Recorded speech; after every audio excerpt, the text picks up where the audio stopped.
Nigeria. And that was the only media that have been consistent speaking against the bad government and for the purpose for reformers. Niger what yo?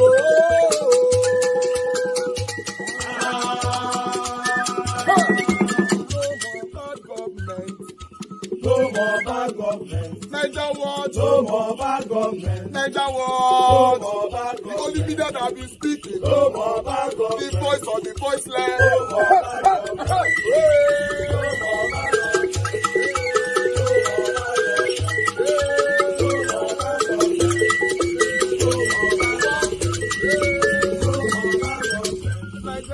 No more bad government. For the poor. No more bad government. Niger what? No more bad government. Niger what media?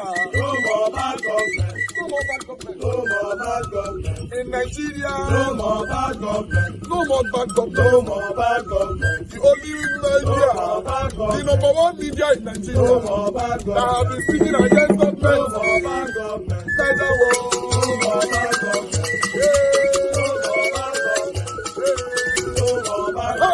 Niger what you? The voice of the voiceless. The voice of the voiceless.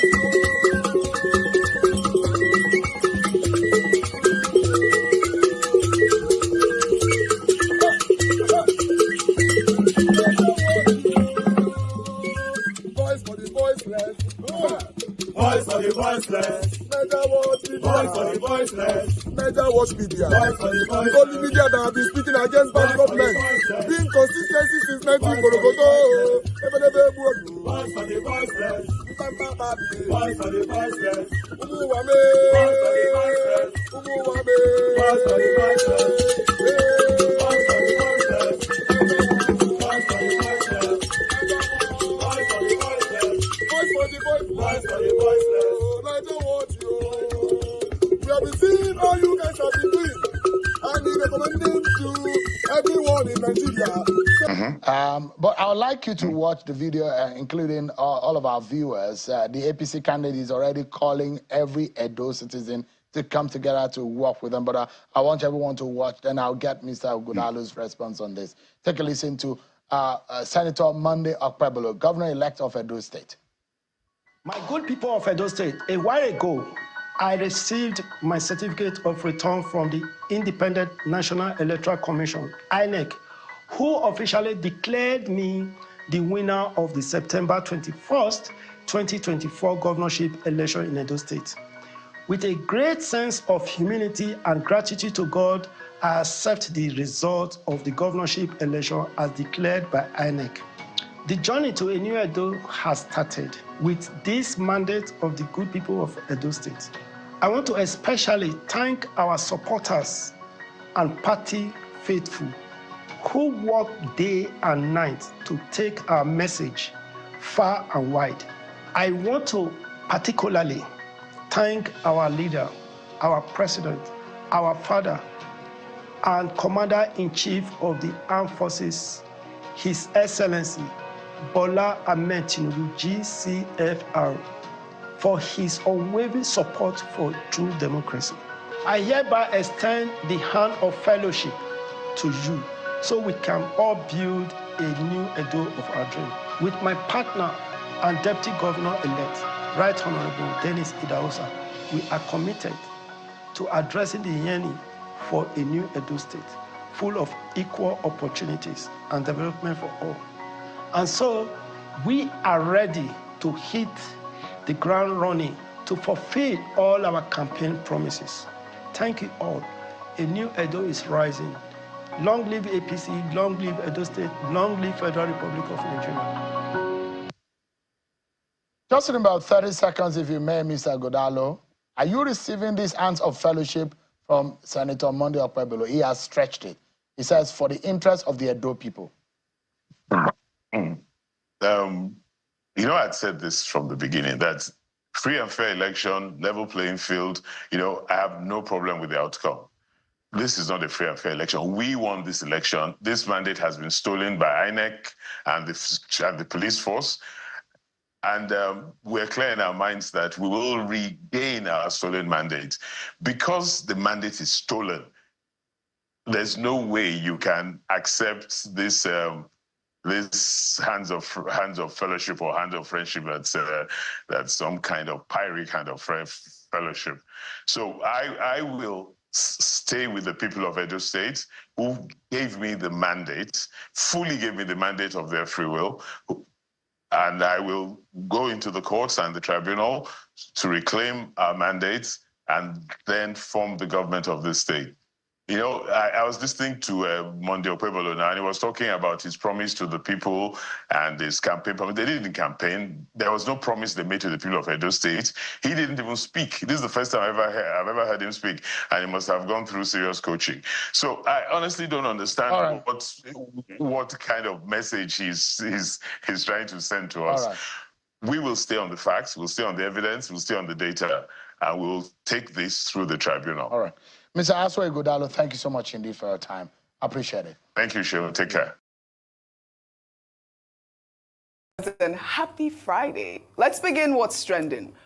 Following the explosive 15 million naira bribery allegations involving the EFCC and popular cross-dresser Bobrisky, the federal government on Thursday suspended 2 officers of the Nigerian Correctional Service who were suspected to be complicit in the scandal.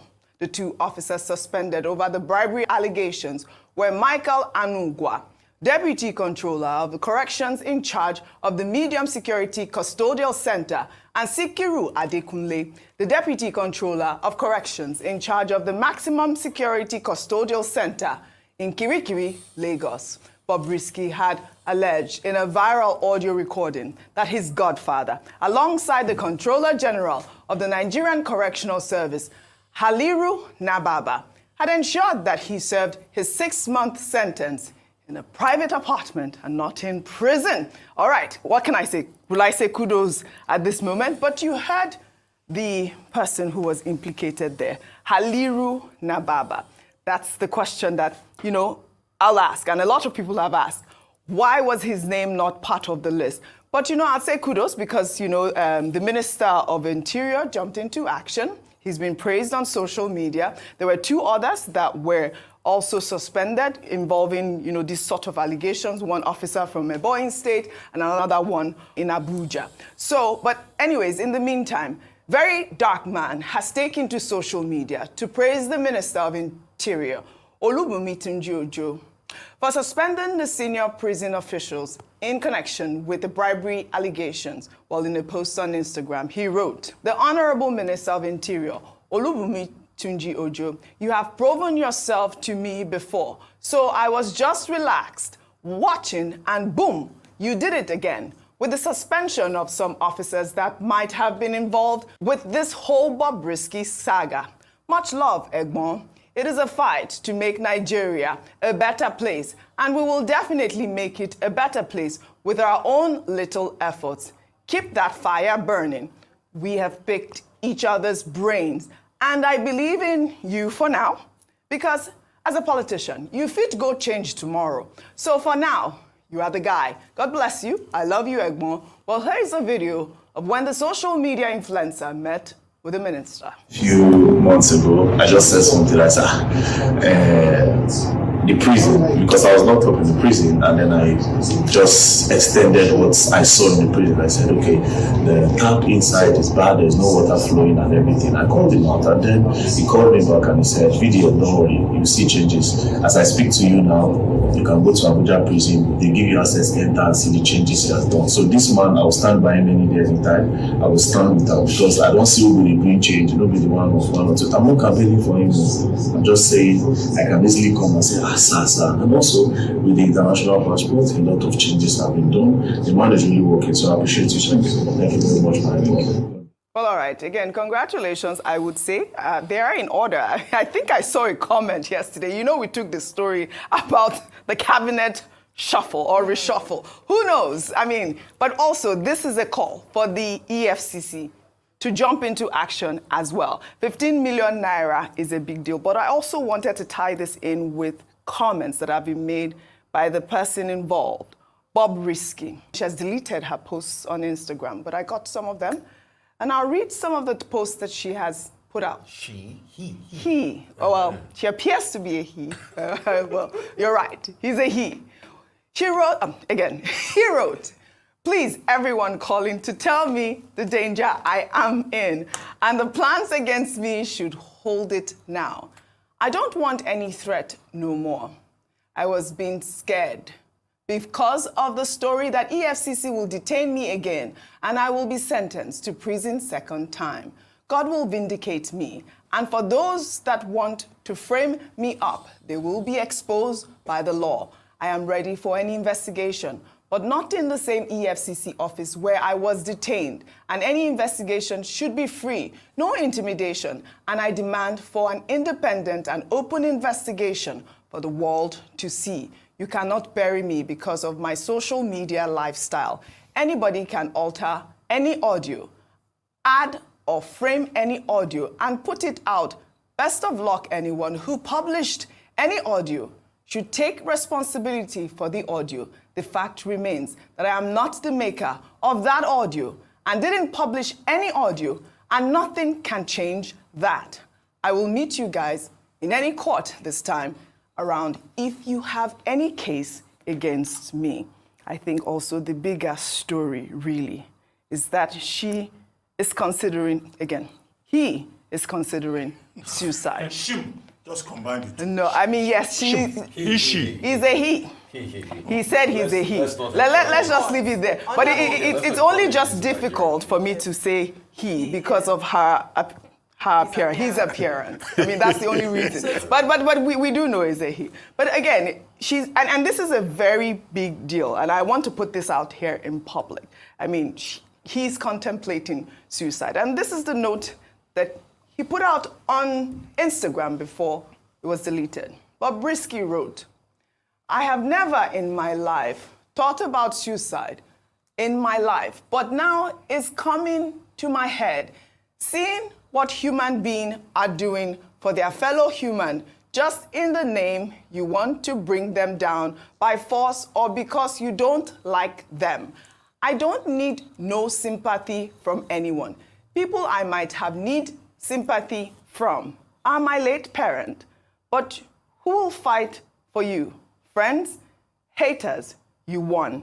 Well, I want to put it out here. Bobrisky, I'd like for you to stay strong, innocent until proven guilty. This media trial, I know, I mean, it's conversation that we have to have because it concerns our, security, our jail system, the EFCC. It's a conversation that we put out there for investigation. But I also want to put it out there that the trolling should stop because suicide is real.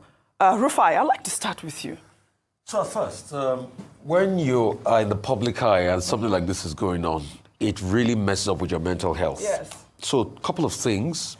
I know it's a very tough place for Bobrisky now.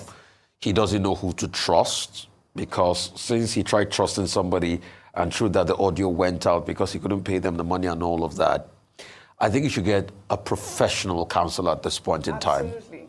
Secondly, what he also needs at this point in time is a PR agent where they can articulate thoughts out, and he shouldn't say most things because anything he says against him now will be used if there's a litigation against him. Mm-hmm. So those two things, and probably get out of the public eye for a bit, get out if until a point where you are called, for if there's more questioning or conversation as regards this, then definitely, because we don't want a case of suicide. We don't. It's not a good thing. And Absolutely also, not.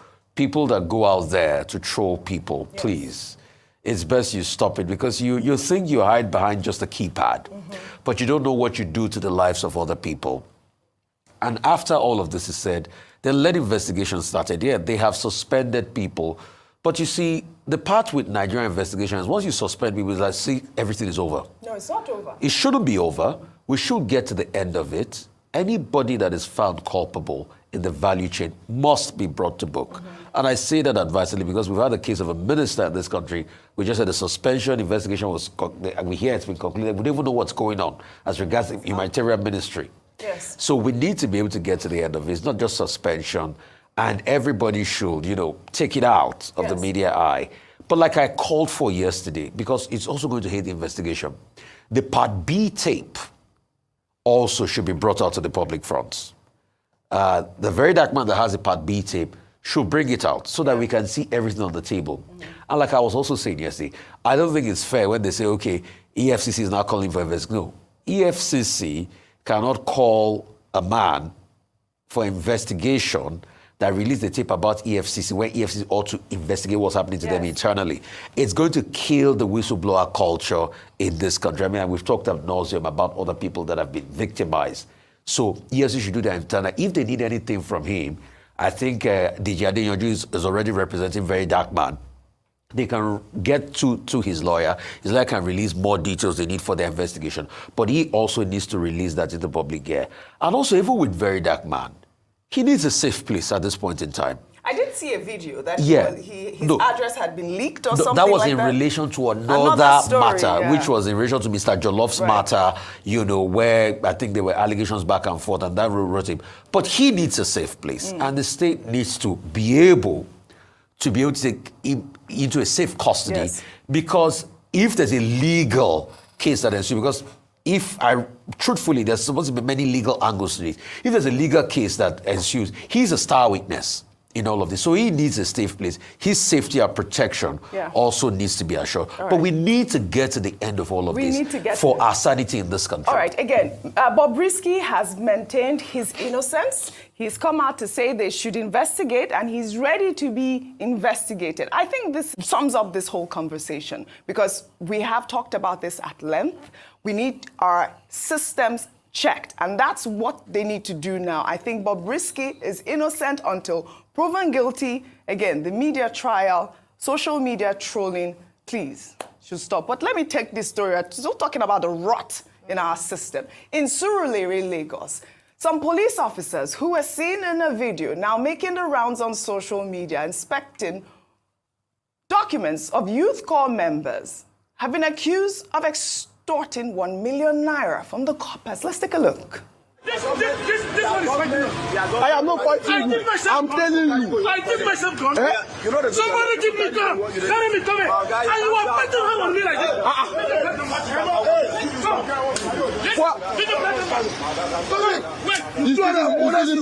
What do you mean? He's losing the plate number. Go to office. Listen, plate number. What do you mean? Who are you? You are too small. I know you are not kidnapping. You make any call. But I have to tell you. But there's no offense in pressing my phone in the car, sir, boss. Me, I'm telling you. I have to tell my people that. This is what we only do for our station. Yes, okay. You don't make call now. If I'm in car with you, you mean I cannot make call? I cannot call anybody. Nobody has to know when I get. Put your phone inside your pocket first. So when I get station, carry your phone. Again, there are issues in our system. Ayo, before you make a statement, Dr. Bati wanted to also add a comment with the Bobrisky story really quickly. I think it had to do with very dark man, really quickly. I think then Bobrisky has returned to say, well, he's no longer committing suicide, planning to commit suicide after deleting his Instagram post. Well, let him be reminded that the risk of committing the error of semantic saturation, to remind him that attempted suicide, if anybody attempts suicide, it's a felony. Under Section 327 of the Criminal Code, Section 231 of the Penal Code, and the punishment is 1 year with additional fine. But he has put it out there. It's the most important thing is that he has put it out there. That means he's contemplating it. Yes, he has reversed himself. He has even said, reversed himself or not. He has even said, no, but for public education. Yes. Because in this country, a lot of people say, I want to commit suicide. I want to commit suicide. Okay. If you commit suicide, you succeed, then the sections of the law don't apply to you. Okay. Number two is that I saw very dark man, responding to a conversation with Falz at the instance of Sheun Kuti. He was saying that Falano, the person to talk to is Bobrisky, not him. That he was the one that he was not the one that originated the allegations. Again, there's some ignorance there. Saying that I was not the original publisher of defamatory material is no difference in law. Okay. If you republish it, the man who wants to sue can sue the second person who publishes. So it's up to Falano to decide on who to publish. However, a very dark man made a point that he is fighting against corruption. And he wants this matter to be resolved. And he says he stands by his story. I think that's commendable in terms of what he's trying to do in public interest. However, they have suspended about 5 correctional service officers. How about the Controller General of Immigration himself? This is the point Where is the godfather Where is the picture that took somebody out of prison and put him in a place outside? The investigation must continue. These are the questions. It must continue. So let me talk about the story, that video that we saw. You know, OG, this could have been the replay of a number of videos that we've seen on social media. This story of the policeman extorting 1 million naira from coppers was raised on X by, I think it was an Olufemi Oyeshipe. And he showed, and we see what's played out. And I'm glad that the faces of these men are not covered. So it makes the investigation easier for the police force to find out what really transpired. If you look at how a lot of people, if you interview about 10 Nigerians, I dare to say 9 or 8 or 9 out of 10 have experienced being stopped by either police officers, VIO officials, LASMA, traffic, just FRSC, so many of them. And the one thing is that the police has to redeem its image. That's the truth. Yes. And so one of the ways they can do this is by making sure that when they get reports like this, just in the same show that Mr. Lubumi, Tunji Ojo came out, there has to be public accountability to say that we have followed this through, we found these men culpable, and as a way to demonstrate that they were serious about zero tolerance to corruption in the force, these punishments have been meted out. Then they should also use them as an example, because if there are no consequences, we will continue to see this happen. I'm not saying that, because if you look at, there are many things you can say about even the police themselves. The reason why they are incentivized to behave in such a manner is because people you hand guns to, or you give them the responsibility to secure lives and properties, themselves are not being well taken care of. So it's like putting or arming someone who is not fit to hold those arms. That's one. The second thing is that they take advantage of people who are ignorant. So if you don't know your rights, you don't know what to do, they will just come in and swoop in. So maybe for citizens as well, active citizenship, know your rights. Yes. And where you can provide video evidence, but the most important thing that Nigerians want is that the police need to act when they see. They haven't said anything yet, so let me not jump, but we need to see a lot more officers, erring officers brought to book. We appreciate the police, but we need to also see erring officers, the bad eggs in the force, discipline in the public. Well said. We have the visuals out there. We need to hear from the police, also from the EFCC, really, and also from Haliu Baba, the man that was implicated in the audio from Bobrisky. The publication alleges that the Economic and Financial Crimes Commission, EFCC, dropped money laundering charges against Idris Okuneye, also known as Bobrisky, upon collection of the sum of 15 million naira. This house further notes that the publication alleges that the Idris Okuneye, upon conviction for abuse and defacing of the naira by the court, did not serve his time at the Nigeria Correctional Service, but was lodged outside the confines of the service. Disturbed about the damning allegations against Nigerian critical law enforcement agencies of the Economic and Financial Crimes Commission, EFCC, and the Nigerian Correctional Service, established by these hallowed chambers to fight correction and incarceration persons convicted of crime on financial crimes, the committees on reformatory institutions join and investigate this matter. There should be a joint committee on financial crimes and reformatory institutions. Thank you. Aye. Those against you say nay. That is it. Aye. Aye. Those against you say nay. That is it.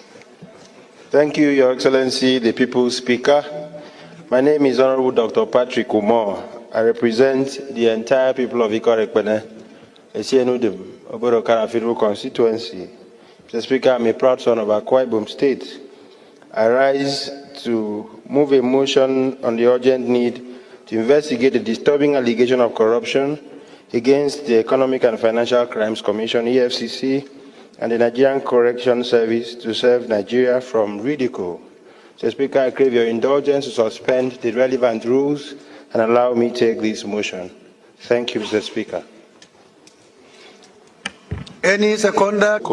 I represent Anelcha Oshimili Federal Constituency I'm from Delta State. I move to support the motion as urgent public importance as moved by my dear colleague. I so move. I so second, sorry. Go ahead.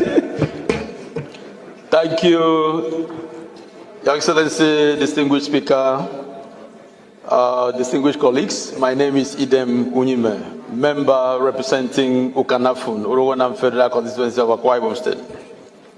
Your Excellency, I rise to second the motion as moved by my colleague, and then the subject matter is respected. I so second. Thank you. Speaker, honorable colleagues, again, my name is Honorable Dr. Patrick Umar. I represent the entire people of Ikot-Ekpene, Sienudim, Obodokara Federal Constituency. I am from Akwa Ibom State. Tenet one blow, Bobrisky. How many days? 2 days. But for your eye, for your face, they rig Edo election. You know, shout INEC. Up till now, INEC has not suspended anybody. You don't forget, say this same offense we carry Bobrisky go prison.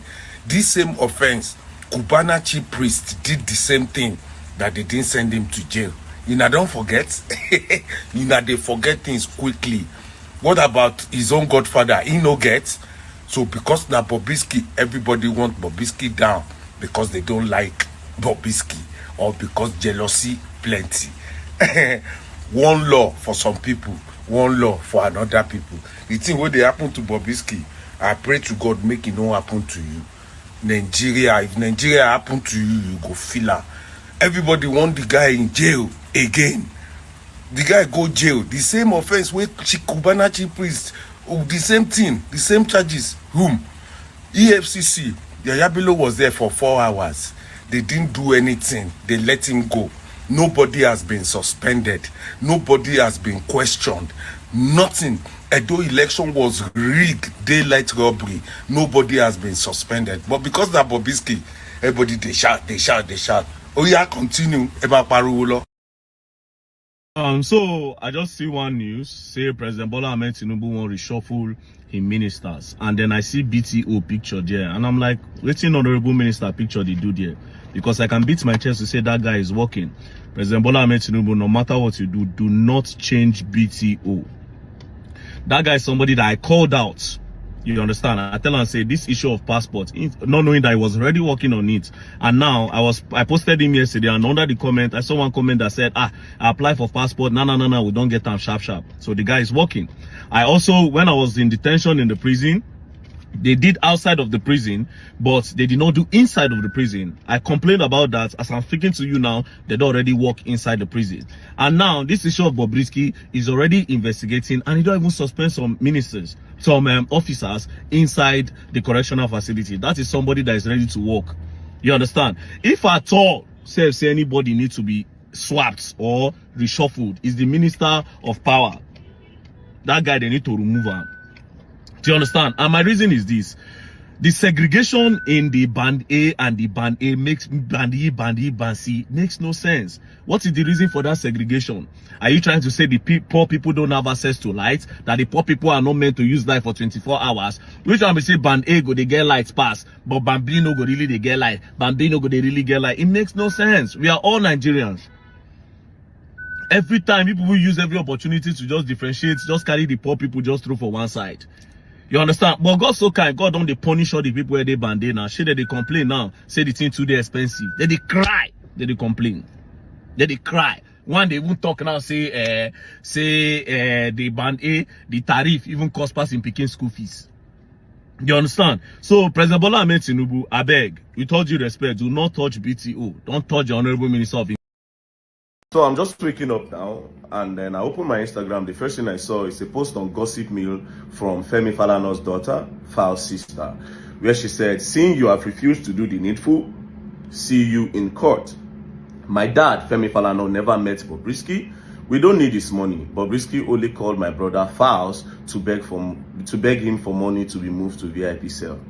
My sister, this thing you just posted now is what would have been posted earlier, so that we can all join hand and face the corruption that was revealed.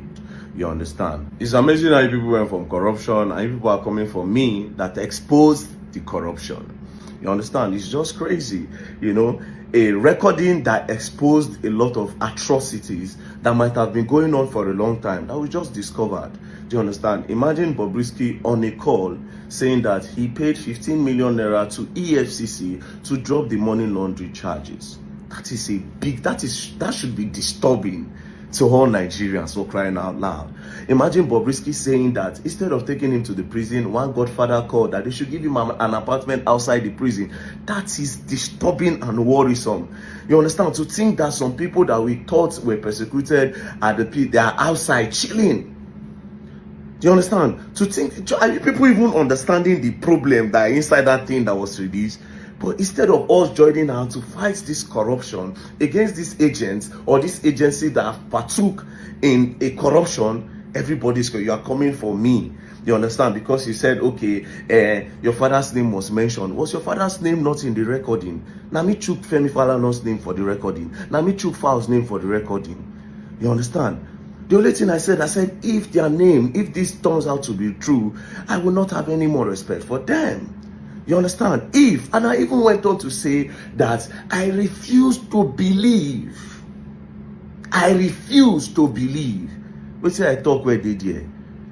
Next thing, files go drop a letter. Say if I no retract what? Now me put your name there. What did I say there? You understand? Now you say you want to take me go court. There's no problem. There's no problem. Yes, give or take. If it's too bad, you lock me up for 6 months. If it's too bad, say if you lock me up for 1 year. You understand? I don't know what you people wanted. You people wanted me to play the voice note and remove Uncle Femi Falana's name and Fal's name. What kind of human being would I be? You understand? Which kind of justice I'll say I won't find? Maybe say even the person where people will say I like, their name no go dead there. Who am I? I am not an hypocrite. You understand? Nigerians, let me even tell you what is funny. You see, since I came on this social media, see, I have an option to make millions of naira and go and sit down.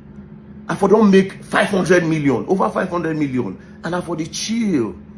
You understand? But I sacrifice all those things because I know that there are people that are being oppressed.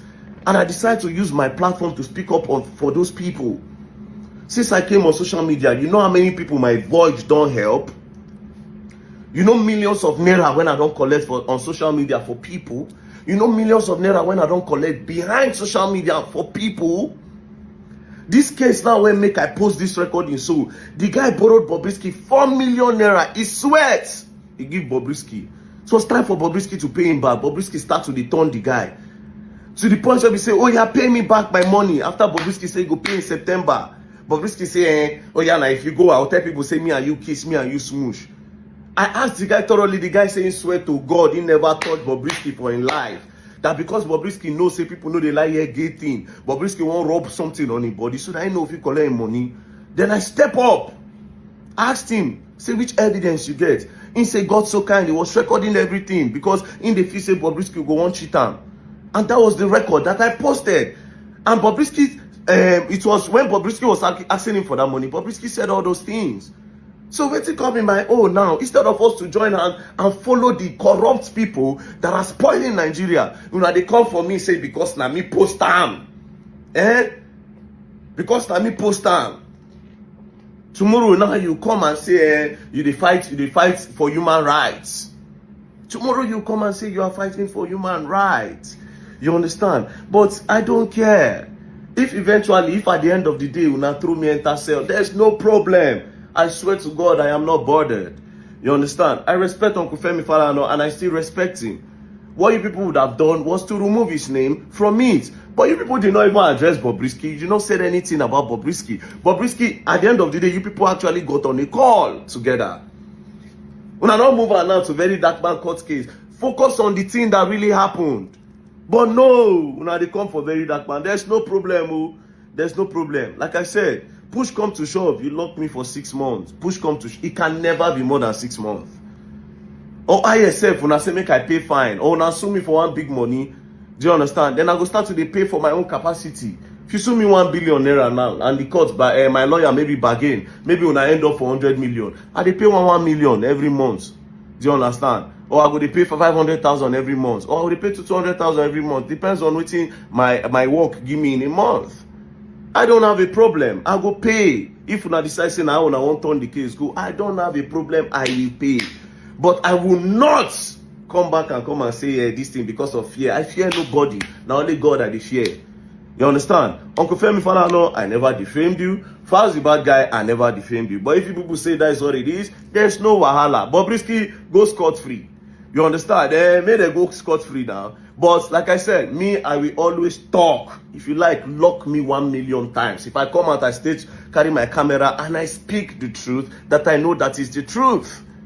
It can't be more than that. And I will continue speaking up for people. That's what I do. I've signed up for it, and I'm gonna go lock me up, I beg. No problem. Peace and love. My sister, I will see you in court. Thank you very much. And don't play. If you play, you're gonna learn. And you will learn the hard way. Peace and love. See you in court. Bye. I believe that The Guardian is reporting that those familiar with some of the details of the imminent cabinet reshuffle say that 11 ministers have been penciled down for replacement, with the chief of staff to the president, Femi Gbajabiamila, likely to be relieved of his appointment.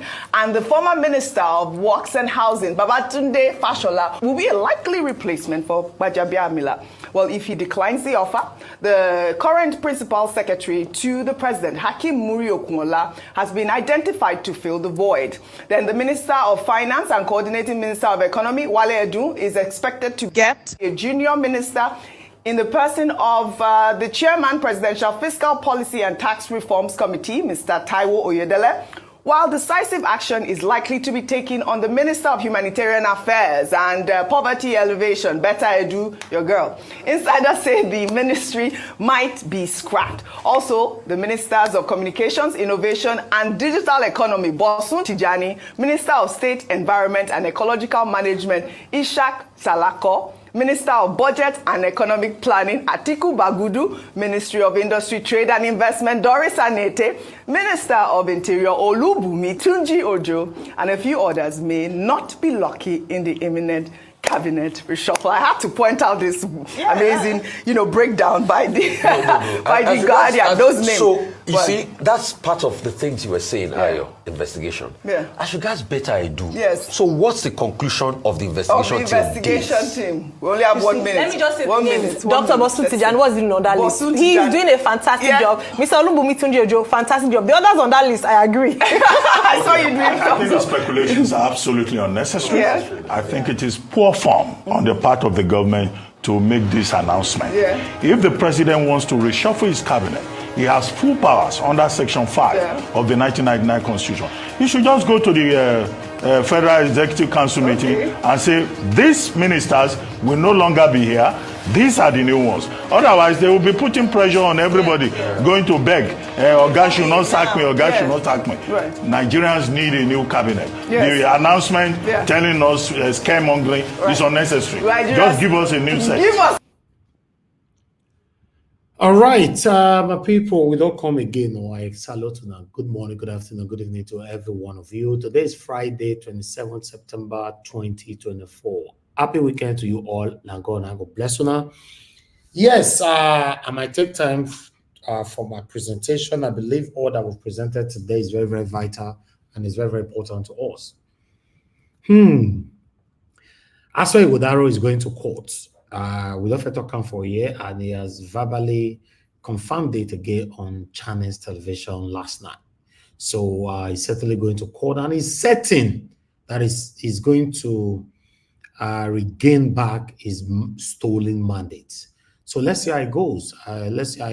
We've been to court before, 2023 general election, presidential election to be precise. We'll see what will happen. But you never know. There might be some kind of turnaround this time. We are here to report everything, that give you all our updates, regardless of whatever that is happening. I appreciate all my people. Now God bless you now.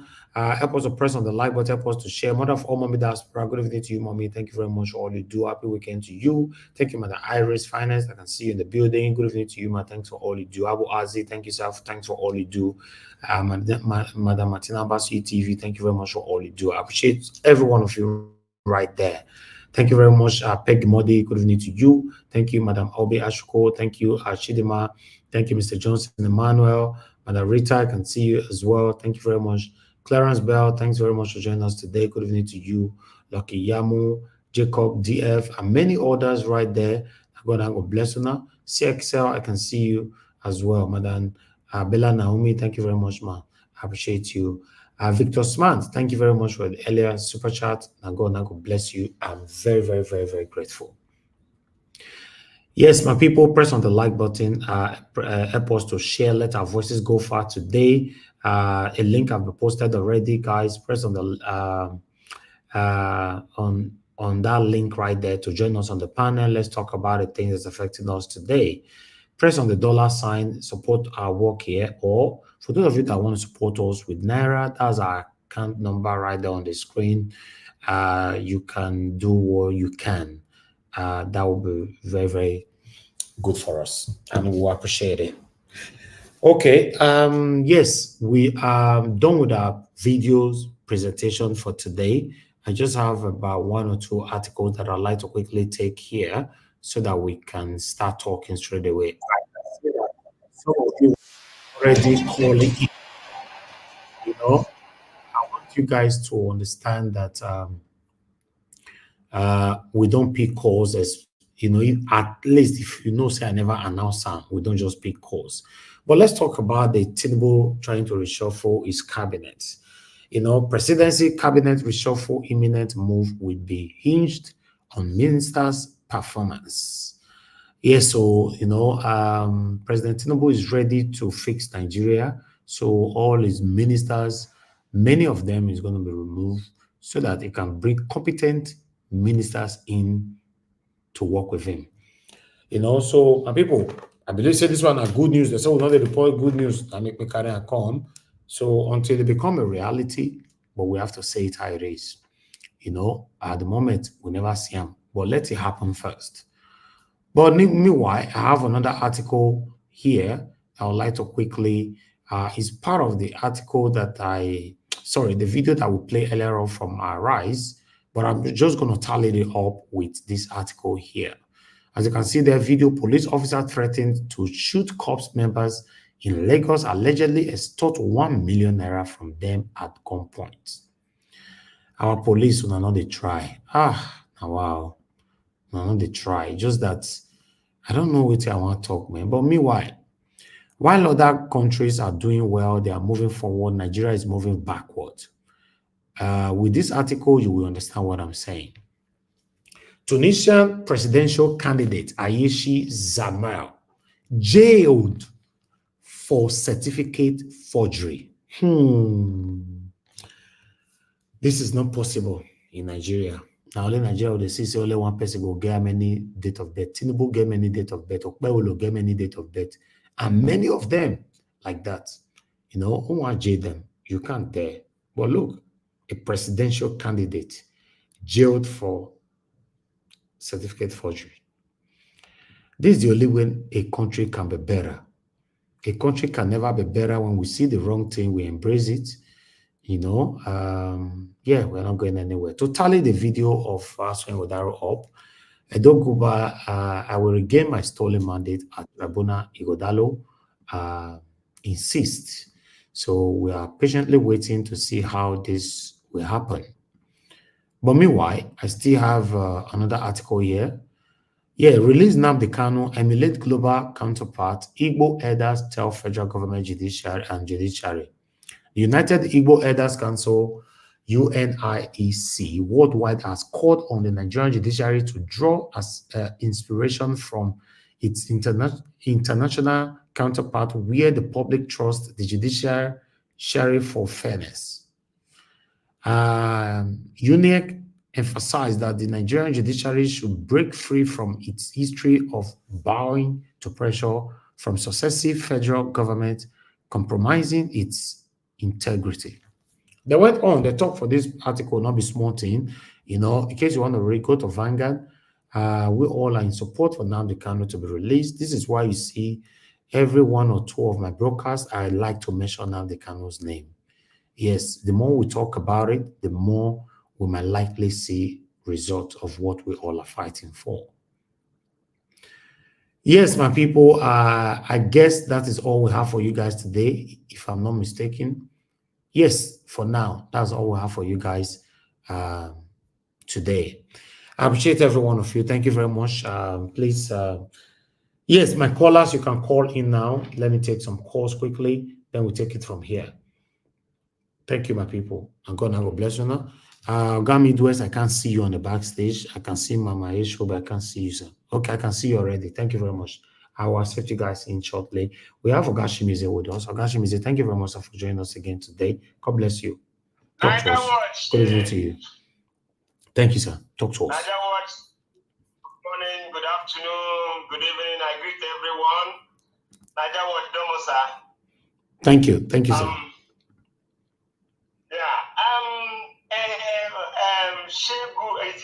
Shemu asked a question.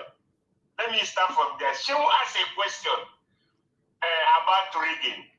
So if PDP, everybody have denied about buying vote or rigging. So who rigged? Is it me?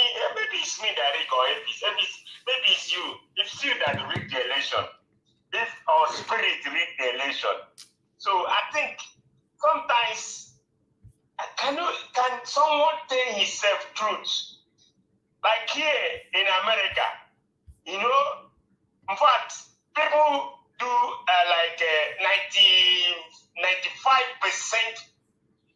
America always say the truth. Believe me, if they do something, they will later say it out. But Nigeria, they will keep, I don't know whether it's African mentality or African culture that makes when you start lying, you will never say no. I will keep on lying. You never say no. Let me go back and say the truth. You know what truth does on human beings or to the nation? It brings peace and harmony. But this one, no. You feel like you keep lying and lying and lying and lying. That's how the nation will never get it right. The only wrong. Because you're lying. You keep getting wrong. You keep getting things. It will be harder for you. Because when you lie, things won't go where it's supposed to be, where it's supposed to go. Now, Mr. Naija Watch, I want to ask you a question. Please, does Edo State or Edo Benin, I think you guys have a culture. And there's this reason why I'm asking this question. A culture. I know Edo have a culture. Let me say not a question. I know Edo have a culture. Why you go? Yes, you win. You said you won an election. Then you're going to Asorok. Don't you put your tie? They don't have a tie to put to show that this is where you're coming from or you're coming from. Now you put on cap. What do they call them? Fulani or whatever. Not cap. Then what does this show your people? Show where you are from. Like Peter always do. Show the place you're from. Put on your tie so that people know that, oh, this person from Edo. When I see a woman, any woman from Edo, I put a tie very well. I know them. Not putting all those things. Because they read the election for you, you go there and start bowing down and doing some stupid stuff. No, you don't use those words, stupid, sir. You don't use those words. You don't use those words. That the last word insult you are using, you don't use them. Okay. I take it back. Sorry for that. Thank you, sir. So, let's move on. You see,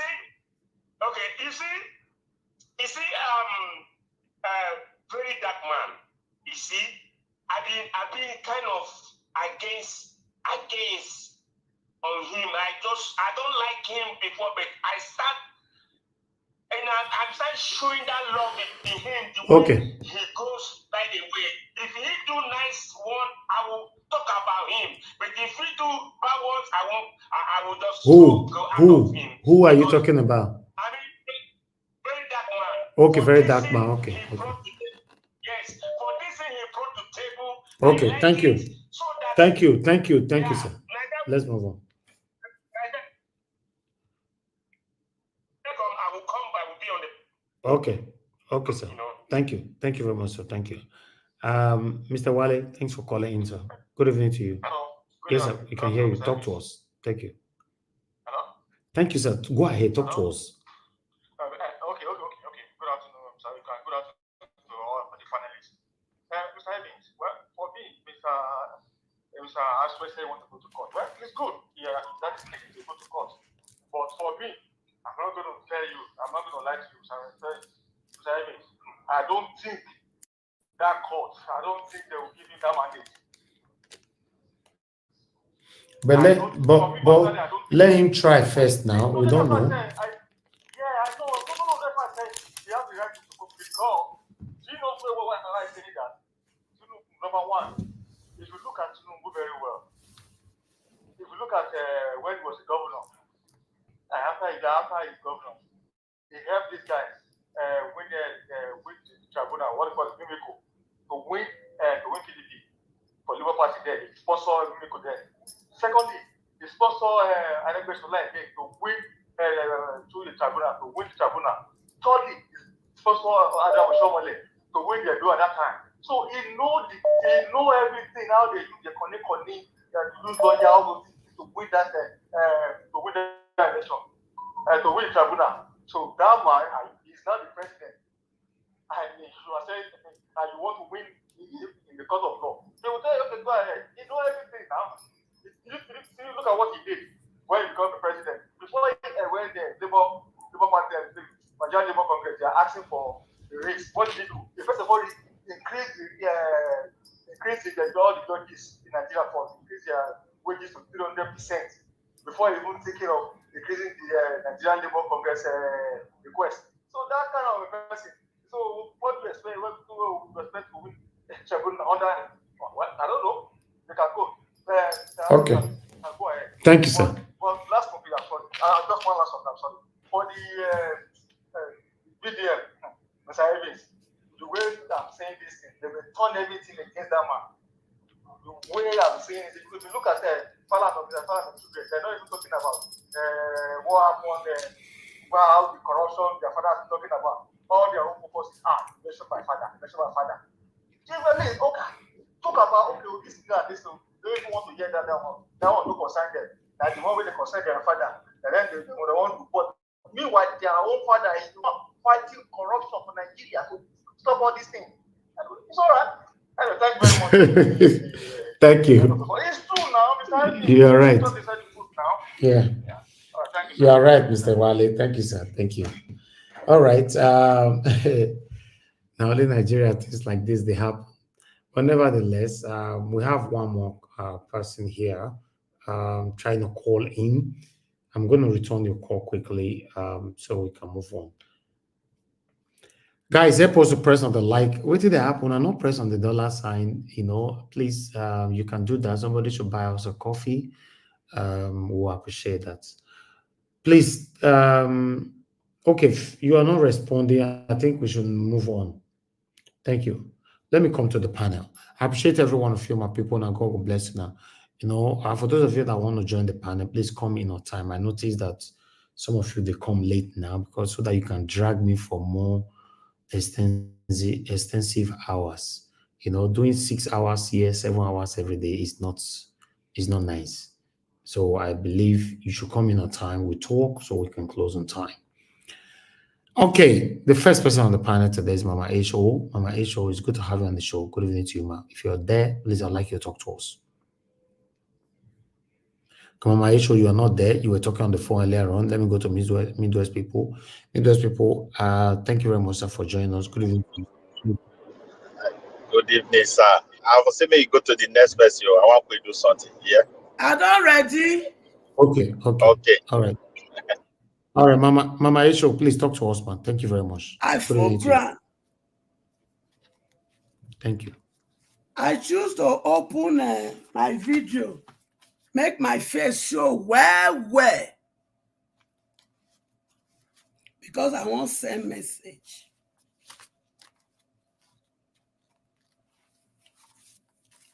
Very dark man, you be correct, Peking. Oh, sorry. Greetings, Bila Elvis. Greeting our sweet mommy diaspora. Greeting to all my sweethearts in the panelist session and all the one in the comment section and all the viewers. And those who will view it after now. Very dark man, you be correct picking.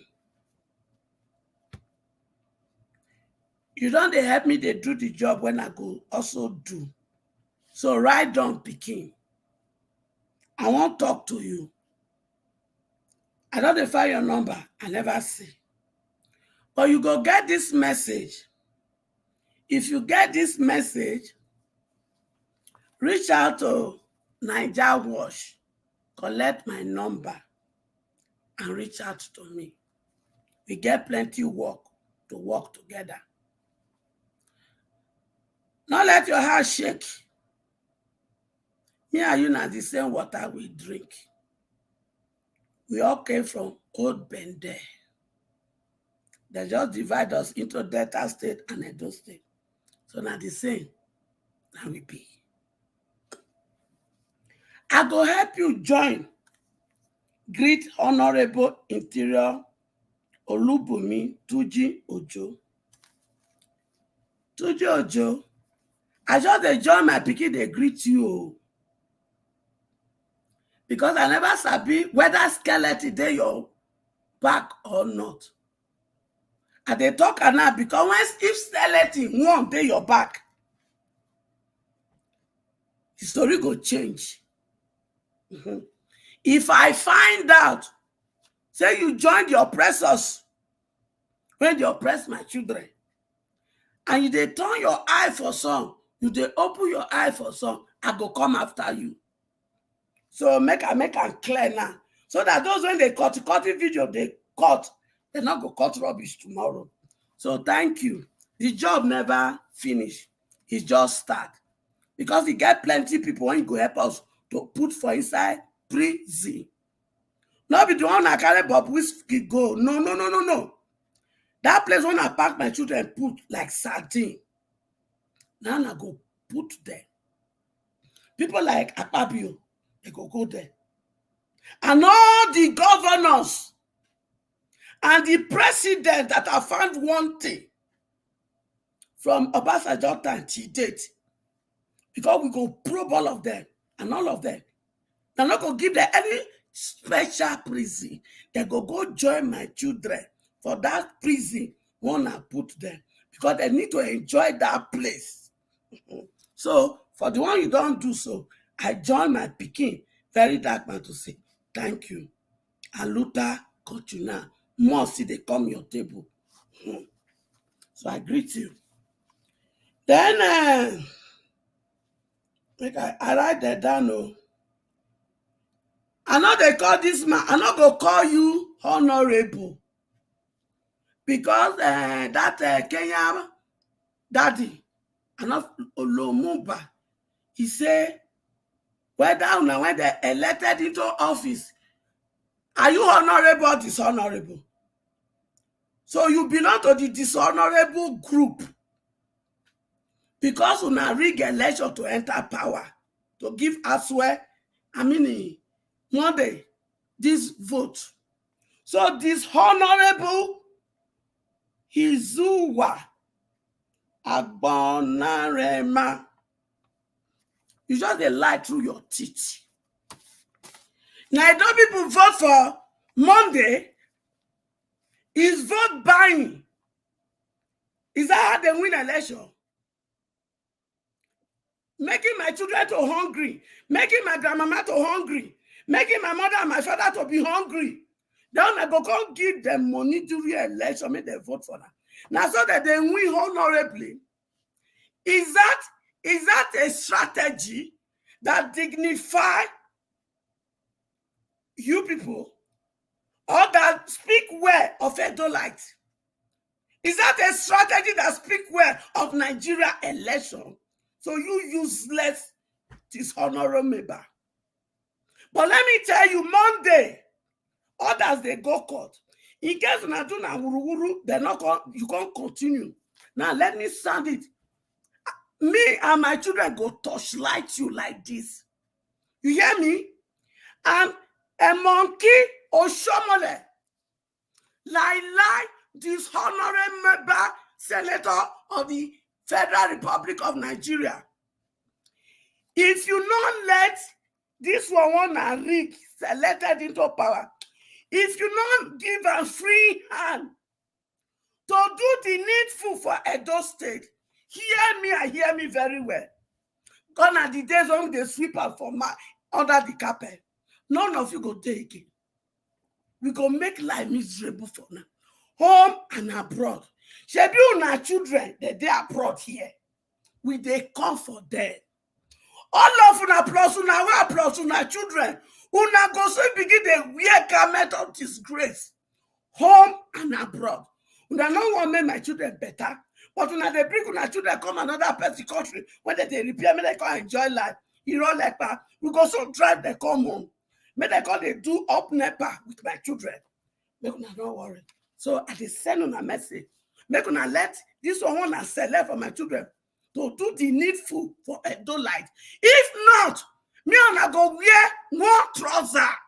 Now they hear me. I don't hide my face. And I know they wrong. If una want know where I did, reach to Elvis, make it give una phone number. Make una come find me. But if una want make I call Nigeria, una go buy me flight ticket. Give me a hotel room with security escort 2-4. I go come meet una face to face. So I know they fear. But before una do that, you will phone America Embassy. Tell us una they invite me. So that they go know say I dey una hand. I am a dual citizen owner. So God not do it for nothing. He do it for this time like this. So I'm ready to answer all of you. But this condition must be met. The next people. Minister, una suspend Sikiru Adekunle and Michael Agua. The people who initiate and collected the 15 million when they make sure Bobrisky, he or she, he go special prison. When they go, they do Ikurukere Waka. A honorable minister, the job never finished. Who is that godfather of Bobrisky? When he calls, say, may they give Bobrisky special treatment. We want you to look for him, expose him to Nigeria, and make sure he end up in Kirikiri with Bobrisky. If you never do that one, the job never finish. I go come for you. Then, and these two people, Sikiru, Michael, they need to be sacked, not suspension. Sack. They don't deserve to work in that commission. And Haruna now, Baba, he needs to be dismissed with immediate effect without benefit. Because he doesn't. Then the godfather, I don't reach the godfather. Make una look for him with Haruna. In case they serve for public office, you need to make them, you need to use them as a scapegoat and open disgrace. No hide them up because minister, Olubumi, if you not do one, I go call your name, I go look for your wife's phone number, I go collect your phone number. Me and my children go to disturb you day and night. One of the days when we keep quiet, na go turn Nigeria upside down. Then Aswa Ighodalo and Olumide Akpata. Una want tell me say, una not do vote buying. Una want tell me say, una not do rigging. If una not do rigging, I want send una to Oba Palace. Because that palace has a sacred water. And it gets a sacred shrine. Oba talk, hey, I won't send this children come with you. Permit me to send that to you. If they not do any form of rigging, Olumide in your primary, if you not do to take that ticket, And I swear, if you not do wuru to take that ticket, and during the preparation of election, una sure say una hand clean. Then don't do this. Relax. If I do this, if your hand clean from this angle, if you not say your hand clean, go to Oba Palace. Go to Oba Palace. Go to the sacred place in Oba Palace with his permission and swear. Since you are not the fear Bible, you are not the fear Quran, oh yeah, man, we use tradition. Because Papa God tell me, say, all power belongs to God. So even that power belongs to God, make una go take and swear. If you are not fit take and swear, make una zip una mouth. Make una allow the person when he read past una. Monday, make it continue. Then Monday, Okpebholo, your number one assignment, you must probe Obaseki. And all the House of Assembly member when he serve under, and all the senator when he serve under. Now your number one assignment be that. I go continue to call you until you do it. See, I don't do everything finished. Yes. Having said that, all of you now when they fly for my sake, I see you now hard work. Oh. I see you now hard work. I went for a procedure on Wednesday. My blood level sugar, that was day before yesterday, it rise to 357. They not really do procedure for me. Yesterday, it rise to 455. Now won't give me heart attack. Now won't give me stroke. Now won't give me blindness. So me asabi, but hear me and hear me loud. Mama H.O. is back. She's back to fight all the oppressor, both the Western world and the African, to leave my children alone. So now because of that, una they pursue me left and right. First of all, now hold my throat for more than 3 weeks now for sore throat. I can't begin to talk like person when he eat frog. Then I not succeed for that. The only one leg when I get, una can't let her swell up like balloon. Una not come succeed for that. Una can't they throw blood sugar up. Make me, Mama H.O. Make me I can't they fear. Hey! For your information, fear you don't see me pa. You don't run far. Because the host of heaven, they are behind me.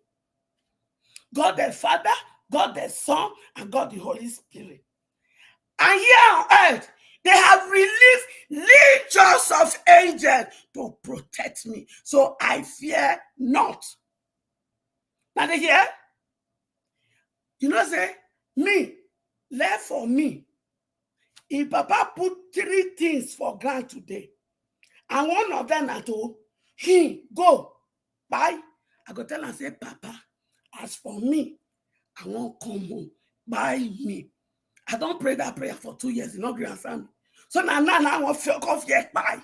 I'm not a fear. There are only 2 reasons I have decided to leave.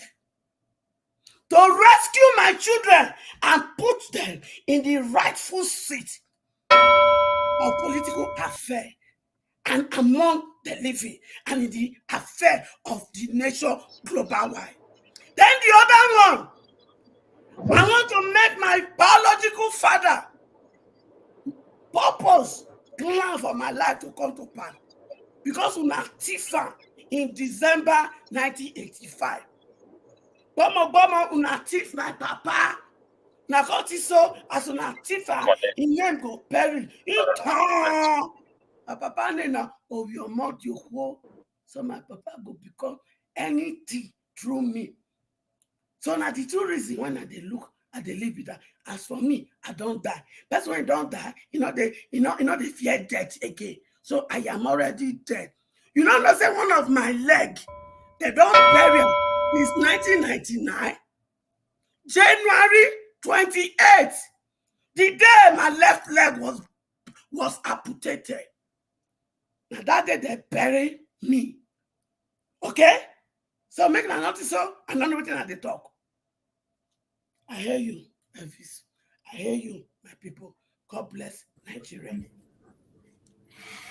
Yes, Mama Esho. Mama Esho can't bring list come today.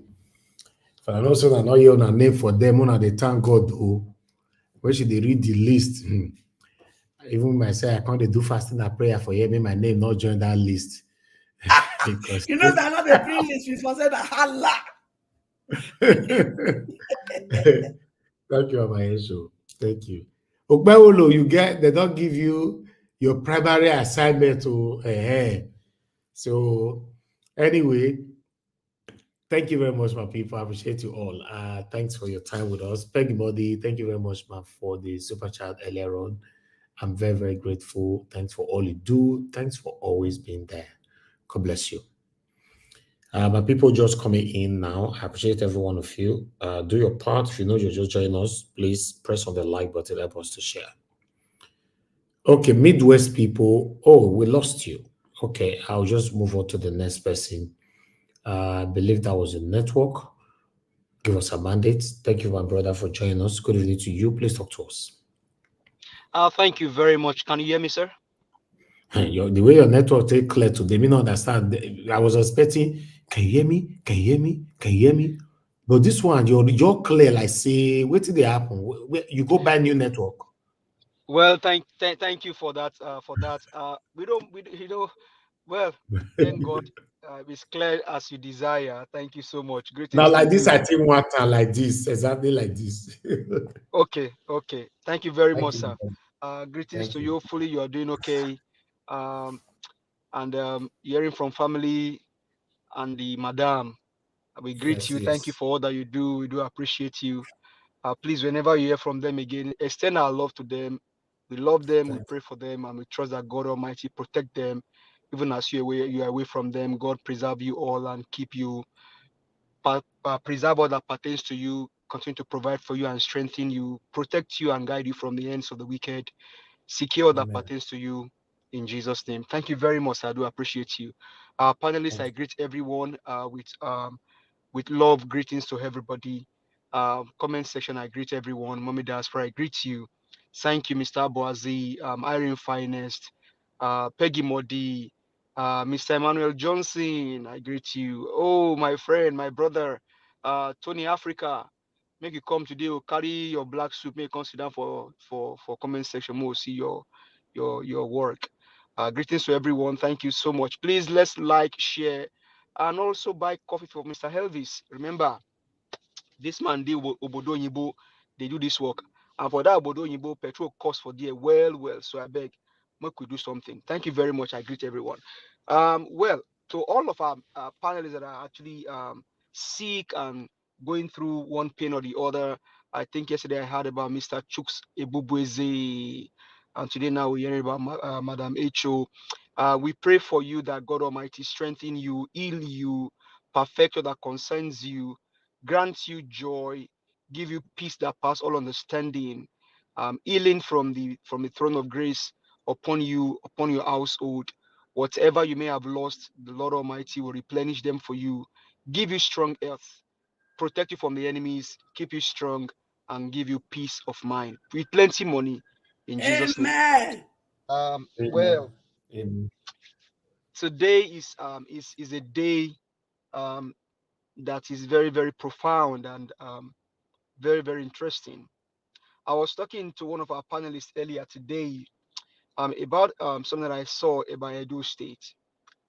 Is it the Edo State Broadcasting Service? And because of the greed of one man, that corporation founded maybe in the 50s by Ambrose Ali, because of the greed of one man, that network is going to be losing his license because they cannot afford to pay subscription.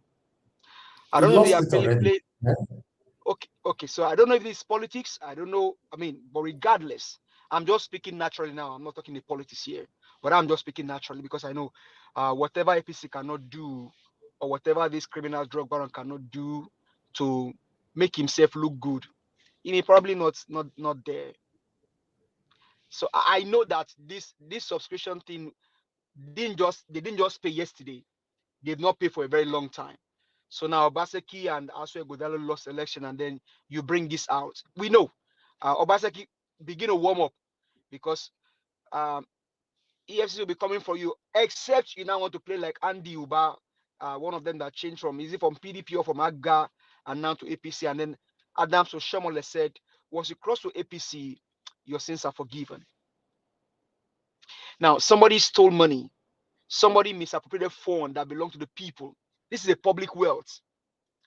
This is money belong to people, and among those people that some people won't buy among those people because the money that belonged to them was taken by one man, and that one man, after committing those sins of embezzlement, corruption, they moved from PDP, ABGA, Labour, from ACC, NMPP, YPP, whatever you want to call it, they moved to APC.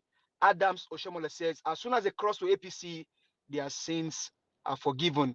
And so whatever they have to pay for committing the crime of corruption, embezzlement, stealing, up to even rigging election, those sins are forgiven. Why? Because APC is a cankerworm.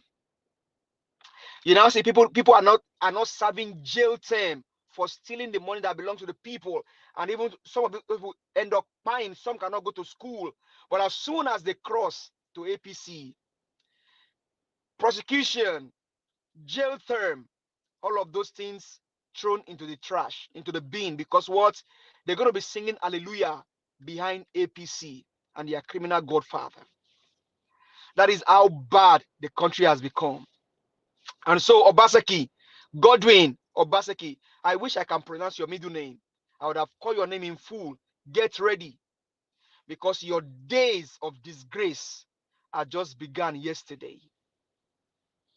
The one they did to you when they were collecting results was a child's play. Your disgrace has begun yesterday. You couldn't even afford to pay to Nigerian Broadcasting Commission, NBC, because of your greed, and you have money.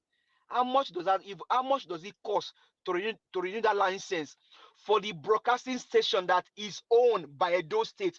Obaseki, are you truly an Edo child? I was talking earlier this morning, and it bleeds my heart.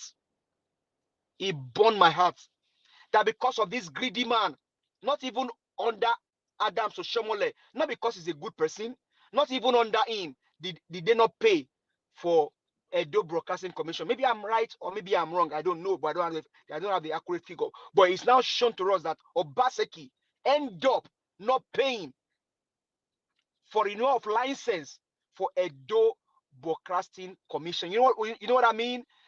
Dr. CM told us on this platform that should, in case they build a museum where they will keep the artifacts, that museum should be named the museum. I think he said Benin Kingdom Museum of Ancient Civilization, if I'm correct.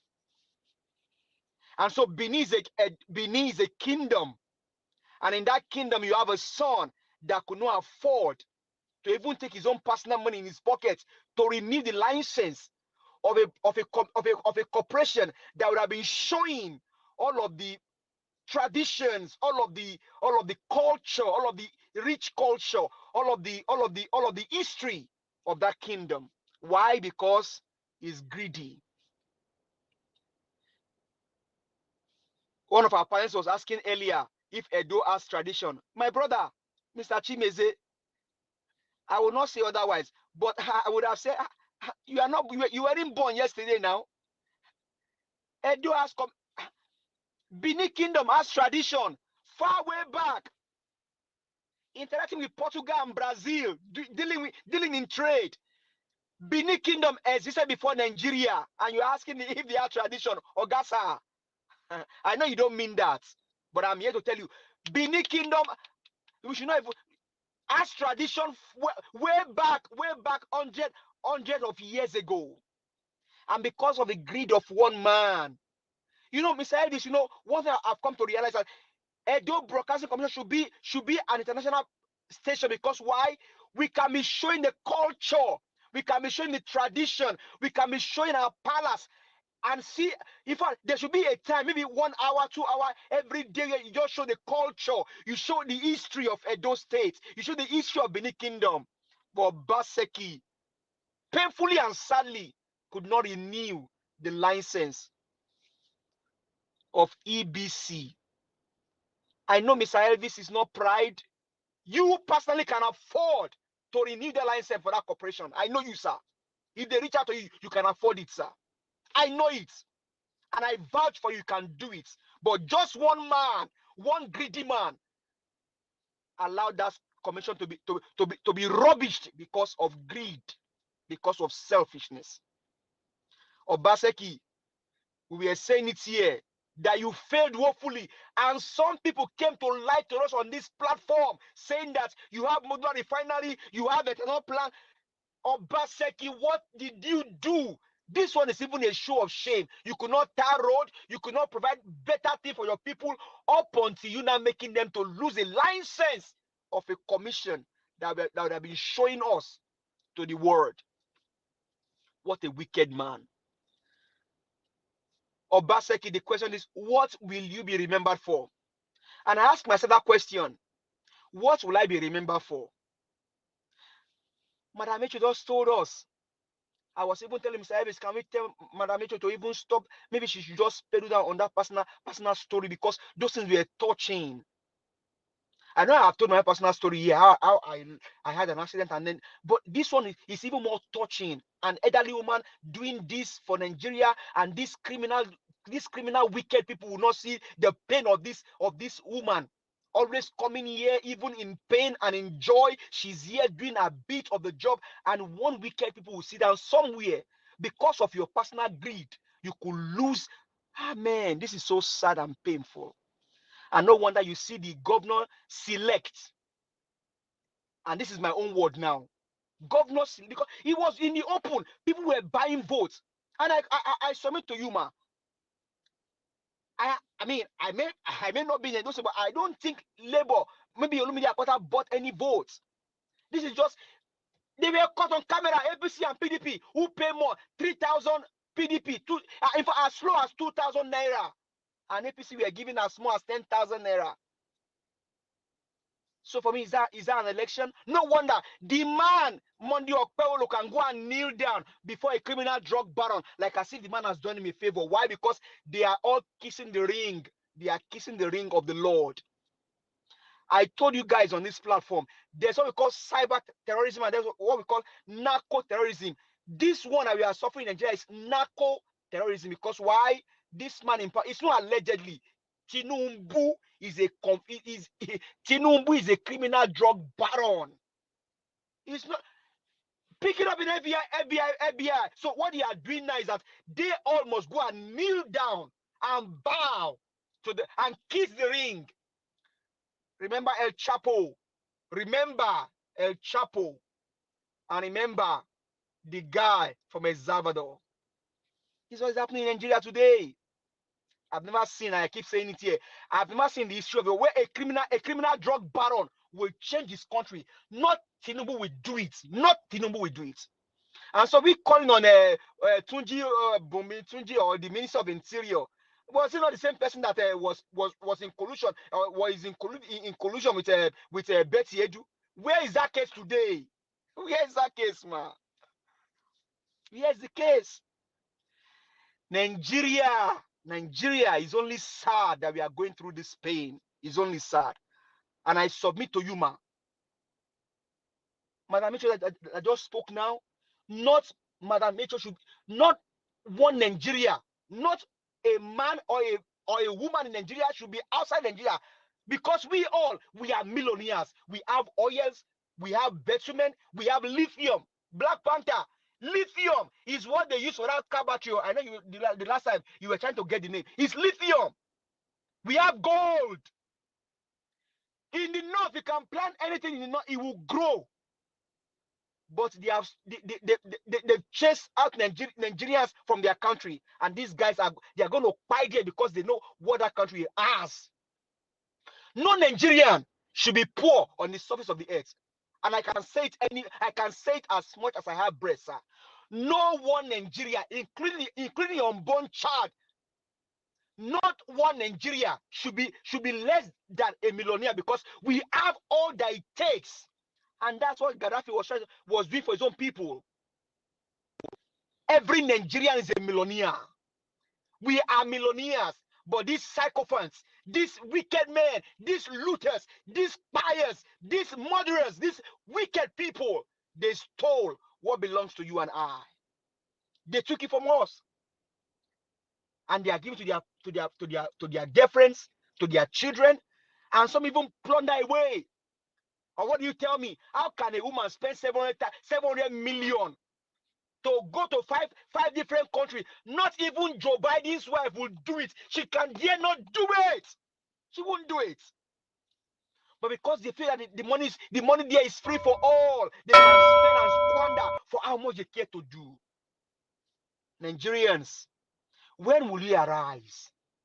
Nigerians, when will you stand up and tell these people enough is enough? Nigerians, when will you arise, Nigerians? This pain is too much. This crying is too much. Don't allow the pain of this old woman on this platform, Madam Metro. Don't allow our pain, don't allow our cry to be in vain. And I like what she said. She said, I'm already dead. You cannot kill a dead woman. You cannot kill a dead man, because why? That man or that man is already dead. Thank you very much, ma'am. She said, I'm dead already. Of what benefit is this word? If it's all we care for. All right. These guys, thank you. Do they have heart at all? Do you guys have heart at all to think and do well for your own people? Boys and girls suffering, no good education, no light, no road, no health system working. Thank you very much, sir. I do appreciate you. God bless and keep you and preserve you, sir. Thank you so much. Amen. Amen. Thank you. Give us some money. So make I go pay for EBS. Mr. Elvis, let's leave joke apart, sir. I know if they reach out to you. The last time you went to Nigeria, sir, you told us how many million you spent for giveaway. Over 22 million, if I still remember. Is EBS the license? Mr. Is the license renewed for EBS? Is it up to 22 million naira, sir? How much is their bill? You know when I reach billion. So, Mr. Elvis, maybe the bill is accumulating for the past years, so we don't know. Because they didn't pay. But if they need that money for that 1 year license and say renewal, and say, Mr. Elvis Onyediki, can you help us? I know you can do it. I know you will do it. Anyway, you know, my brother, give us a mandate. You might be right, but one thing you must know is that these people you are talking about, they don't have regard for you and I. So the people that might help you, you don't have respect for them. You don't regard them. So you think you know it all. So maybe that might be some of their problem. I maybe they carry their cross, you know, until all of them come out and start standing for what is right. You know, just like the candidate, all of them that is crying now, the election was rigged. But we all cried on this platform in 2023 presidential election, but they did not join us to cry. Now, but it affect them directly. Now they are saying, oh, the election was rigged. Until we all come together to do the right thing, it will be difficult for us to move forward in Nigeria. Abe Atayo, thank you very much for the super chat. I'm grateful. God bless you. Your pocket never run dry. Thanks for putting a smile on my face, and thanks for supporting this channel. Guys, do your part. Press on the like button. Help us to share as we listen to Midwest people. Oga Midwest people, thank you very much. So if you're available, talk to us. Good evening to you, sir. Okay. Good evening, sir. I hope you guys are hearing me. I greet the house. I greet everybody. Yes. I also extend my greetings to viewers and listeners across the globe. Thank you for having time, spending your time with us as well. One thing I want to say is that Edo people, election is over. Those who want to go to court, let them go to court, and let them go and seek for justice. But it's very clear. If you are coming to equity, you have to come with clean hands. I don't see any reason why somebody that was buying votes, selling votes, a group of people who betray Labour Party, who place their agent unknowingly to Olumide Akpata, and at the day of that money, and they bought that money and they bought the entire Labour votes. Videos are there. I'm going to say APC will truth. I stand for honesty. But let them go to court of law. But I 100% I'm very sure Aswan is going to lose. We don't need those kind of people to govern us in our land, whereby people will not call and be asking, or thinking, does they do even have culture? Yes. The reason is that we have culture. It's unfortunate that the man we gave all to 4 years was woefully. You can see that of EBS now coming out. So what exactly did he spend 730 billion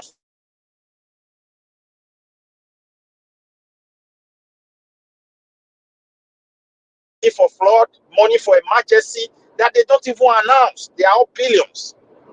So you can imagine. So that's why we don't need someone that are not connected to our people to come and be our governor. To be honestly speaking, we live in abroad here. If you are not living in a particular place, because they really have record of where you live, you can't be their governor even when you are from that country. There must be history of you connected to that place you want to contest. If you don't have it, no way, you are not qualified. So it's unfortunate we don't have that as proper document. That is why we have this kind of mess up. It wasn't there for Edo people, and I thank God today election has kicked them aside.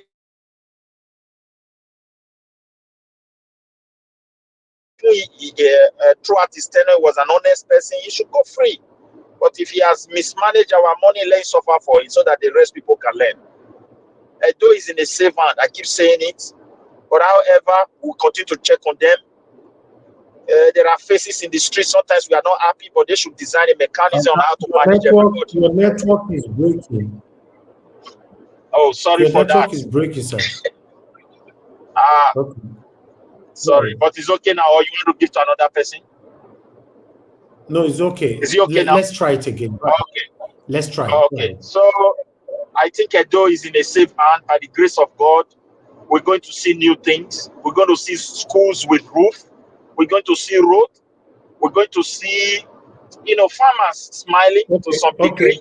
Because we need to come back to you. It's still breaking. Okay, sir. Bye. I will listen to others. Let us come back to you. Okay, sir. Yes. Yeah. Thank you, sir. Oga Shooks, Everton, thanks very much for joining us today. Good evening to you. Please talk to us. Yeah, good evening, sir. Good evening, Niger Watch. Mr. Yeah, can you hear me?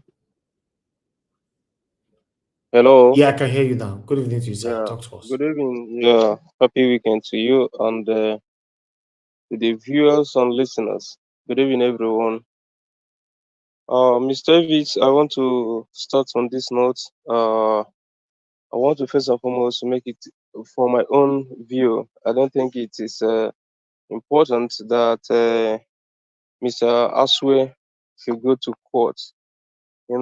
Nigeria is a comedy country.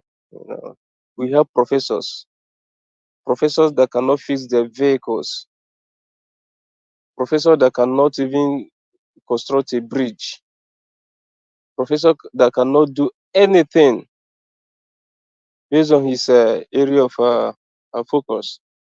But they are professors in rigging election, professors in collecting bribe. That is what we have in Nigeria.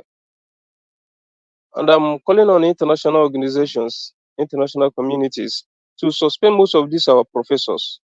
That is, Nigerian professors in Nigeria. They should start suspending them. Most of the foreign organizations they belongs to, they should start suspending them because they are of no use. They are of no use to the nation. What they are best at doing is how to rig election, how to collect bribe. These are professors we have. And that's why you see them, some of them in the university, you see them, their life is nothing to write home about. Some of them are not even relevant, even in their village. It's only when there is election that they show their stupidity. I'm sorry to use such foul words, but these people, they have really pushed us to the wall, and we need to retaliate. We need to come with full force. We need to hit them back. Let them know that we are in pains. Let them feel the pains they have caused Nigerians because they recruit them. No wonder some of all these small boys are defrauding them. This small boy that don't go to school, but yes, that small boy may not finish primary school, but he has wisdom. He has street knowledge. He can defraud you as a professor because you are good for nothing. It's unfortunate. But for Aswe, Mr. Aswe, we all know that. Look, this victory is not for Aswe. I am telling you, in all sincerity, it's not for Aswe. The main person who is happy about this victory is Tinubu, because he knew that Labour Party has a very strong hold in Edo State. These people are coming out to capture all the states. So that comes 2027 to rig election. So for the young man telling us that he's going to call this court not today, is it not Nigeria? Courts. Have you ever seen a judge, a Nigerian judge, that judge issue that concern the nation and he's upright in his judgment? No. Unless he decides to take his case outside Nigeria. That is where he's going to get justice. If not, for Nigeria, who appointed a judge? Or who appointed a judge? Is it not the Chief Justice? Who appointed the Chief Justice? Is it not the President? So there's no be today Nyashide for Bako. So there's no need. It's just an avenue to enrich some lawyers. I know some of the lawyers, they will be advising because of Nigeria is just, they are holistically corrupt. Like, they are monumentally corrupt. No part, no region, no sector in Nigeria that is free. Is it the religious aspect? Is it which part, which section in Nigeria that is free? Every part. Every part. The last speaker said that Governor Obaseki, that he will be disgraced, he will be jailed. This and na lie, yo. Na lie. All are the same. They are same. All of them. They are best of the same feather. Nobody is jailing anybody. Nobody is the disgrace is just what happened and it ends there. Tomorrow they will laugh together. Tomorrow they will laugh together. They will still die together. So there's no need of nothing will happen. If not, when Buhari enter, another party take over PDP. Some of the governors, they're supposed to have jailed them. Some of the politicians, they're supposed to have be behind bars. But nothing happened to them. Nothing happened to them. The only thing is when he feels that the persecution is too much, you join them. Like Oshimula said, when you join the party, they will baptize you and you'll be one of them. Your sins are forgiven. He said, I don't know who gave him that, who called me to the ministry. He's not proclaiming words. Your sins are not forgiven. Oh my God. Nigeria is just people are making laugh of Nigerians because of these nonsensical characters that our politicians are. Oh my God. It's really heart melting. These people don't have shame. Oh. You be like say they don't say their shame. They don't have shame. They can talk anyhow. They can behave anyhow, not knowing that they are before national TV or they are talking to the world. It's really unfortunate. So he should save his money. He should save his money and let them, those that feel aggrieved, those politicians that feel aggrieved, the best thing for them to do is to come in full force. The same way Buhari, APC, they have been planning on how to take over Nigeria, and they knew that the only person that can pull the power out of PDP is Buhari. So they should go back, look for someone who have support, who has the mind. Because that 2015 election, even Buhari himself made it clear that it is do or die, that there will be war. We all had it. He came out in full force, and Goodluck Jonathan respected himself. He knew that really problem is awaiting. He just bowed out. So those that are aggrieved, the politicians that are aggrieved, they should just go and form a formidable combination. The person whom they think that can pull crowd, and the person that have mind, that is the person that can collect power from this. If not, it's business as usual. PDP rule for 16 years, maybe they will rule for 32 years or thereabouts. So let them not deceive themselves. And talking about the president, I heard he is going to reshuffle the cabinet. I don't know. This one I'm seeing sack. It's a welcome development. We knew what is going on. Some of them that stole that they're able to realize, or those that failed to play the card well, that stole. They told them to resign, and the next day they say, "I have resigned," this and that, just because of the shame. We all know nobody is punishing anybody. Nobody is, questioning anybody for uh, ill behavior. Nobody is questioning anyone. The best thing is just for them to resign. Whether he reshuffle or not reshuffle, let's see whether he reshuffle. What will the outcome? If he fails to reshuffle, the problem continues because I'm not seeing the light at the end of the tunnel. For Nigeria, I'm not seeing it for now. With the way things are going, things are getting out of hand. People are doing nasty things in Nigeria to survive, and I don't really blame them. I don't blame them because the government is supposed to put one or two things in order. They fail to do that. What do you expect people to do? The mistake that a government will do is just to leave the youths, unemployed. That is the worst thing a government can do, leaving the youth empty-handed, unemployed. You quickly go and increase the NYC, the youth corpus salary. It's not the end. Okay, you increase it to 77,000. Do you know how much they pay for transportation going to their primary assignment? Do you know how much? Do you know the cost of living? It's as good as nothing. It's as good as nothing. I'm even calling on Labour. Let them come out again. I heard also they are threatening they will go on strike. It's better we shut this country. It's better we shut it. Let us just pause Nigerian economy for just like 1 month. Let's see whether the government will listen. I have said this time with a number. The international community, they will not come to our aid. They will not come to our aid. The military, some of our brothers from the north are calling us. They will not come because they too, they are beneficiary. They are gaining. So nobody will come out and fight. If you're a poor man in Nigeria, you're as good as a dead man. Why must it be so?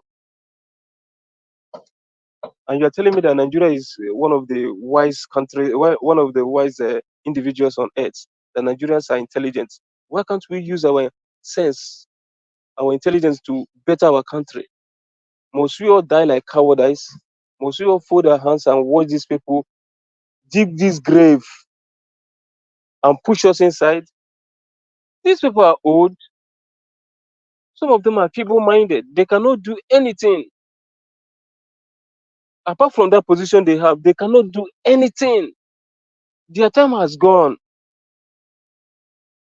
So we should wake up now. We should wake up. And again, the group that are calling for protests on the 1st of October, I don't think the one they are this protest that is coming up on the 1st of October will even make any meaning, because you are protesting a revolutionary protest as the target, and you are letting the government know. That is, let it put in place every means to stop you. That is what it means. If we are ready to go out on a revolutionary protest, that means we should take them unaware. Take them unaware. They were shocked on what happened on the end of SARS as what did the end SARS protest. They were shocked. They never believed Nigeria can do that until we wake up, plan it very well, and take them by surprise that these people will wake up. If not, it's just a matter of going front and back. Nothing will happen. Nothing will happen. These people, they are listening to us. They are listening to our cry. We are not talking because I'm mad. A country whereby if you make a statement, they will see it as treason. They will pick you. They are good in tracking.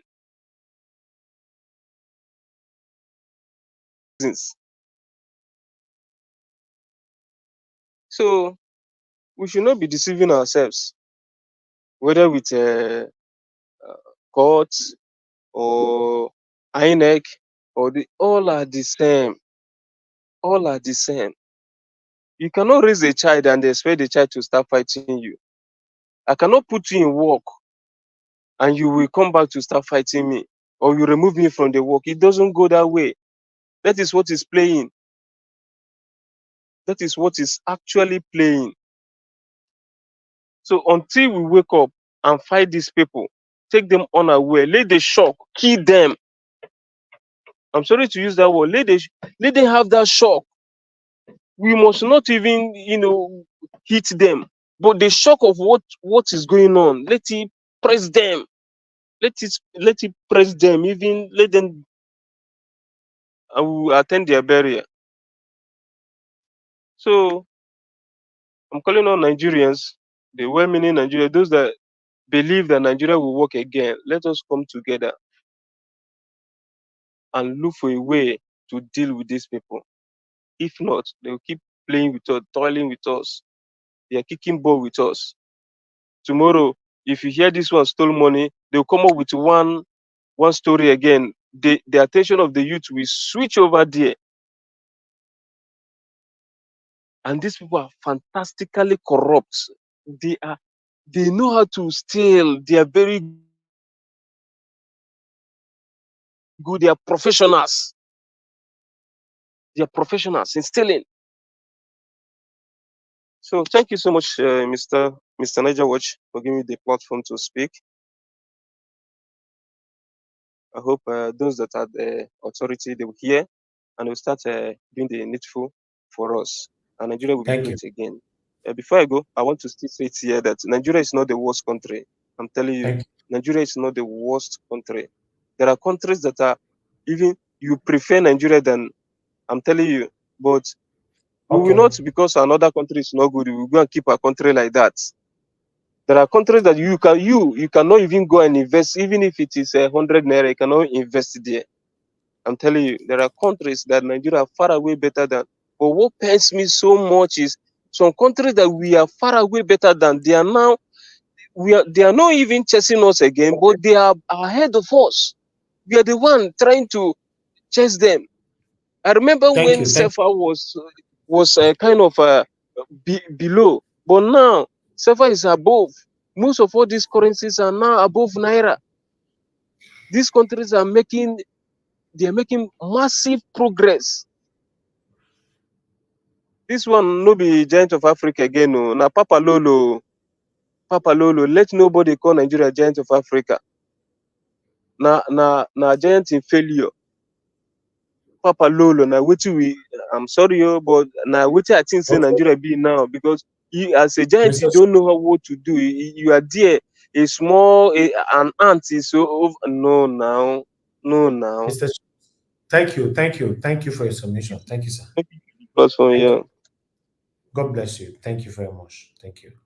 Yes, we understand that Nigeria is not the worst country in the world, but to be honest, when it comes to corruption, I believe that Nigeria be the worst in the world. When it comes to corruption, I believe that we are number one in the world. Ma'am. Yes, ma'am. Miss, okay, Miss, eh? Wait first, I beg. Okay, That ma, person okay, ma. talk so. I won't take you to history. Your country, Nigeria, in Naira,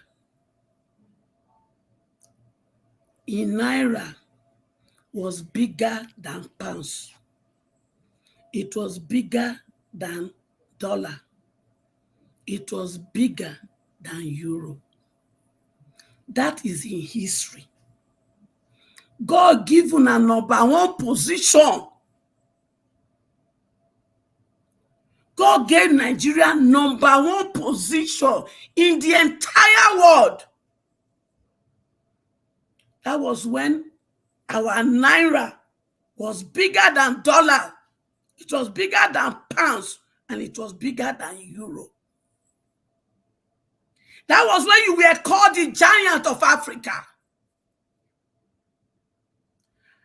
And some idealistic people called oppressors, they now made that giant of an Africa not to become even giant of an ant. And they are still living and breathing. You are giving your final submission, Mama Aisha, okay? Just go ahead. Thank you, ma'am. Yeah, And Miss they are still Davis, living Miss and Davis. breathing. Hold on, let her finish, please. Yeah, And they I wanted say, to say something before she continue, but let her. if you want to say, I'll let you. But now give me my minute back. Okay, ma. I just want to say one or two things before you continue. I'm sorry, please pardon me. Mommy, you know that to be sincere, you people are the one that put us in this mess. So. You know how many years Now your set put us in this mess. Now not your be my set make us set. dey suffer like this. So. Because I dey say I be mama, not me say I old reach Obasanjo, I old reach Tinubu, I I old know. reach Obi, I not I old reach. know. I know. But You I get didn't me? even you people started. I know, but I Mama didn't even you Aisha, people. are you Correct our mama mama. now? Yes. Eh? I didn't even you people started fighting this right from time. It wouldn't have gotten worse now. I'm telling No, you. baby, not fight. Yeah, I know. You Mama, try, papa, not mommy. fight. You try, mommy. They But know say at I least. go fight. Listen, you go hear small. They know say I go fight. The very day my mama born me. Yes, ma'am. Because they know say a day like this will come, I will fight. When I was 3 months old, the battle of my life started.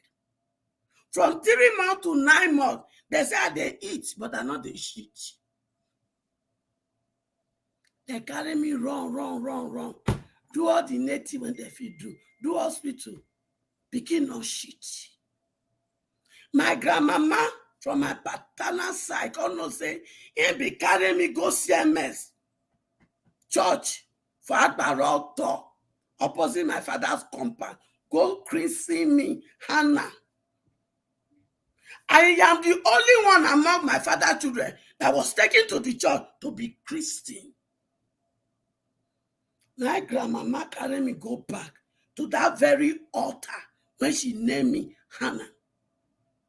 I tell Papa God, say, now here I name this pikin.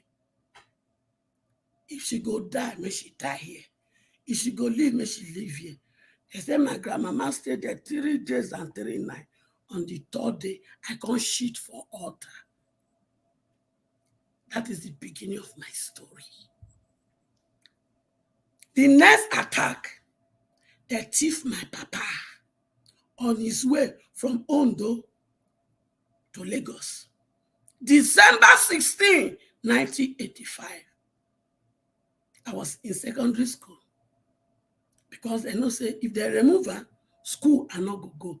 If I not go school, I not go see today to do it in they do. That will not reach them.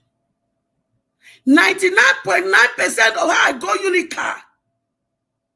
Now me do one. I not sleep with man. Those my daughters, when they run up at that, they teach on that hole when them between their two legs, and they make money. When I go holiday, I go on Igbo, go buy a goosey when they never break. I go call the children together for Navy Town when my sister did there. We go they break, I go they tell the story from the Bible. We go they sing. They go follow me. I go buy carry biscuit and coke, mineral. I go drink. Those children go stay with me, oh, we go break. When they break, I go supply restaurants. By the time school time go reach, I go don't gather 5,000, 10,000. They go back to school. Now the same school I finished. 2 months I graduated. They said they never tire for me. They won't kill me. January 1999. They visited me with a terrible accident. Accident that was designed to take this life. Papa God says it's not yet time. I will take the broken leg, but you will live with one leg and still fulfill the destiny. The rest story, Elvis hosts me. We go gist and where. So make I continue. Where I talk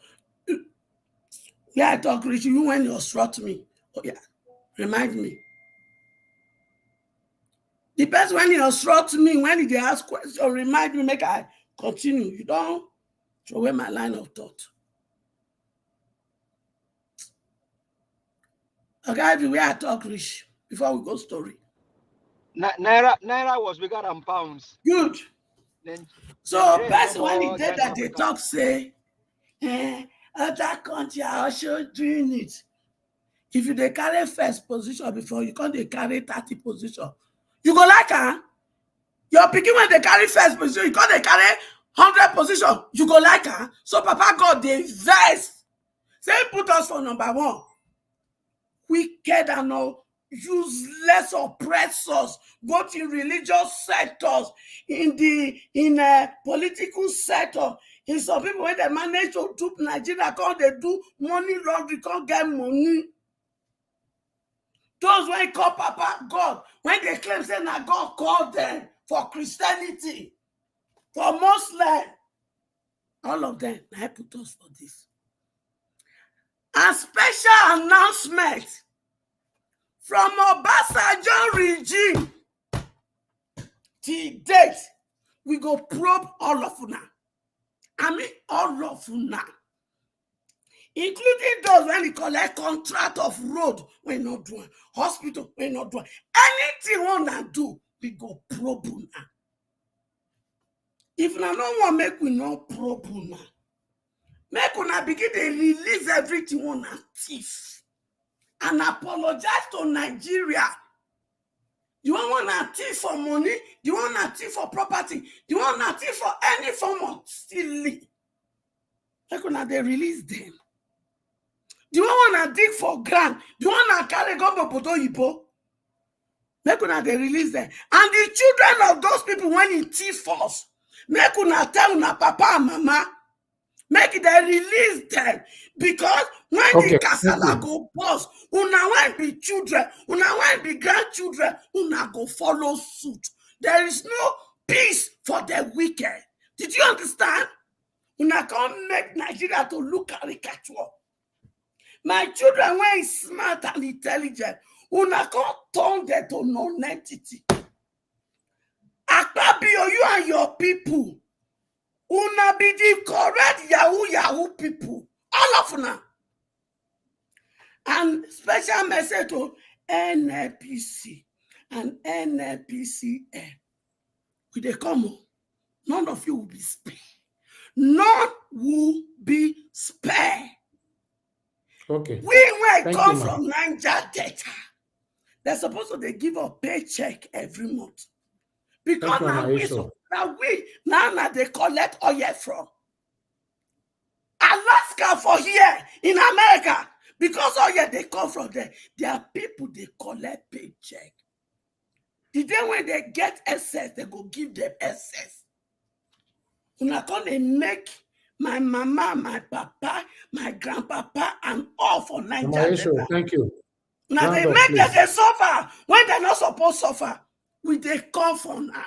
They could not worry. And finally, I hope when I release Nnamdi Kanu, because if I not release her, very soon, not go too long, we go play waiting that they call checkmate card. And not only we go collect that we go make electoral reform by fire, by thunder. We go change the constitution to accommodate, not be president go choose electoral INEC person for all.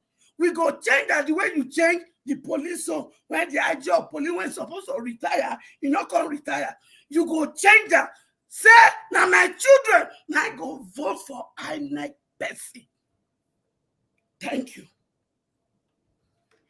Thank you. Thank you very much, Mama Aisha. God bless you. It's good to have you on the show today. I appreciate you, man. Thank you so much. We have a few people joining us right now. Some of you. Anyway, I'll just move on. Give us a Monday, please. Give us your final submissions. Thank you very much. 4 minutes. Thank you very much, Mr. Elvis. I do appreciate you. And I think that interjection for my brother was very timely. One thing is you cannot say because my neighbor's house is dirty. Me too. I can also let my own house remain as dirty as a dumpster. Nigeria may not be the worst country on the face of the earth, but should Nigeria in the first place be part of the worst country on the face of the earth? I said in my submission earlier, no, not one Nigeria should be less than a millionaire, if not a billionaire today. Not one Nigerian. And you ask me why? Gaddafi proved it, and I can just tell you, same way. Not one Nigerian should be less than a millionaire. Not one Nigerian. We have all the natural resources that it takes. And even as that not happening, the Nigerians are still asking, okay, if this is give us a thriving economy so that we can do business, we can do work. And yes, I think there was one Yoruba person that you showed sometimes ago, Mr. Elvis. He said Nigerians are lazy. Oga, I think maybe let me not say some things here. What is there in the country that you can be proud of? The economy is not working. Mr. Chimeze said he used to send cars to Nigeria. He cannot send cars to Nigeria because nobody is buying. Economy what? Grounded. Economy is not working. And you say Nigerians are lazy. Now you be the most laziest person. Because why? All you are doing is for free money. When you finish doing those things on social media, you go and meet your paid master and they say, oh, when you go to Paris, you don't finish your work again, take your own court. So it shows you are the most laziest person on the face of the earth. Because you just look for cheap labor. Nigeria is not the worst, is not the most worst country on the face of the earth. But should Nigeria be part of the worst country on the face of the earth? Because we have clueless men in power. Clueless. Somebody says, I think it was Peace Up. He said, Akpakomisa's head, his head is as cool as a cold iron. These guys in power, their head cold, it cold past cold iron. Because, okay, now they said this one, the president in quotes, the one that the Mahmoud Yakub select, he wants to shovel his minister. The time when no shovel his minister, what's happen?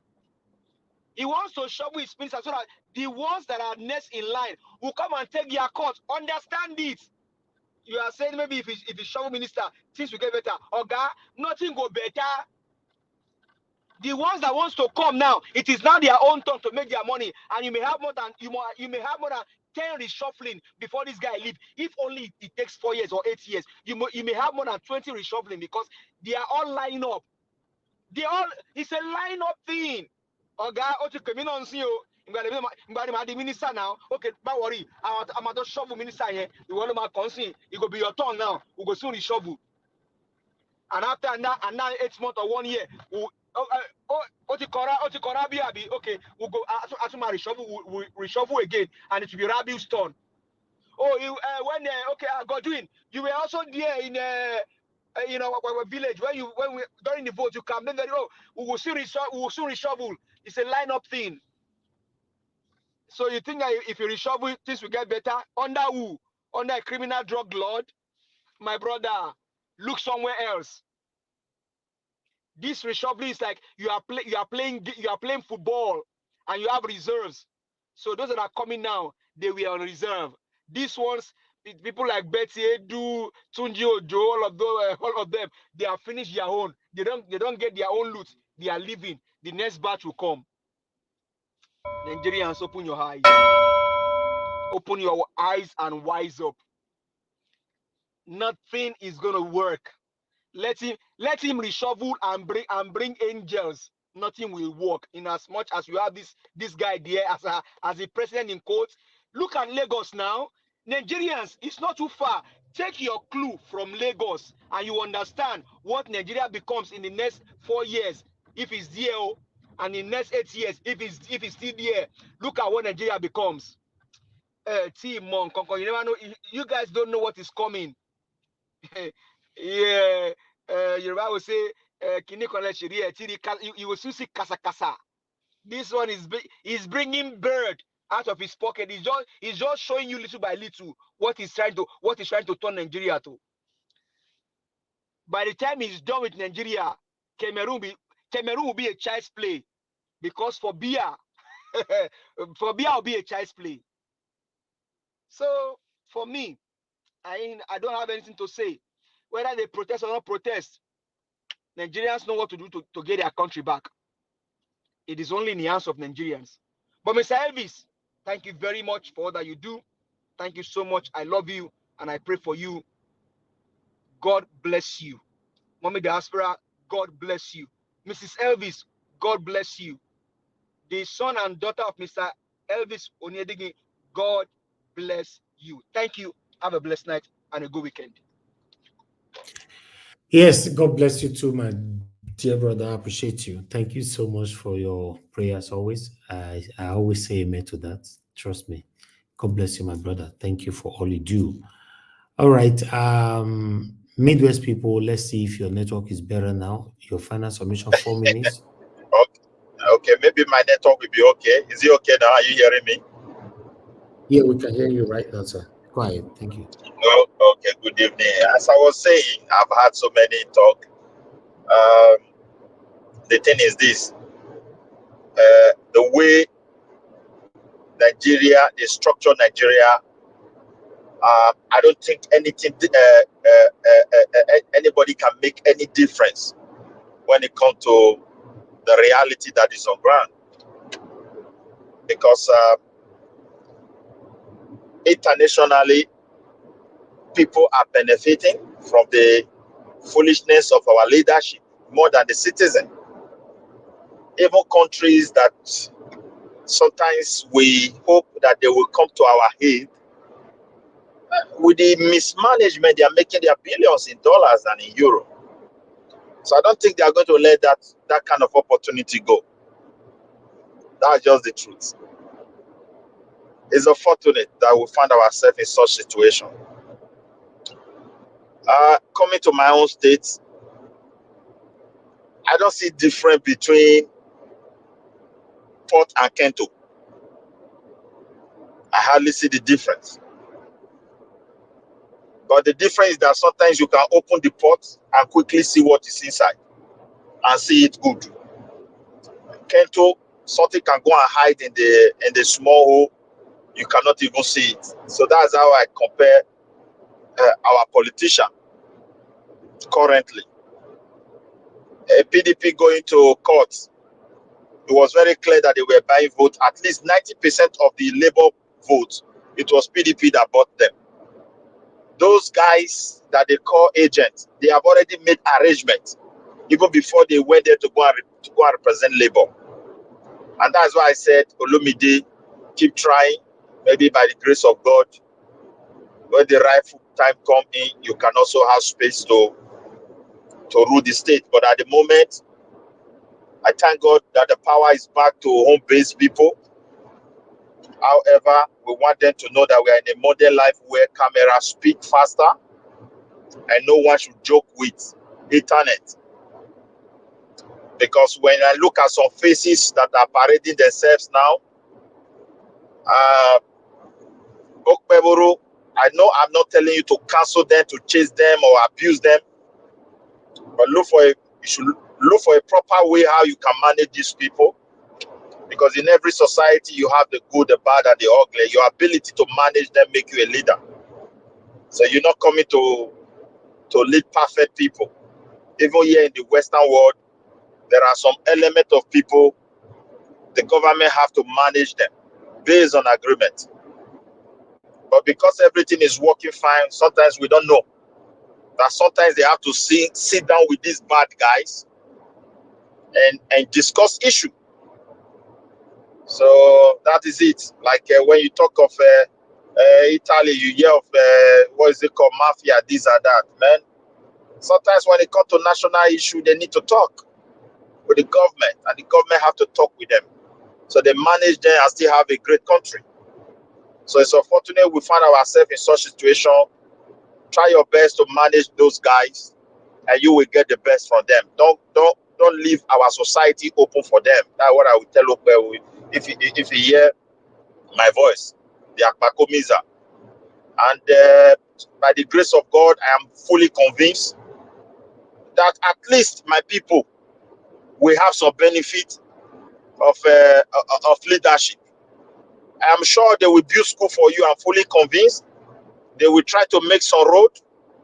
They will also try to go into things that will enable them to also siphon the treasury, because they designed the system to fail. Governor have immunity to steal. He have the power to set criminal free. How can that place be? Let us be honest to ourselves. So you expect that kind of place to prosper? You expect that kind of place to witness free and fair election? You cannot eat your cake and have it. We need to check those laws. Governor, you have right. You can do whatever you like. There's immunity. The same governor, you have power. That man that has been sentenced, you can give him executive pardon. President can do the same thing. So, my dear, so fortunately, this is the place we find ourselves. Those who wrote 1999 Constitution, I don't know where they come from, where they came from, so because it's so strange. Because most of the things they had to the Constitution is our problem. As I said before, among these three guys, anyone that peradventure become our governor is going to emerge. He's going to leave that office as a multi-millionaire. But let's look for the one that will not sell us, because only God knows tomorrow. Ordinary broadcasting house now, the governor neglected it because it's for adult people. That is not his business. He did not pay. He did not do anything to protect it. But if it were something for him to make more money, he will go there and quickly pump money there, and they will be telling you million. And what the rest will go into voicemail. So that's why we must elect our people whom we can talk to. And I believe we are on the rightful track for that. They are the time to be convincing my people Messiah is coming. For me, I've searched my heart. And I ask myself, how is this thing going to work? Someone is stealing money. You can't take him to court. And they are telling us, go and hold your governor accountable. The governor I cannot sue. If I take stick, I say, governor must go. You carry army. They say, buy them. So it's a serious issue. Let's know where the fault lies.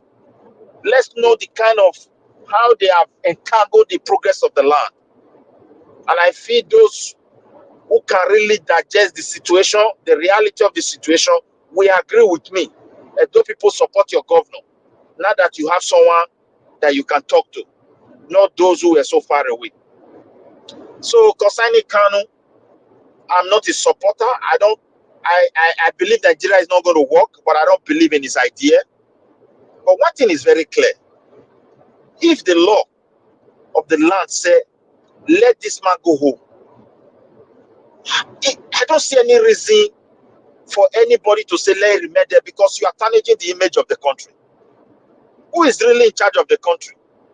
Under normal circumstances, the highest power belongs to the judiciary, not even the executive. Look at America when Trump said, people of this country, don't come to our America. Let me just add this one. A judge in one state look into the matter and cancel it. Upon pronouncement, less than 2 minutes or 10 minutes, the entire executive order from Trump became invalid in the airport. The law enforcement agent look at the law, not Mr. President. So Nigeria government said Kanu free. Let him go home because you did not sentence him. He won and he won. You are destroying the image of the country. If he died there, the country is going to suffer more. You create more anger. You create more confusion. It's of no benefit. Let him go. Even if he had violated the law, you did not handle the case well. So let him go home. That is just my say tonight. He should go home. Thank you. Let another person have the spaces. My time is over. Thank you very much, Nadia Watch. Thank you, sir. Thank you very much, Agami God's people. I'm gonna bless you. Thank you so much. Let me take this call quickly. We have Madam Origin with us. Good evening to you, man. Thanks for joining us. Talk to us. Hello, Mr. Naija Watch. You know, I tell you, say I am here, but I'm gonna be. Anyway, I greet everyone. I'm just trying to see my mother. You know, only you know the entire. Even when we are stressed, you know the entire. God bless you, man. Thank you, Mr. Naija Watch. Thank you for this candlelight. I think Mr. Midwest Man has become my case study. And Mr. Midwest Man, you are my case study, no vex, sir. I greet you.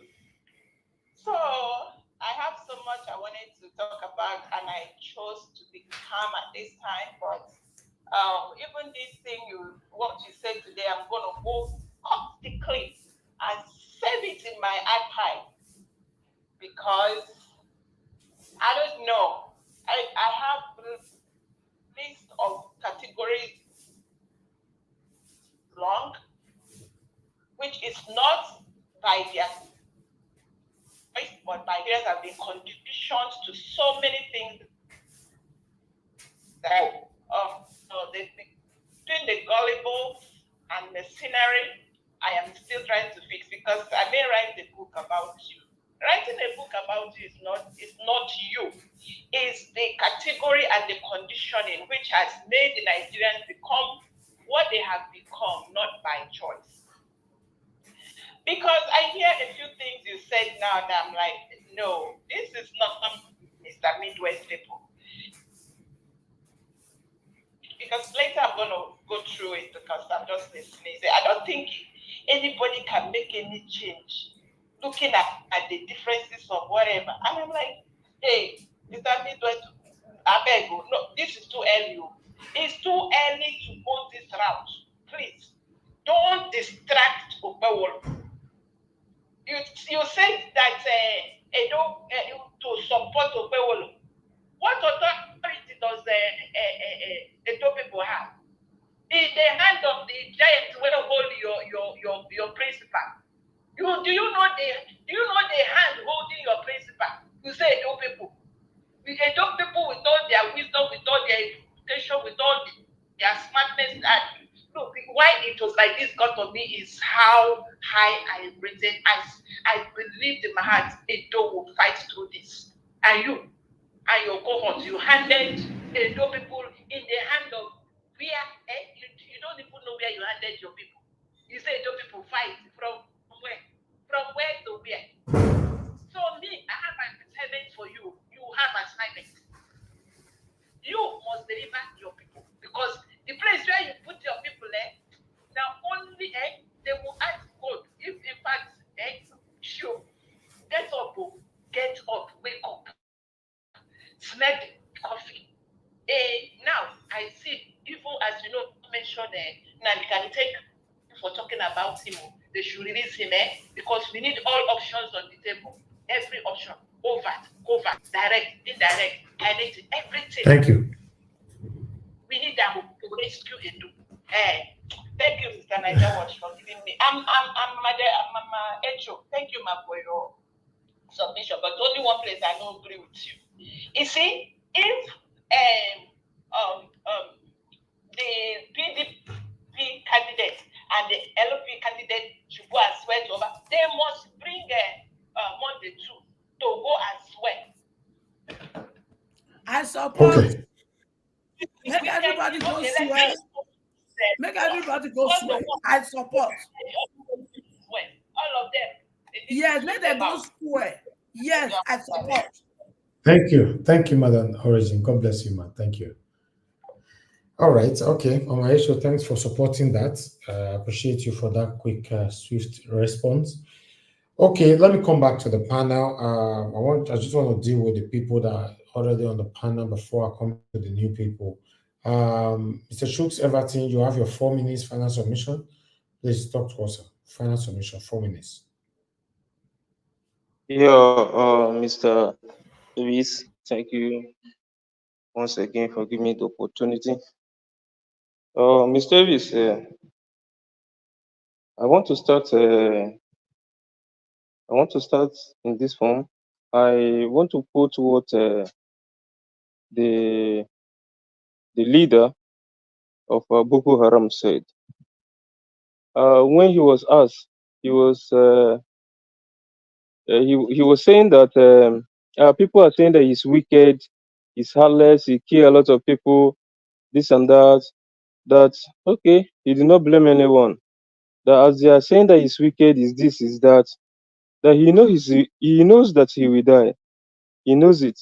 That one day he will die. But the person that will come out, the person that will take over will be worse than him. And we saw what that was Muhammad Yusuf. And we saw what Abu Muhammad said, Abu Bakr Shekau. He was still asked the same question. He said, okay, yes, that was what his Oga said. But now people said, hey, I wish it is Muhammad Yusuf, that him is a devil, it's a devil incarnate, that people are not saying that I wish it was Muhammad Yusuf. And I said, may Nigeria never reach to that extent that will be crying to have our former president. Why I'm saying this thing is because of Buhari. I have understand that he's happy. The pressure is no more on him. He made a statement that when he leave office, we will appreciate him. With the type of rubbish he did, with the type of corruption that happened during his tenure, during his tenure, he's proud to say that we will miss him, that we will remember and we will thank him. God forbid, Nigeria will not get there. Nigeria will never occur again. What happened was a mistake, and I see it as a mistake. That is because even the elite, some of the elites, they are complaining, and that is the reason why I say it was a mistake. Those that stood by Tinubu to make sure he rigged the election, they are collecting it now. The thing is telling on them. They are also lamenting.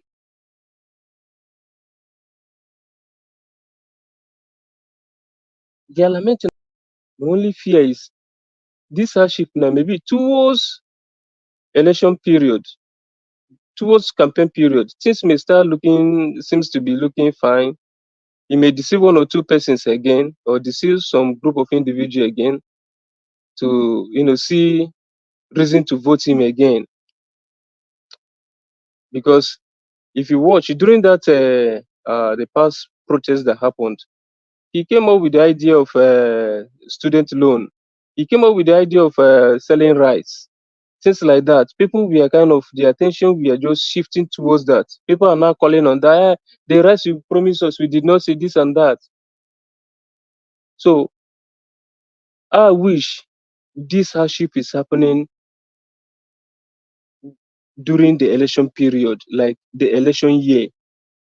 It could have a significant negative impact on him. He could have dealt with his political career, or he could have changed that election, because people will definitely come against him. They will not vote for him.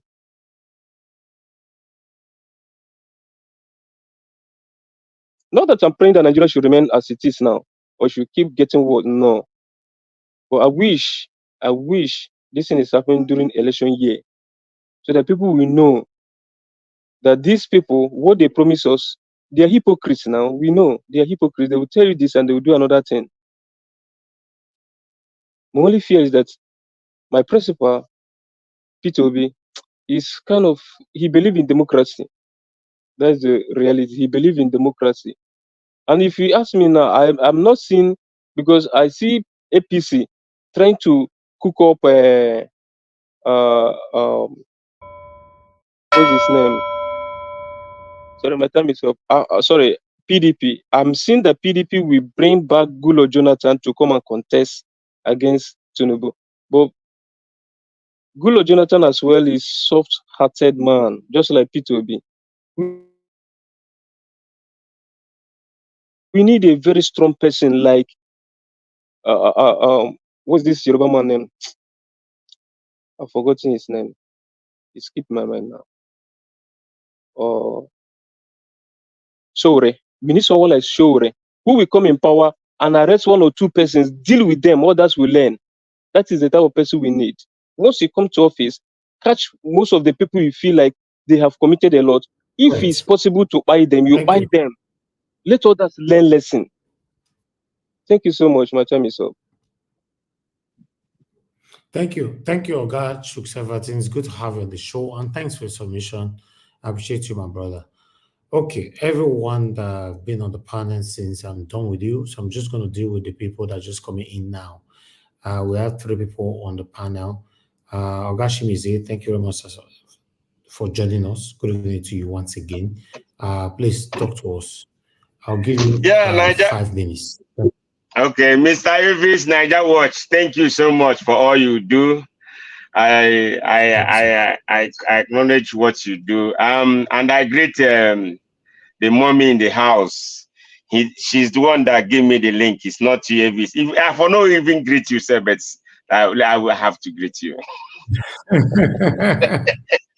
Mommy is the mommy that gave me. She gave me link. Thank you, mommy. Yeah.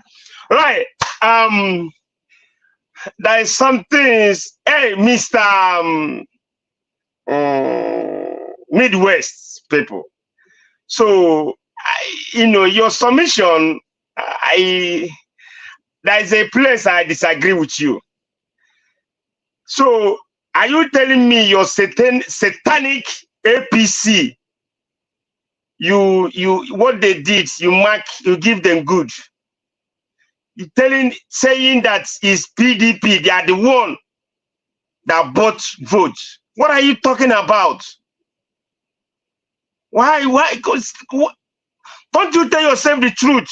Don't you know that your satanic APC, they are evil?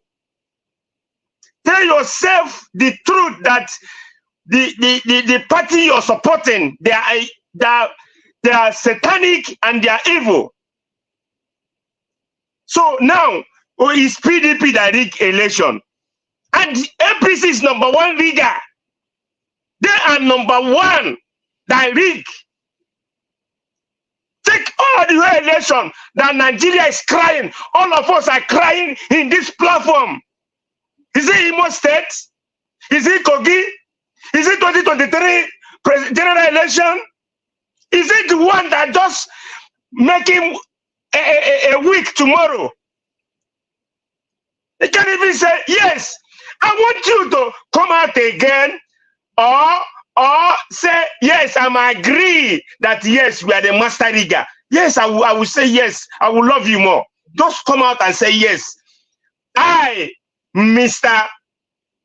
Midwest people, yes, I agree that APC is the master rigger. And I will respect you from today. Unless if you didn't come out, I will keep attacking you.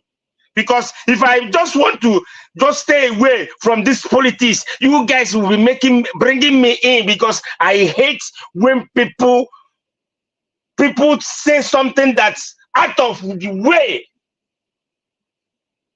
You can't tell me, oh, APC, they are the one that rig election, and they are the most party that buy voters for the hungry people. I don't blame you guys. Now, another thing again. That one aside, who say Nigeria is better country or is better than? Tell me country that Nigeria is better. Tell me the country Nigeria is better.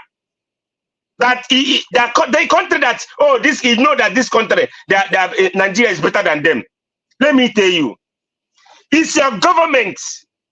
It's your government bring your country, your beauty of your country out. It's your government. The politicians. How many of them? How many politicians in all, even Ghana, Togo, Cameroon, that come to Nigeria and build a mansion or build a building or worth of $1 billion? How many of them? But you, Nigeria, the politicians will carry their money and come to US here.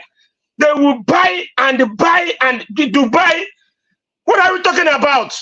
You telling me Nigeria is the worst country, whether I like it or not? The corruption is #1 in the whole world. Tell me the place you will mention Nigerian name and they will give you credit. Tell me the country. I don't know why we keep saying. Let's say the way it is. Nigeria is #1 corruption. They're corrupt. The whole politicians is corrupt. Even the people there is corrupt. Everybody. Because if you are telling me he will look, a lady will go for somewhere to look for job. You tell the lady, hey, come and meet me at so hotel. Is it no corruption? And a man will look for a job. He say, oh, you will pay him up front. This is not government. You will pay him up front your two months salary before he can get that job. I know the person it happened to just this January. I know the guy it happened to. Is it not corruption? We are corrupt. Unless Nigeria, look at police. Is it police? Look at how police is misbehaving. Look at them. If he tells them, okay, take this one now, he say, oh, no. That 1 million, that 1 million will come to 100,000. Just if you watch that thing, how that video ends, or how that police and those cops end, those coppers end, you will know that they still collect something from them. They will never leave them freely. That is corruption. You are telling me your country is good. Tell me, is it judiciary corrupt? Politicians corrupt? Police corrupt? Military corrupt? Where are we doing? DSS corrupt? All the whole security apparatus, all of them are corrupt. So tell me who will get Nigeria right? Who will make Nigeria to come out from this? To come out from this corruption? Who? How are we gonna get out from? You see, when you say something is on fire, you put everything to fight to to make sure you want to off the fire, and no way. How are we going to do it? Who will do it? Who will let the corruption stop in Nigeria? The judiciary, they never, in fact, their brain is dead. All of them. They wear wig. What are you doing? Can't you reason one day? Say no. Let this thing must stop. This thing must stop. Let's get this right. Let's get this working in Nigeria. And you will still doing. Why? Mr. Chimeze. He have to get this right. Who is calling me? Sorry. As you talk about judiciary, if you give me 10 seconds, sir. Do you know that the Chief Justice, the new or interim Chief Justice, just told the lawyers not to discuss issues that are in court on TV anymore? You see? Look at that. Because they know that people they know that people opinion, they don't want people opinion no more. They don't want anybody to discussing it, because they know what they are doing, because they know people is talking. Everybody is talking. Give us our mandate. He said something earlier on. I said it before. See, motor cars are no more selling. The things I have there is no more selling. It's how the condition is affecting everybody. Okay, how are we going to get out from this quagmire? How? If he asks me, who I go ask? How are we going to do that? We will do this. We will do this. See, you see, judiciary. Believe me, if judiciary stand up today and say enough for this madness should stop in Nigeria, it will stop. But so far, because of their evil and the money they want to get, you see, when they are eating their money, all their family, I will curse them today. I will curse them. Anybody that's still collecting bribe because he want to keep Nigeria in darkness. He want to keep people of Nigeria in darkness. That money, if you eat that money, you will never return.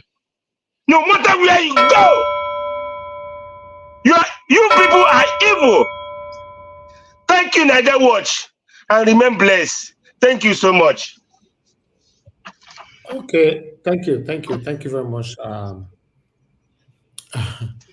Okashimize, thank you very much for your submission. It's good to have you on the show. Okay, let me quickly move on to the next person, which is Madam Iris Finance. Thank you very much for your super chat earlier on. I really do appreciate you for all you do, your encouragement. I'm very, very grateful. Please talk to us, ma'am. Yeah, good evening, Mr. Elvis. God bless you, as I earlier sent on the super chat message for all you do. God bless you and your family. Mommy Diaspora, I greet you especially. And the gentlemen in the panel and the mama, I greet you all. Comment section people, God bless you for always keeping the program busy, for always for always being there with us, sharing ideas together. We're also learning a lot from the comments that are coming. Your contribution also matters a lot. And of course, the invisible viewers, thank you for adding to our view, but we would like sometimes, some days, you guys also show up and, write something or just say something. But it's fine if you don't feel like. Keep watching, sharing, and keep the like button coming. And we have a button that is a thanks button. Even if we are not live, you can still support from there as well. You can subscribe to our silver or gold membership and the super chats. God bless you all. I don't really have much to say this evening. Sorry, Mr. Ivis, for coming into the panel a bit late, because you were saying it earlier on that we should come in. But sometimes some submission just kind of drag somebody in, just give you that tweak of Let me just go in and respond to this statement. I want to respond to one of the speaker. I can't remember the position the speaker spoke earlier on. The speaker that was telling Mama Echo that it's their generation that caused this thing that we are today. I'm just here to disagree with you. I respect your view. I really don't know the side you're coming from, but the little... That was Mr. Shooks, Okay. Everton. Okay. So, Mr. Shuk, I don't know you know, you didn't emphasize much on the area you're coming from, but I want to disagree with you in general term. Probably if you explain the side you're coming from, I might understand. But in general term, I want to give my opinion to that. Based on the life people were living then and the life we are living now. I disagree with you in the sense that the Nigeria people we have today, they are the ones that make the situation to be this. Let me say the generation, the millennium, the one before the millennium, I can't remember what they call them now then, before the whatever till this Gen Z. Because Baby boomers. Baby boomers. Because I remember during Babangida, we were still having, we're still having vibrant youth. I don't know if most of you remember that Babangida Muslim of 18 of that time. The way our youth hit the streets then, the way that protest went, Babangida, the pressure was much on him. We saw the results that protest yield. Unlike the youth of today, when we say protest, there's always an excuse. Some of them will tell us in the diaspora, come back and lead it. Even when you try to give them ideas, strategy, how the people in the Western world where we are living, how they do it that is making their country to work. Don't get me wrong, I understand that our leaders are ruthless, they are brutal, they are wicked, more than the West leaders that value their people. But still, it still boils down to history. When you look at the history of the Western world, majority of this country we are enjoying today, people fought for it. They fought as in the red oil that split in most of this country. Most of you understand what I mean by red oil. Is a lot. It's good to read. When we read about their history, people that read that do research, we understand what I'm saying. There is no country in this world that have gotten a freedom in a platter of gold. You must fight for it. At least I think South Africa will be most recent to most of our Gen Z. Right now, Mandela and all those apartheid, something and all that. They didn't quiet. They fought for it. So that thing you are saying that their generation caused it, I will start with the Biafra War. One thing led to another, Abure Accord, history, Ojuku, meeting, Gowon, and all those things. When you read all those things, how that thing started and how it boiled down to the time where they stood up, they rise, as in, we are talking about people that were not even, they were not having enough weapons. They were not manufacturing, they were not doing a lot of things. Along the line, they started trying to help themselves manufacture another. Even at that, they were not scared to venture into that Biafra issue with Nigeria. They were not giving themselves excuse. They stood for what they stood for. They fought for what they think is their ideology, what they feel is right, what they think they believe in. But let me bust your bubble. Nigeria youth of today, they don't even have ideology. They exist on social media. They are keyboard warrior. They just talk and insult people. Look at our social media space today, is completely polluted. Polluted with irrelevant things. If it's even with relevant things, it's a different case. It's an irrelevant things. Look at, if I tell you this case that Very Dark Man is fighting now, there is somebody that will involve in this case. You will not see anybody talking about it. Why are they talking about it? Because of Bobrisky. Not even because of the corruption case that the thing carry. That is the extent our society is today. Our Gen Zs, our millennial people before them, they are not ready. So those people that you are saying that they are the cause, they are even the ones that were having the balls as are then. Because the resources we have now, the things we have now, to face this reality on ground, to fight this evil in our land, Those our parents and our forefathers were not having it. There was no media to spread information. There was no media to really know a lot of things that were happening. That is enough media as at today that you will be in the comfort of your zone. You will be here, you'll be seeing what is happening in America. You'll be seeing what is happening in Australia. They were not having those things. A lot of technology that is available now, drone, and a lot of things that you will stand here, you can easily use something to go and see what is happening in Abuja. They were not having it. But yet, most of them stood and fought. They spoke. They would throw them to jail and come at them, fella. They use music, name them. This generation, who can you tell me that is just really there? Don't come and tell me Showore. I'm not saying he's not trying. Showore is trying. He's also talking. I mean, people that you will see, okay, we are rising because we are seeing Showore doing this. We are rising because we are seeing Nnamdi Kanu do this. Right now, you are saying it, they are telling you they will send military. They will. Our youth of today, they are afraid of tear gas. So don't say those ones that pass, that use their hand, their stick, their mouth, what was ever in their possession as at that time to fight as much as they can, that the country was even the way it was then. That was the time people are telling you now that Naira was bigger than dollar, was bigger than pounds, and at some point they used pounds and all the whole of that. Nigeria was never as bad as it is today. And we have all it takes not to make it so. Because look at, for example, the people ruling us. Old men are the ones that are throwing us into this agony that we are today. With people that are less than 5 million people, dealing with 230 million population. Come on. You can't tell me that those people are the one that is our problem. We are just the problem of ourselves. We are extremely corrupt. We are extremely morally, psychologically bankrupt, that there is no shame. Everything about that country, I don't know how to describe it. So I'm just here to actually debunk that with these few facts.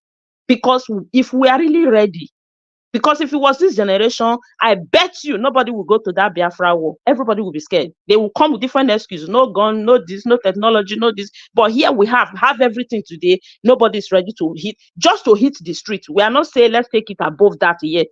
Nobody is ready. Look at the last protest. Some people have excuse that, oh, it's our people that they kill more. The Southeast were inside the house. The Southwest, some of them will say, now that it's our brother's turn, you want to come and spoil it. Why did you not protest during Buhari? The South, some of them were on the street in the name of protest. They are cooking on the street, barbing hair on the street, playing musician, live stage, dancing. Is that how to protest? It was only actually the North that stood in this last 10 days protest that they did last. It was only the North. And that is the fear of what happened in the North. The crowd was even why the president-elect stood up to address that irrelevant address that he gave to Nigeria, that leak even before the day they have to read what they address. So our generation is not ready. So that being said, let me go to Mr. Midwest. Mr. Midwest, people, you are one of our old panelists in this platform. For some time, we have not been seeing you, but I'm glad you're back. During this Okpebholo time, you support your Okpebholo. I'm not against that. But there's something you always hit on, which I have a question to ask you. You are always with this idea of people that are not connected to our people that are not our people that doesn't speak our language, people that doesn't that. But one thing that baffles me when you are saying all these things is that in as much as you are an Edo man, we are Edo people. I believe you must have been away for some time, for some years now. If I am to tell you, you are no longer connected to the people. If you like visit Nigeria once in a year, as long as you are not living there, you are no longer connected to the people. Maybe you think because you call people on the phone, you call family on the phone, you are connected to the people. You are no longer connected to the people, my brother. If you see those people that live in Lagos or live in Abuja that were not living inside the Benin, or maybe not fluent with their language, you think they are not connected with people. You are not far from it as well. You are the same. And let me tell you, sometimes we defend those things when it's convenient for us, but we don't see the danger that comes with it. You that always come here to say it, are you not telling me after many years of living in diaspora, you have your family in diaspora, you have your children in diaspora? Does that make your children not to be Edo anymore because they are not living in Edo State. And I'm sure probably they are not that fluent in Edo language like the children that are living on ground. Now, tomorrow, if your children want to go home and do something in Edo State, they want to fight for office or they just want to do something, it must not be in politics. Then somebody will come out somewhere and start sidelining them that they are not Edo enough because they were born and bred in diaspora or probably because their Edo is not fluent. Then how will you now come out to defend such a thing? Because it's good to say it today now. Probably when you did not reason it to your side, it will be easy for you to use it to come now and use it to castigate anybody because it's convenient for you today. If you allow me to come in there, I can clarify myself. Am I permitted? Yeah. Okay, thank you for that question. See, let me go to one statement you made before. You said Nigerian youth today can no longer do what the leaders of the past did. Do you know the reason? We'll be fully there that Nigeria will work. You see it now. So that very statement has weakened them. So let me come to your last question. I would like to speak Benin here for you. If we don't admit our error today, those children we are talking about in abroad, when they come back, and we're almost close there. So we should not be so political correct. As a two person, our leaders have done this in the past. It put us in a serious disadvantage. Let us be honest. We know we have a lot of our children. Let me point this one to you, because what I'm trying to say here is this. If you look at what is going on in Nigeria, I don't know how to really present this before you. Those children that we have in abroad here, if we love our place, to some degree, let us start telling them the truth that they come from somewhere. This is how our culture look like. This is what our people eat. This is what our people like. It will go a long way to protect those children. That is not what I'm saying. It doesn't mean when you are coming from abroad, you should come and be governor. There are many ways to serve people. But I just said that. I just said so. So what I'm trying to say is this. I am not talking about the cultural and language education we have to give to our children. Obviously, if you are a foreigner, you are living in a foreign land, you are having children there. It's your responsibility to try to do so, even though it's conflicting because of the environmental influence. Now, what I am saying is, irrespective of what you do, what you tell them, because this is what concerns you and them direct that you are doing with them. You don't have control. My sister said the way you connect to No. Hold on. I've allowed you to interject. Let me finish. You don't have control. In as much as you teach them, can you let me finish? Just let me finish. I've allowed you to interject. I don't want to miss my chain of thought. We have other people waiting. Please, let her finish. In as much as you can teach them what you want to teach them inside your house, you can tell them your language, where you're coming from, where you're not coming from. As far as they are not conversant with the land, they enter there one day. That is what I want you to understand. You don't have control over how you want people to relate with them, what you want people to think of them, and what you want people to tell them. Because that is exactly what you're doing now. Because those people don't have control over what you want to think about them. You are the one saying they don't speak language because they don't live there. They are disconnected. They are not connected. I am only making you know. I am not saying that you don't have right to think like that. That is your opinion. That is your idea, your mentality. But I am telling you, if you have to come back tomorrow to you, because today now you will be saying it because it's convenient for you. You want to use it to justify certain things. But I want to tell you that this thing you are saying, with the exposure we have and the traveling we are into, all of us are into this mess together. And it will not sit anybody well. Because for me, I will not like it just because my child is not born in the soil that I am coming from. It will go back there tomorrow to contribute his or her quota to the land, politically, private sector, or anywhere, my sister, let me give you an example. Can I finish? Can I finish, please? Can Sister, I finish? just a moment, please. If you permit me 1 minute. No, let me finish. Let me finish. Now, the person go home to contribute his or her quota because he have not been there, even if he have what it takes to develop the place, even if he have what it takes to contribute the quota, they will not come and sideline the person because of language or because of tradition or because of culture or because he was not born there. My brother, I think we should grow beyond that. I quite agree that almost all our leaders, or if possible, all of them, they are corrupt, they are not ruling us well. Yes, I agree with that. But in the area of marginalization of tribe, culture, language, or whatever, that is where I'm hitting on. Let's try and see how we can manage that area, because sometimes it pays in the ear to hear that in this 21st century, somebody is judging people because you don't grow up in your father's land, because you were not born there, or because you don't speak certain things, you are no longer entitled to your land. That is where I'm going. And besides, for Monday Okpebholo, you think is the man of the people, is the man people can listen to, people can hear. My brother, welcome to the administration of tigers and lions that are already in the street. Here we come. I have grabbed my popcorn. In another 8 years, if Aston is not able to regain his mandate, here we will be here speaking English again. And I'm waiting for that debate. Thank you. Deal with it.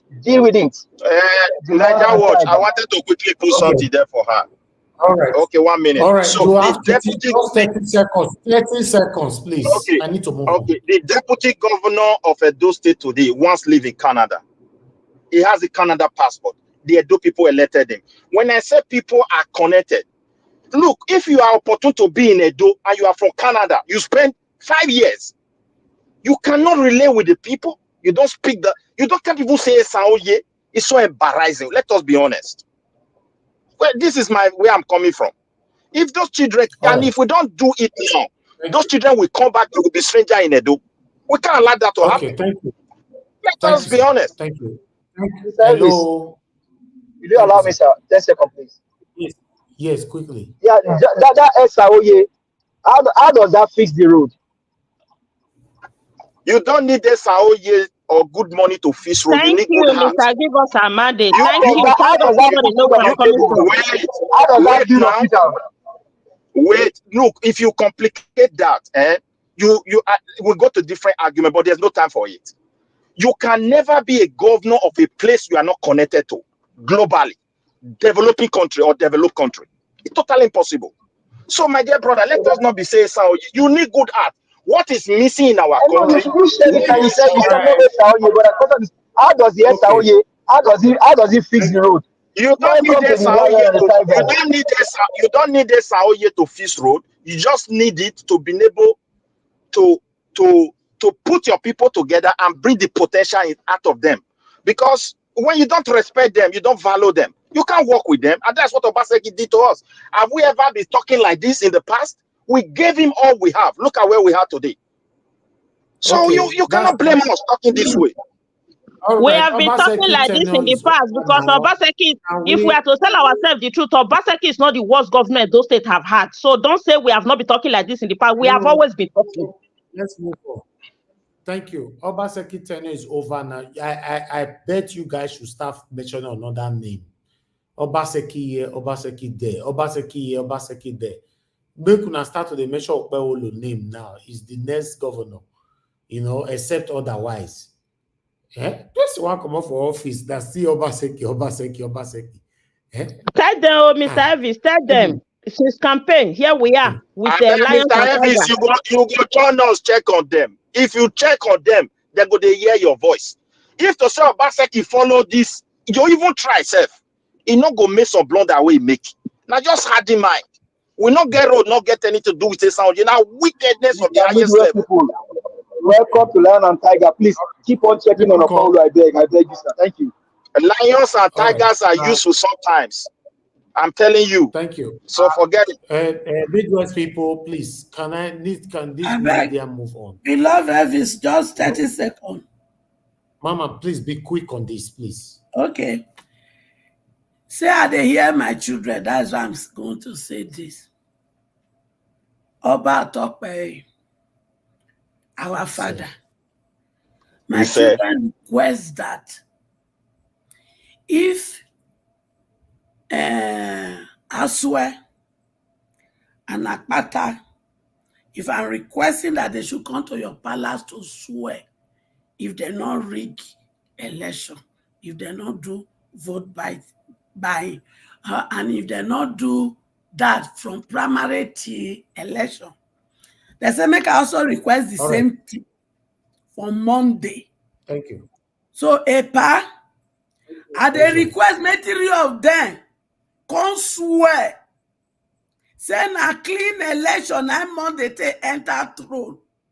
Because my children tell wait, make a round up. Mama, thank you. Wait, let me just round up, please.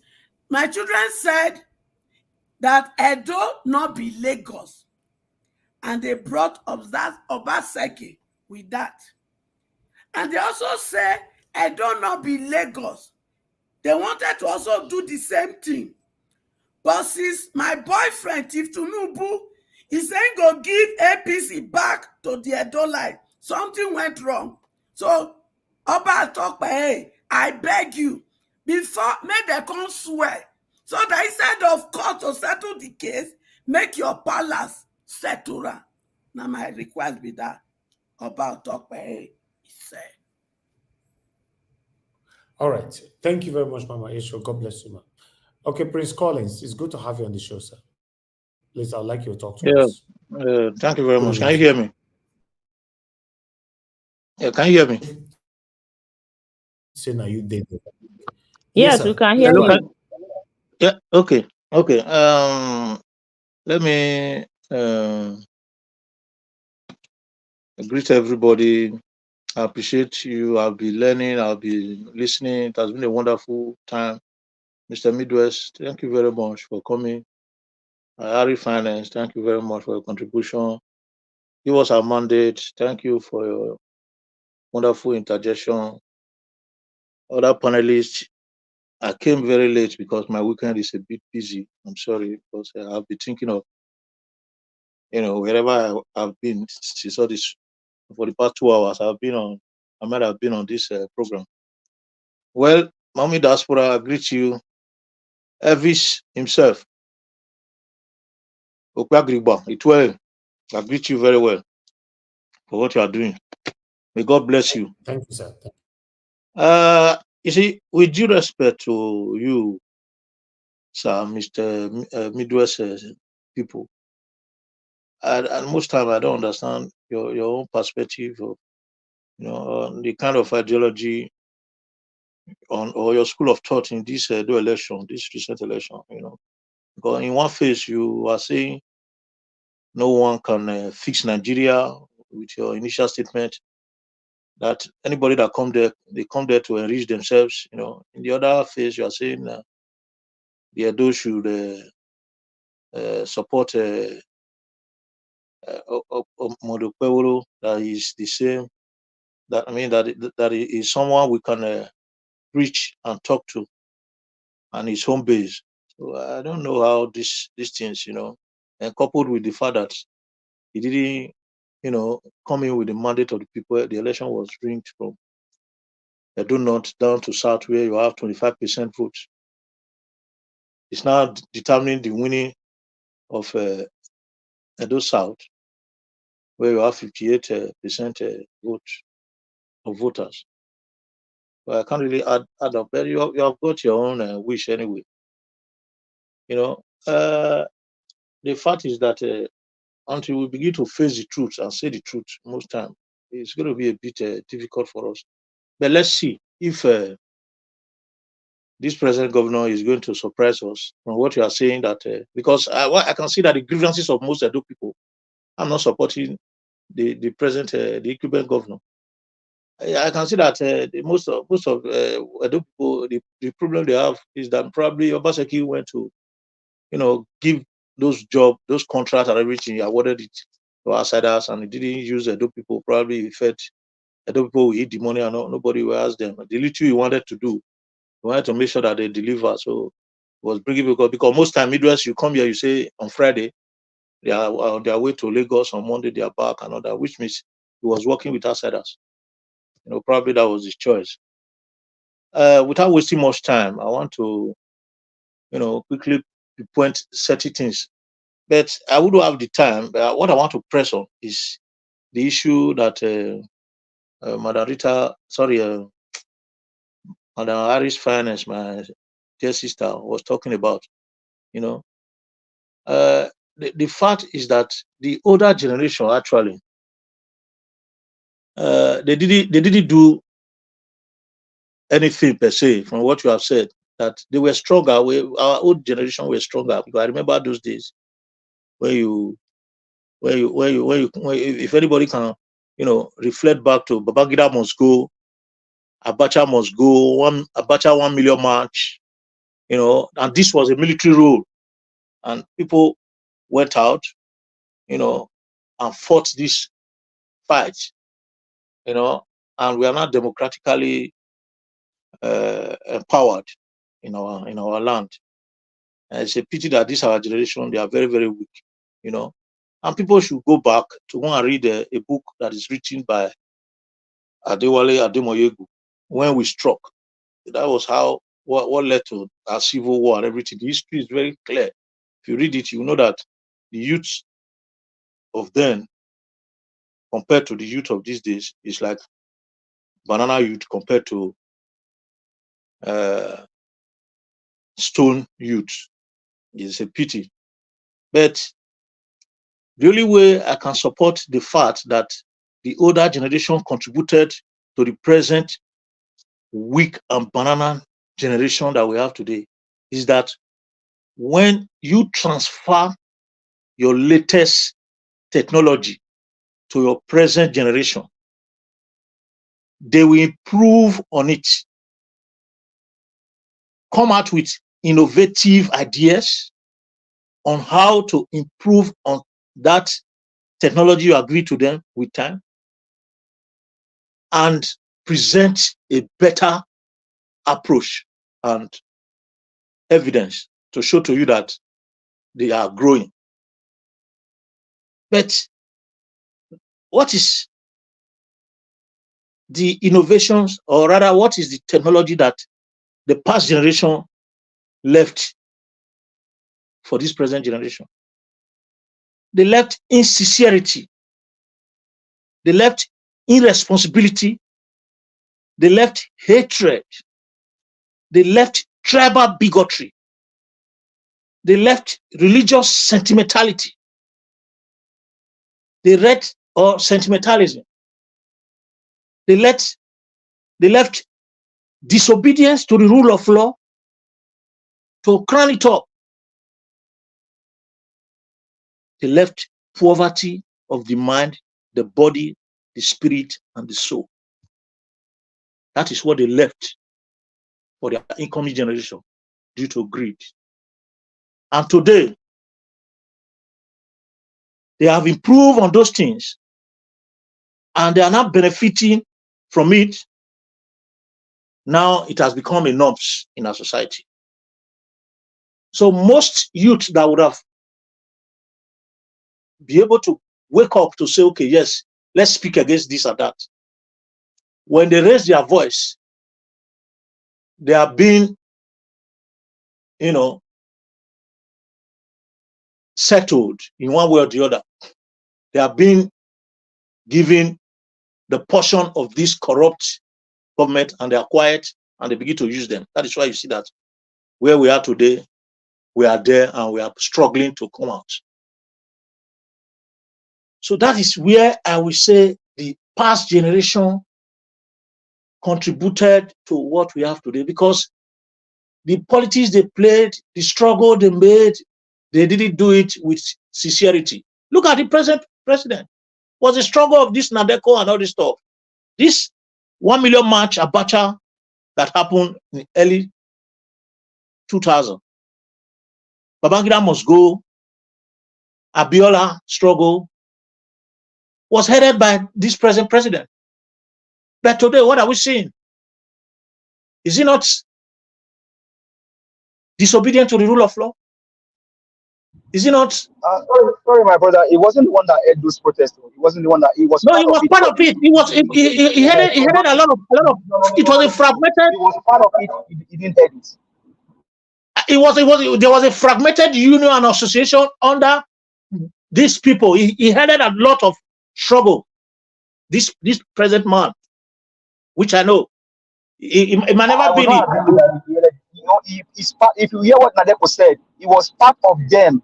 He was not a leader. He was part of them. He can be part I'm of not the leader, saying but he's the leader. Listen, I'm not saying he's the leader. If he was part of Nadeko, is he not? Would it be a head in his part as a regional head in Lagos?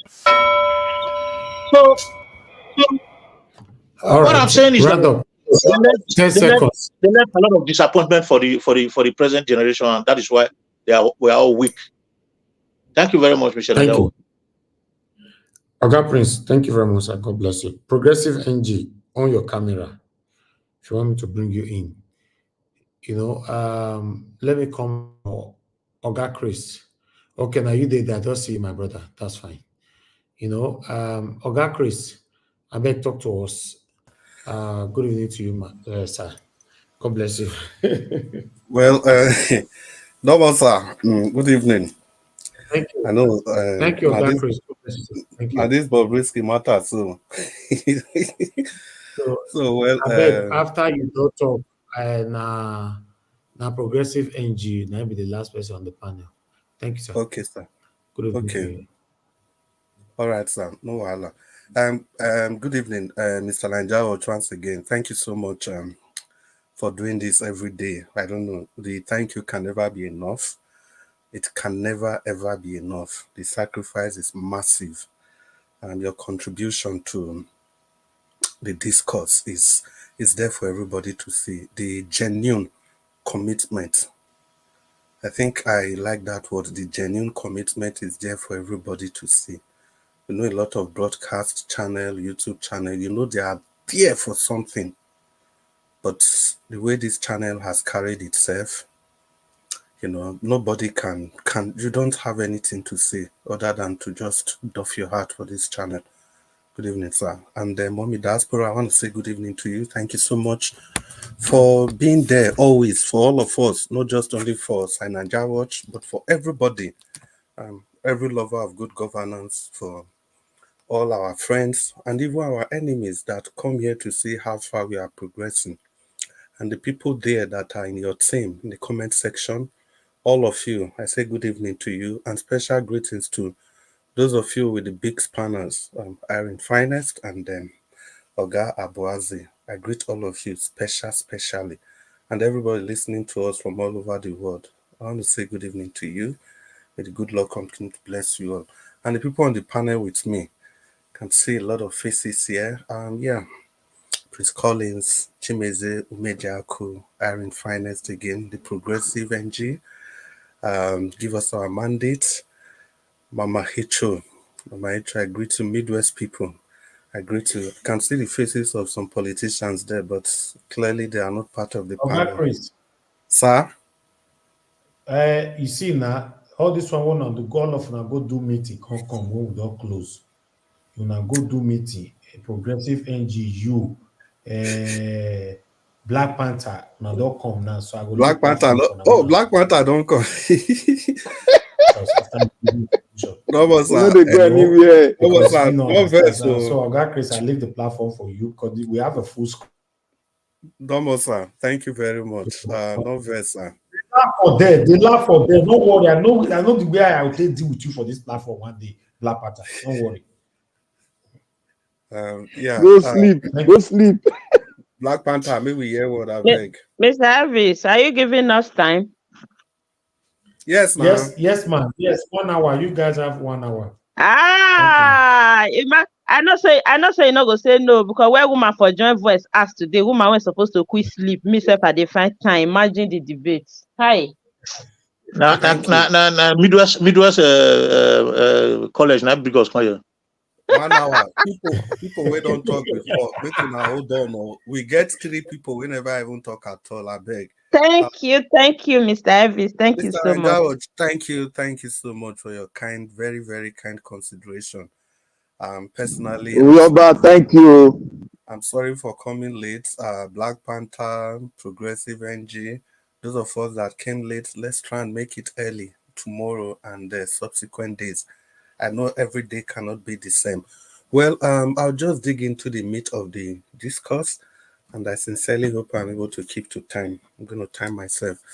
Yeah, I came in when Madam Irene Finest was giving her speech, and is it fortunately or unfortunately, I completely disagree with Madam Irene Finest in 2 or 3 aspects of her submission. And the first one is about the generation that actually caused the problem we are today.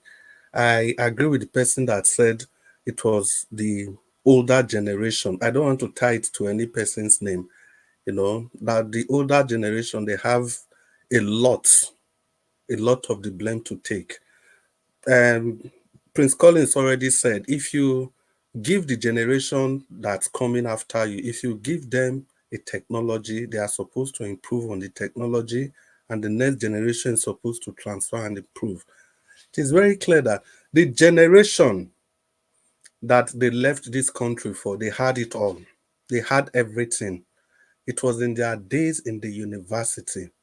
They wash their clothes for them, they feed them, they pay them bursary, they give them everything. There was no distraction. And to a very large extent, the rule of law was still there. People still value credibility. If you graduate at that time, you can get a job. I remember some of my uncles, as they were leaving the university, they already have 504 waiting for them. They have jobs from Leventis, UAC, and to get into an NPC, and just name those parastatals. It was just so easy. But what did they do? Immediately they got there, they started. Before I just continue, Sir Naija Watch, abeg, Madam Rita is at the backstage. Although we have a full screen. So that generation, did they ever improve on that? No, they did not. They did not improve on anything that was handed over to them. As a child, we had telephone, landline. You can pick your phone and call any person. We had telephone directory. And NEPA, ECN then, it used to be called ECN, wasn't as bad as this. And the roads that were left for them, constructed by the colonial master, the standard of education that was left for them by the colonial masters, they couldn't maintain anything. In the 60s, in the 70s, even in the 80s, if you finish primary 6, you can start teaching, actually. There's no way you finish primary 6 and you cannot read and write, just like the standard you have overseas today. Did they maintain any of those things? No, they did not. And that was where the problem of Nigeria started from. They destroyed the nation and they refused to fight for the soul of the nation. And the military era we are talking about, they were able to face the military, yes, because then we knew exactly who the enemies were. The enemies were the military. It's either you are in the military or you are not. And the few civilians that were in bed with the military. So it was easy to identify who the enemies were and fight them. But what do you have today? The enemies, they are all members of our family. That's why you can have in a household, somebody will be in PDP, the other one is in APC, the other one is in Labour. So the fight becomes so convoluted and so complex to fight at this stage compared to what we had before. It is not about courageous or being courageous or nothing. It is simply the fact. We can look at it at both extremes, but in totality, the generations that the country was handed over to, people in their 60s, 70s, they failed the nation in any ramification you look at it. They completely failed the nation. They failed the people that came after them. I disagree with you.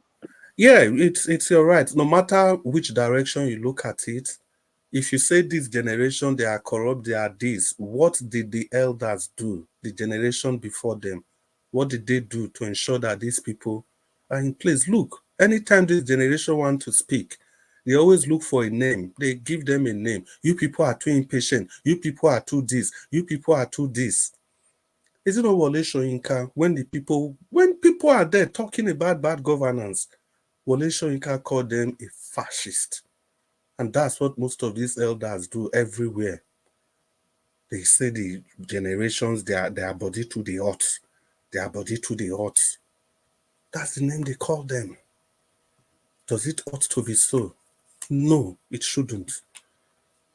And again, I think you cited another example about the North. The North is a place So, where sorry, Mr. Chris, let me quickly throw this in just like a question. Why do you think Buhari called Nigerians lazy youth? Yes. The reason he called Nigerians lazy youth is because of the laziness of his own thought pattern. Because of the laziness of his own thought pattern.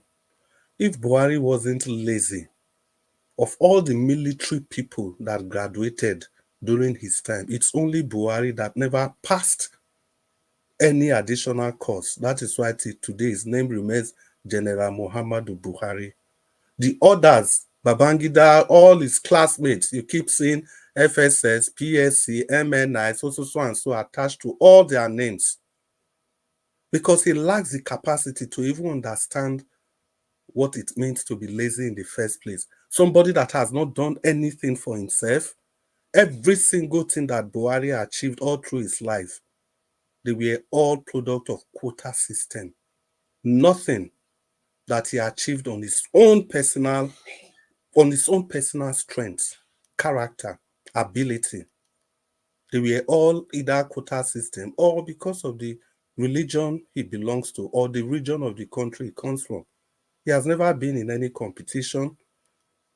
Go and look at when he was the chairman of this oil thing that Abacha created. It was Dora Akunyele, the NAFDAC woman, that was literally running the ministry. All Buhari did then was to channel the whole fund to the north, everything to the north. So I'll just continue because of the shortage of time. And also, I was talking about the north. You see, the north we talk about, the example given, the last protest, this it's just a show of a complete comprehension of what the politics of the north is all about. I live there. I know their thought patterns. See, if it is only, I believe they are part of the problem we are facing. Because if they are ready to speak with the rest of Nigeria with one voice, I'm sure things will be better than this. The only time they recognize anything is wrong is when it affects them personally.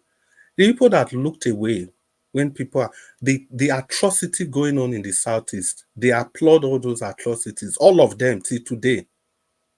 They applaud those atrocities going on in the Southeast. The only reason they protested is because it has affected them. But that is not what the people in the South do. People talk about Boko Haram, kidnappings in the North. Everybody in the South, people are saying this is wrong, this is wrong, this is. But go to the North, you'll never see anything about the atrocities, not just only in the Southeast, going on in other parts of the country.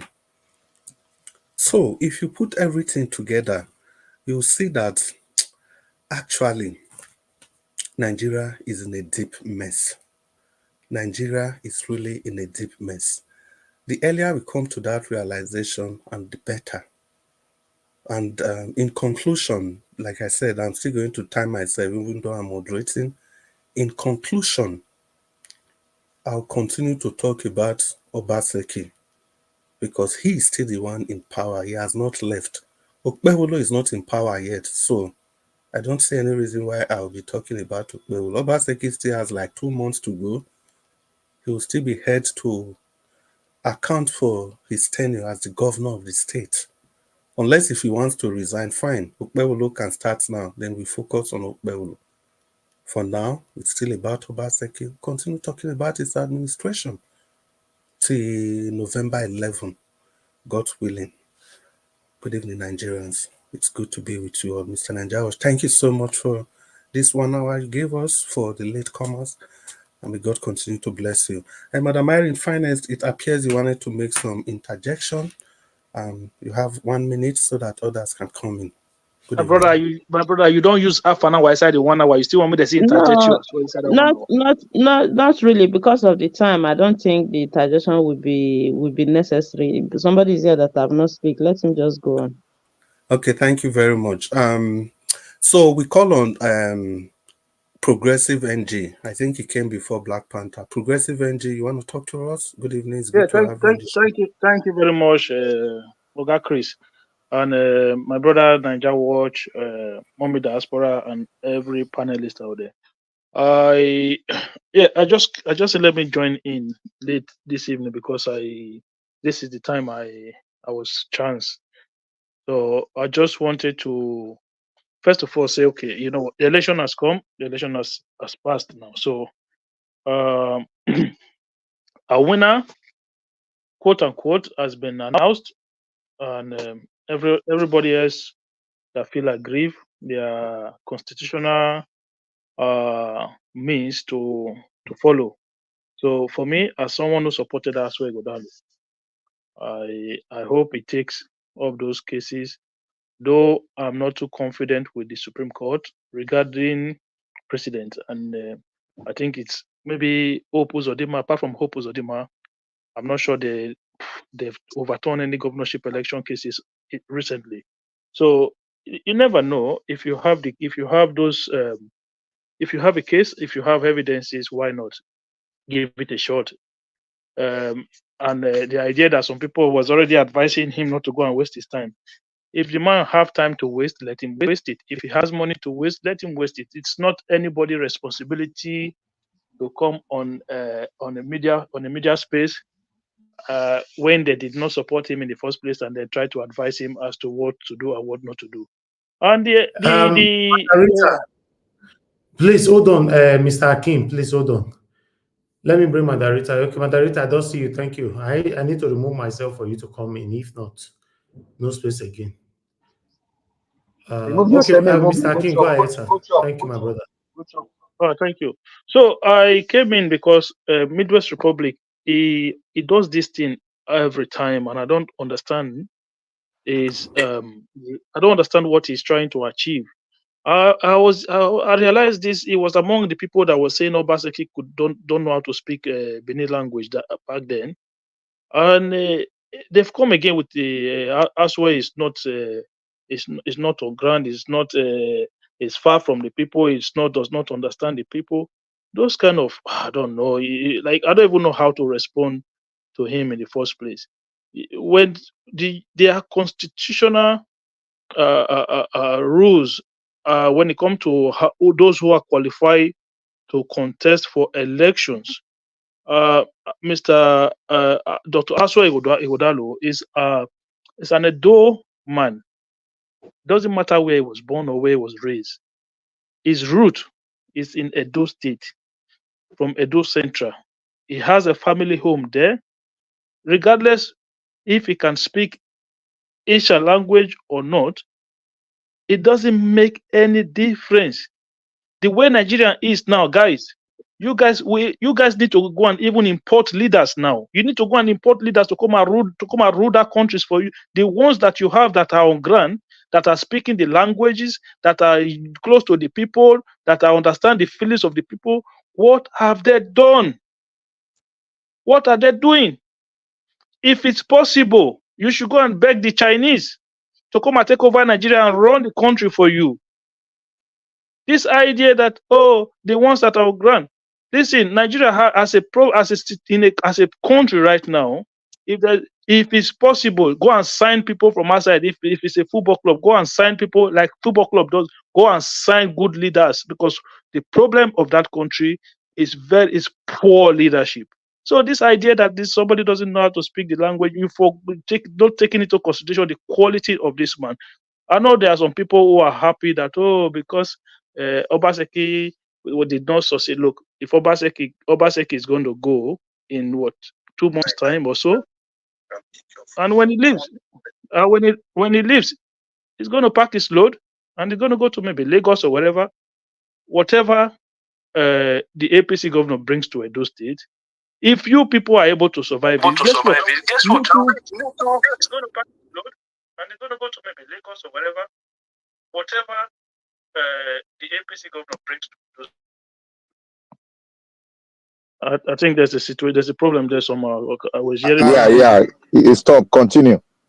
So whatever they bring, whatever kind of governance they bring to the state, if it's good, it's going to be good for everybody. If it's bad, it's going to be bad for everybody. If anybody can survive it, me too, I can survive it. I can even decide not to even go there for the next 8 years. No, I don't owe anybody anything. I can decide to stay where I am, go to other places, chill. Like a lot of people that are here today, they even go to that Nigeria. They don't even go to Benin. They stay in Lagos and they go back to wherever they come from. So people like us, who whenever we go there, we're always on ground. We went there. We don't have anything outside of Edo State. We come from Europe into Benin, Benin back to where we live. That's all. That's our life. But when we are supporting Obaseki, it's because we have our own perspective of governance. It might be different from what you think or how you see good governance, but it doesn't mean that I don't understand how governance function. I understand what the man was trying to do. I understand the ethics behind his governance skills. That was why I supported him. I have seen, I was there when I saw Oshomole's governance, and I saw the togris on the street in Benin. I don't live in societies like that, where Agbero is the order of the day. So they are coming those back. I They are coming back. Look, whatever they do, that's their problem. It's none of my business. So look, I don't live in such society where non-state actors are taking charge of government or are almost in control of the city or of the society. I don't live in such society. So why would I want that kind of system in my own place where I was born and raised? Those are the things that I fought against. Those are the things that are the reason why I supported Obaseki. And whether you like it or not, Niger Watch, you can testify to this. Every time that man has been criticized for certain things, he always make amends. If you remember on this program, on this network, when poor officials were harassing people in Benin, Niger Watch carried it. And that issue was addressed. When the issue of land grabbing was hot in Benin, Niger Watch put pressure on the Obaseki government. Guess what? He made amendment.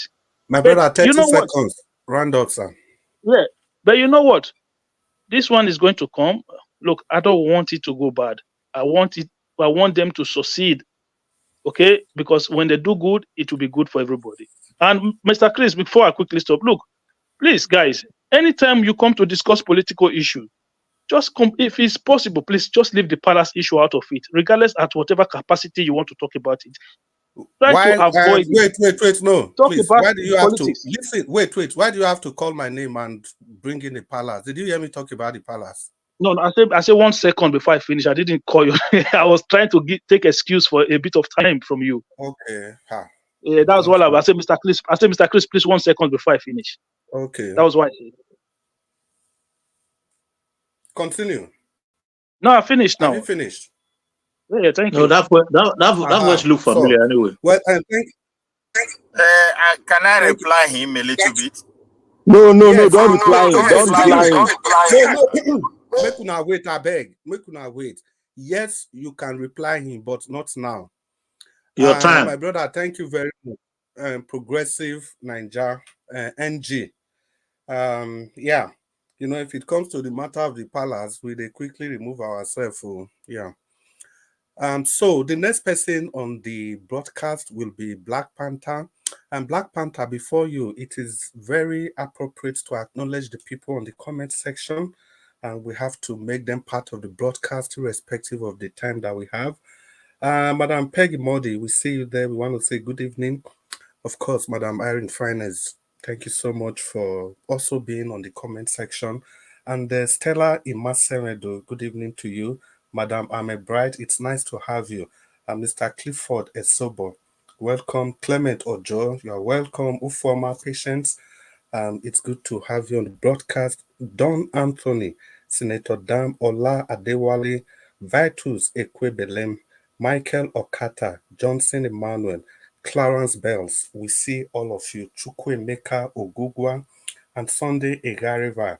And not the least, Agio, Deborah, and Patience Idemuja. I want to say happy weekend to you all. So, Black Panther, the floor is yours. Guys, use the like button, use the share button, use the $sign. Those are the ways you can engage with this broadcast.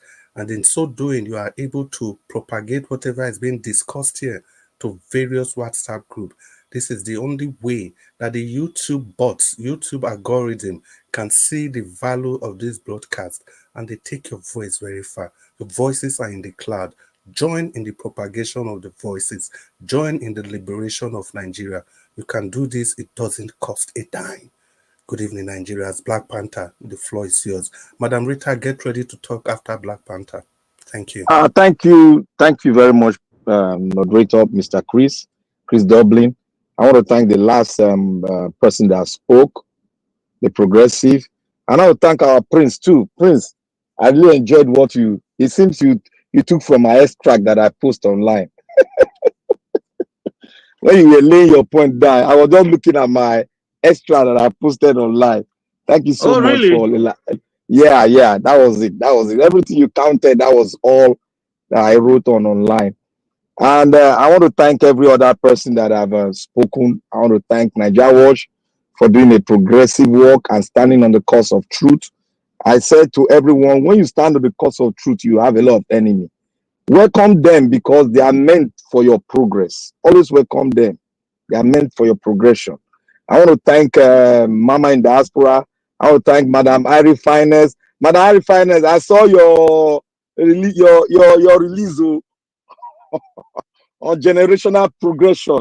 I saw it. Thank you very much for that, what you spoke on. I want to start from this point now. I want to start on the resurgent of the Agberoism in Edo State, juxtaposing it with what is happening in Lagos State too. You see, there's one thing we do in Nigeria. We have a very harsh way of solving the problem of humanity in our own context. We have a very harsh way. And sometimes we don't even solve it. We leave it for the next generation to solve it. That's the laziness in us as a nation. Now, the so-called Agberu that we speak about, they are Nigerians, they are citizens, they are Lagosians, they are Edolite, with other states inclusive. Now, which leadership has sat down to see how is going to refine it and make it productive to the nation? Which leadership have sat down to think about? We always enjoy calling them names, but we have not sat down to say this is how to make them not be who we call them. This is how to refine them so that they can be unique and productive and not be violent. Because according to your name, they call you. Sometimes you answer to that name. You see, let me look at the Edo State as a whole. Obaseki was ranting. I'll put them to jail. If they do anything, I'll throw you inside jail. That was the solution at that time. Now, we have what called insurgents again. They are back. But that wasn't a solution. That wasn't a solution. There's no human being that cannot be refined. The only human being that cannot be refined, if you try all process, what you need to do, you incarcerate them and throw them to where they belong to, so that they can stay there, build themselves, and become something in there. Not in the society anymore. But these people can still be refined. They refine their own children. They send them abroad to teach, to learn things. That means they have something in there that the government can work on to make them good citizens and throw away this agberoism.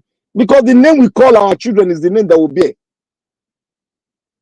Now, to that, let us now come to the so-called generational changes. You see, each generation has its own, comes with its own package. We, those of the old generation, they hardly can alter. No, they can alter that package to become them, with exception of some few that will carry their generation and open the package which their generation gets for the whole world. Now, Madam Irene, I concur with what you said, because you said positive things that the old generation has done. They've tried their best. But when we are talking about generational move and change, we have to clean our mind. It is good to talk on the positive side and now change to the other side so that we can checkmate and match it and see where the problem is. Now, when we look at a country, let's use the home. Many nations use the home to juxtapose what the society will be. Now, if you have a family and you are the father, you want to leave something. You want to make your son a good citizen. You want to get him educated so that he will not come out to tarnish that name. You will want the name to be progressive so that he can build on that platform and showcase what he got for the generation, for his own generation, so that the world can see. Now, the old generation, they have passed what is called a negative perspective of themselves to the new generation, because every generation look up to the old generation and continue, despite they have what they will present to the world. They don't want to break that link because that is their heritage. That's the heritage. They don't want to break it, but they would like to showcase what they got for the world that comes from them to make them unique from the other generation. But they don't want to break that link either. But when that old generation passes its own character into the new generation, then we have a red flag, and you start to see a I don't know how to put it. You start to see the new generation behaving like the old generation. Therefore, the old generation has passed a lot of bad character to the new generation, and they subject the old generation from not coming up to showcase themselves for who they are. Now, what do we have in Nigeria? The old generation sit to power and deceive the new generation that they are the futures of tomorrow. Black Panther, 30 seconds, please. Okay. Rather, they subject them to corruption and all other factors that have accumulated itself and brought Nigeria into a standstill, and now make the new generation evil to their own generation. Okay, now let's look at generation in America and in Europe. What have they passed to the new generation? The new generation have sat on a platform where they be able to invent things that the world can see in sciences, in biochemistry, in trade, in insurance, and so many other things. But do the generation in Nigeria have those platforms? The answer is no. But that does not take away the old generation, what they've done, the positive thing they've done. We are not taking that away from them. But the old generation has passed a lot of debris and bad behavior and character to the new generation. Therefore, they did not contribute, and they've made the whole entire Nigeria what it is today. You cannot blame the new generation. Thank you. Black Panther, thank you so much. To be honest, and I was struggling to see where you stand on this issue, sincerely. Well, We just have Dr. CM joining us. Dr. CM, we've missed you for some time, and your fans been asking after you. The next person to speak will be Madam Rita. Madam Rita, are you there? Yeah, I'm here. Good evening, Mr. Chris. Good evening, everybody. Mommy Diaspora, Obuta, and Madam Rita, everybody. hold on. Okay. Madam Rita, hold on. I did that on purpose. I wanted you to use your voice to get the attraction, maximum attention from everybody. I just want to appreciate the following people and for supporting this channel. And like every one of you, you have all supported in your different ways. And Prince Collins, thank you so much. And may your pocket never run dry. Thank you for the super chat. Jan Dekins, we want to say thank you from the depths of our heart. And Irene Finest, of course. Madam Irene Finest, with your panel, we want to say thank you. We appreciate you. And Abe Atayo, thank you so much. We value what you've done. Madam Peggy Modi, it's a delight to see that you've used the $sign. Thank you so much. And Victor Smart, you are the best. Thank you all for using the $sign. And I want to urge all of you to also follow in their footsteps. It's just about putting your money where your mouth is. And Madam Rita, before you speak, the progressive Ninja, I would like to crave your indulgence so that we don't indulge you further. I really love if you can stay to the end of this program. Reason being that I enjoy your submission, although I don't agree with you politically, but I like your submission, and we usually have you once in a while. It would be nice if you stay behind so that you can deepen the discussion. Madam Rita, once again, the mic is back to your hand. Thank you. Thank you, Mr. Chris. Thank you so much. As I was saying, good evening to Mr. Elvis and everybody in the panel and those of you in the comment section. I think I was here earlier on when the program started, but you know how it is. I had to step out and I came in not quite long ago. And I think I'm assuming there's a whole lot that have been said. I'm just going to start with like how I started. After Ighodalo says, I'll regain my mandate. Yes, I think that I watched that video and his rebuttal with what Monday Okpebholo said about, coming together and, all that shebang. But I just want to say this. You see what happened in Edo State? I don't think Aswa Ighodalo has a right. Yes, he has the right to go to court and fight his case. But we're in Nigeria. If Aswa Ighodalo hears somebody like me to tell him, don't waste your time, of course, it is a very natural phenomenon for people who are in his side and his supporters to think that, what is she saying? Enter house. You hate the man because of Obaseki. They say all sorts of things, but I can only laugh. But in essence, I am saying this because that is a fact, because of the kind of country we live in. And even if I say he shouldn't waste his time, I want the Nigerian state to prove me wrong. I desire it. Prove me wrong, and I'll say, okay, perhaps if they cheated in the presidential election and stole the Nigerians' mandate, broad daylight, and perhaps maybe the governorship election will be different, right? I can only say that confidently if the man from Bodilon was not president of Nigeria, right?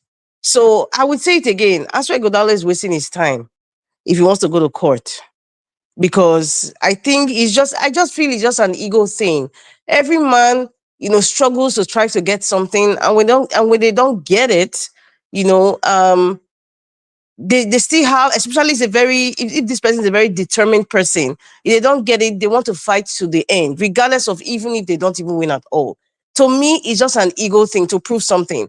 And I think at the end of the day, please, you guys should remember what I'm saying now. Governor Basaki will tell Aswa Ighodalo, listen, I tried for you. I did what I could do for the other people to vote for you. They voted for you, and it did not work out well. I think I have done my part. And they waka come out. That time is coming. It is coming. That time is coming. I hope you guys remember what I said. And I always, anything I'm saying, I say, please, I'll prove me wrong at some point. If it happens, and I'll say, oh, perhaps my postulations were wrong. But I'm just projecting this is what's going to happen. That's why Ighodalo will fight for this case to a certain point. And if he doesn't win, and next thing we hear, Governor Baseki, he's probably dealing with, the new administration going after him. So he won't have time to be fighting with Aswe Ighodalo in court, if they go to court, so that's just what's just going to happen. But if Aswe Ighodalo choose to go to court, Madam Rita, if I may ask, why will Obaseki even be fighting with us in court when he's outgoing? He's going. When will the time will he be saying I've tried, I've not tried, I cannot say I'm going? For what? My sister, He's already going. I don't like to be sentimental. I like to be very, very realistic. It's not a sentiment, it's a question. How does it concern somebody that is going? Answer you now. Let me answer you. It's not about sentiment, it's going because it's not something logical to me. That is why I'm asking you. Okay, let me answer your Everything question. is not about sentiment. It's not something logical. I just want you to clear me. We are learning now. It's not everything we'll be saying emotion or emotion. But allow me to talk. I am saying this. I'm bringing Governor Baseki into it because Governor Baseki is the one that imposed Aswe Ighodalo. He's his friend over 40 years, according to his words. And obviously, you cannot deny the fact. You cannot wing it to feel as if Governor Baseki did not assist Aswe Ighodalo during this election, financially and otherwise. So that is why he will be brought into the mix. And do you really, really think? That's why I said, I want to be realistic. Do you really, really think that the fact that Aswe Ighodalo wants to go to court and you think that Governor Baseki is not going to support him, whether it's moral support or financial support or whatever Governor Baseki can present to help him with the case? And what is wrong with that? Oh my goodness. I never said anything was wrong with that, did I? So I don't know what you are frustrating. No, I never said I am. Maybe you're not really listening. That's why I said, I think you're just trying to be emotional here because what I have said so far is Madam Rita, please stop using. Wait, please stop using that word for me. You can respond to me. I just told you that we are here, we are learning. I don't understand where you are going. That is why I'm asking for you to clear me. So every time you are talking about adding emotion, you are insulting my intelligence. Everything is not about emotion. We are discussing. We can debate without emotion, adding emotion, no emotion. Wait, please. I've allowed you to interject like 3 times. Please just let her to finish and note your points down. Then you can throw everything at her at once, please. Madam Rita, continue. Thank you very much. Madam Irene, I am saying that you are reacting to me emotionally because everything I have said, you did not get it. You did not get it. That doesn't mean I am emotional. I feel insulted when you are using that word on me. It is not. Is it that you can't Sir Chris, no, she has to respond because Mr. Chris is about insulted. No, Mr. Madam Rita, I don't like that word. Don't use it. Madam Irene, it's not reacting. It's not saying you are emotional. It's saying your reaction. No, Black Panther, wait. Madam Black Panther, I am not stupid, please. I am not. Madam Irene Finance, I've told you that if she finishes, I'll give you opportunity to respond. May I speak now? Thank you very much. As I was saying, I can't round up now, sir. As I was saying, Madam Irene, if you feel me saying that you are being emotional with your responses, that's not an insult. Because people have told me I'm emotional. In other words, I respond by telling them this is how I see it. I would not say they are telling me I'm being emotional, that I'm insulting their intelligence. I'm not insulting your intelligence. I'm responding to you because of how you are responding to me. Because everything I have said so far, I've spoken about the right of Aswe Ighodalo going for, to contest this election. I was talking about the reality that Governor Baseki, you cannot wing it out that he's not in support of his friend. What is wrong with that? You asked me what is wrong with that. I never said anything was wrong with that. I was just giving you a scenario of this is what might possibly happen. And I said, please, you guys should remember what I said. I pray I am proven wrong with this. That's what I said. So your sudden attack on me, it looks like you're being emotional. And that is not an insult. I am on the receiving end of how you are reacting. So anyway, if you feel it's an insult, I'm apologizing, but I didn't mean it to make it seem like I'm insulting you. And going further, the reshuffle of the cabinet, Bola Ahmed Tinubu wants to do. I just think it's just food is ready, come and eat. Who is the next batch of people that want to come and eat? That's just how I see it. I don't see it like, okay, maybe the status of Nigeria will change, or the price of fuel will change, or price of gari, or anything will change. No, it's not going to change. It's just like, okay, the first batch of choppers are leaving. Let me swap it. Maybe the ones that have more. Well, it is very unfair to round me up now, but it's okay. Anyway, as for BDM, and the Falana chambers, the Nigerian laws are selective. That's all I would say for now, because my train of thoughts is kind of distorted now because of so many interruptions, and you want to make me to stop now. So I'm just going to stop now and possibly let another person speak. Thank you very much, Mr. Chris. Yeah, Madam Rita, don't worry, you have opportunity to round up again. And Madam Irene Finest, the floor is yours. If you just take some minutes to respond to her and clear any doubt. Yeah, thank you. Yes, I understand what she's saying. Probably that is her way of putting things. But I was trying to understand, because Governor Obaseki is going out. This is Aswen's case, as I see it. It's his case and their party case as it is right now.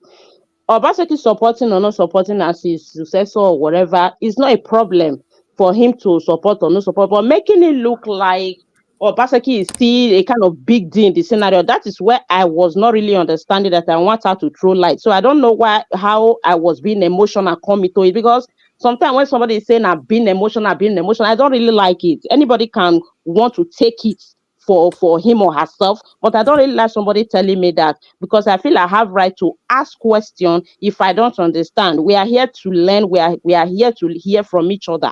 So it's not about emotion. I was trying to know the area where she's actually bringing in Obaseki. Your question they were very valid. They were valid questions, because I don't know why Obaseki should be dragged into everything that has to do with Edo State, because he's going now. Was trying to be prophetic, as if that is something that is out of normality. Because at the end of the day, Obaseki is not going to be going to court with Aswe Ighodalo. So what is prophetic about those kind of submission? I don't understand. Well, like, right, mark it down. Obaseki, I'm saying it now. Mark it down. Obaseki is going to leave Aswe. Like, come on, man. Aswe is a grandfather. Is Obaseki going to be taking his hand to court or what? Mr. Chris, can I have 10 seconds? Not more than 10 seconds. Somebody has spoken.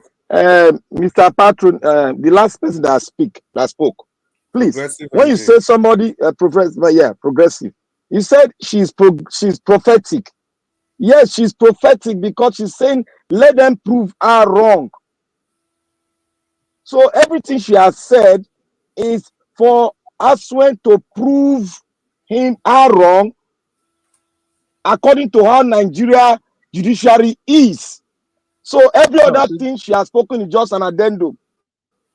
Mr. Blackwater, nobody's nice to that. Everybody know that judiciary system right now is a mess. So anybody that is going there, that is the platform where she's anybody speaking from. that is going there is a trial law case. But people are seeing it like that, because Aswen is a lawyer, you have a firm. They feel that, okay, maybe my house strategy that other people don't have. You can go and try. Maybe just like he said, Nigeria state might prove us wrong, or maybe it might not be as tough as the federal. Who knows? See, now you yourself are saying this. You yourself is telling the right thing. That was the same thing she's talking about. Yeah, well. Yeah, but that is not a news. That is not a news. It's not a news. Yeah, but it's not like a breaking news that nobody knows about. Enough is enough, please. In all honesty, I've given you people time to, cross-fertilize idea. For me, I don't see anything wrong in what Madam Rita has said. She just made her point. If you have anything, Mr. Chris, nobody is saying anything is wrong with it. Nobody is saying anything wrong with it. Where I hit against is for somebody to be hitting on me that I'm being emotional. I'm just making it clear. I don't like it. Not only for Madam Rita, for anybody. I don't like it. You have to take criticism. You don't need to respond to everybody at every point in time. Dr. CM, please All talk right, to let's us. move on. Let's move on, please. I can take Dr. CM, criticism, but not insults. Madam Irene Finance, please now, Thank, please. Dr. thank, CM. thank you, Oga Chris. Longest time. This time where you come today. Niger Watch, I greet Dr. CM, everybody. after your campaign, you go develop sore Uh, throat. Now you don't feel talk again. You see yourself. no, man, Talk to no, us. you just And They give Mr. her, they Chris, give her remember there are a lot uppercut. of people still waiting. I never give her uppercut. Chris done the day defensive. The thing is that okay, well, I greet everybody. All protocol duly observed. I sorry I'm late. I came back late. I was quite busy all day today, so I couldn't make it. I was about giving up. When I had 1 hour, that Niger Watch gave 1 hour, I said, okay, may I can't collect the 30 minutes at least when I go share the remaining 30 minutes where remain. So I will regain 30 my 30 minutes, sir. No, let me talk. I regain my stolen mandate at the tribunal. In fact, I doff my hat fast well. People How may not much know you why. drop? Huh? How much I drop? Now between me and that's when so I doff my hat for him. That is what it should be. Sometimes you cannot just allow evil to stand. You have to challenge it, even if in the end the evil defeat you, but just show that you challenged it. You can be forgiven for making a bad mistake, but nobody can forgive you for not making a mistake at all. Because when you make a bad mistake, it means that you are showing initiative. That's what we are saying. That's what I said in respect of Monday Okpebholo. I said, come and speak. Even if na pidgin English, people will know that you want to speak. Forget about you, it's not Queens. But if you didn't speak at all, anybody can bring any conjecture. So that is the issue. So talking about Aswe regaining his mandate, I stand 1,000,000% behind him morally. I give him all my moral support. Let him do it because this rigging is unheard of. It's so brazen. At a time we thought that what happened in Imo, Bayelsa and Kogi State was too brazen that that is the lowest we could get, so that now we can take off. They even do it. They even repeated the error of 2017. No election, but there will be result in which a number of number of accredited voters will be less than the total vote cast. How can they be doing that in 2024 after about 20 years of 15 years of let me just say 20 after about 20 years of election, conducting election in Nigeria. So I support as well. He should be firm. I remember Macbeth in News One Shakespeare when we read in school in those days. Act 5, Scene 7. Macbeth just entered the scene and was saying, "They have tied me to a stake. I cannot fly. But be like I must fight the cause." What is he that was not born of a woman? Am I to fear? Oh, none. Aswe should not fear anybody at all. He should face it headlong. Because if he fails to, if he's afraid to try, the children, his own children, or those coming behind him, will be afraid to try. In philosophy, they say, do not be afraid of the other man because he too is afraid of you. Which brings me to when we were campaigning here for Aswe, one of the reasons people used against Aswe was this idea of a godfather reason. Hey, he may be good, but because Obaseki is bringing him, this godfather, we have to bury it. We can't continue. Why is my system? We cannot continue godfatherism again. Look at Wike and Fubara, but they refuse deliberately to point in the direction of Alhaji Obasani and Rufai, or even Peter Obi and Obiano, not to talk of Udomi Emmanuel and Goswell Akpabio, because they brought each other, but they didn't behave the same way. So now, what I'm asking those that use Godfather as a factor to demarcate as well, what are you now left with today in Edo State? The worst type of Godfather. This is double layer Godfather you are going to get. So it is if maybe Aswe lost and there may be somebody who they feel do not have a Godfather wins, would have said, well, thank God. But look, this is I don't know whether Niger Watch showed a video coverage of the first congratulatory message, apart from the APC gang surrounding Okpebholo, was from Tony Kabaka. Yes, I remember what the day Nigeria was said they never even wait, made them hand over. They don't take over. At least take over the Agbero job in bus stop. Is that what we want? People that Obaseki drove drove out of the drove out of the way. They are now back. And let me quote my best friend expression, Chris. He said, the daredevil ones. You know, the daredevil ones, Obaseki was able to remove them. So those daredevil ones are now coming in. You see, that is why Aswe should go to court, should go to the tribunal. Hand on heart, I'm confident, yes, he will win at the tribunal. Probably as we go to the higher court, because APC, we believe that they have Kekereku there, everything will end on his day. It doesn't mean nobody should be scared. Like Macbeth, Beer Beer is a very strong animal. Let him fight the cause so that people coming behind him will say, yes, during Aswes time he fought. But if he chickens out, people will be afraid. Those coming behind him will be afraid. So it's part of democracy. This rigging in Edo State is so shameful. That's why, as a person, I've never taken it upon myself to start blaming maybe one party this. I don't. The 99% blame goes to INEC. You refuse to obey your own rule. That is the problem with Nigeria. We are good at crafting laws. We make a law. Why can't we obey it? You collect at the level. I mean, you tally the result at the level of polling unit. You collect at the ward level.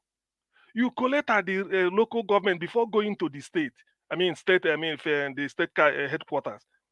All of a sudden, because of those three, the most populated area of Edo State, Ikpoboha local government, I hope I pronounce it right, Oredo local government, and then the other one is called, I think, Ego, also, Ego local government. These are the three. Whatever, since 1999, they decide if you make a good showing in these three local government, not because people might say Bini as a tribe. No, it's cosmopolitan. Edo State, Edo is cosmopolitan. So it's full of there are type of people you may see in Edo, you may not see them up north. But suddenly Esaku is now the deciding factor in Edo State. I mean, how can as we won in 2 senatorial districts, central and south, yet you couldn't win. When you get to north, you now start to see Esaku, east, west, and now.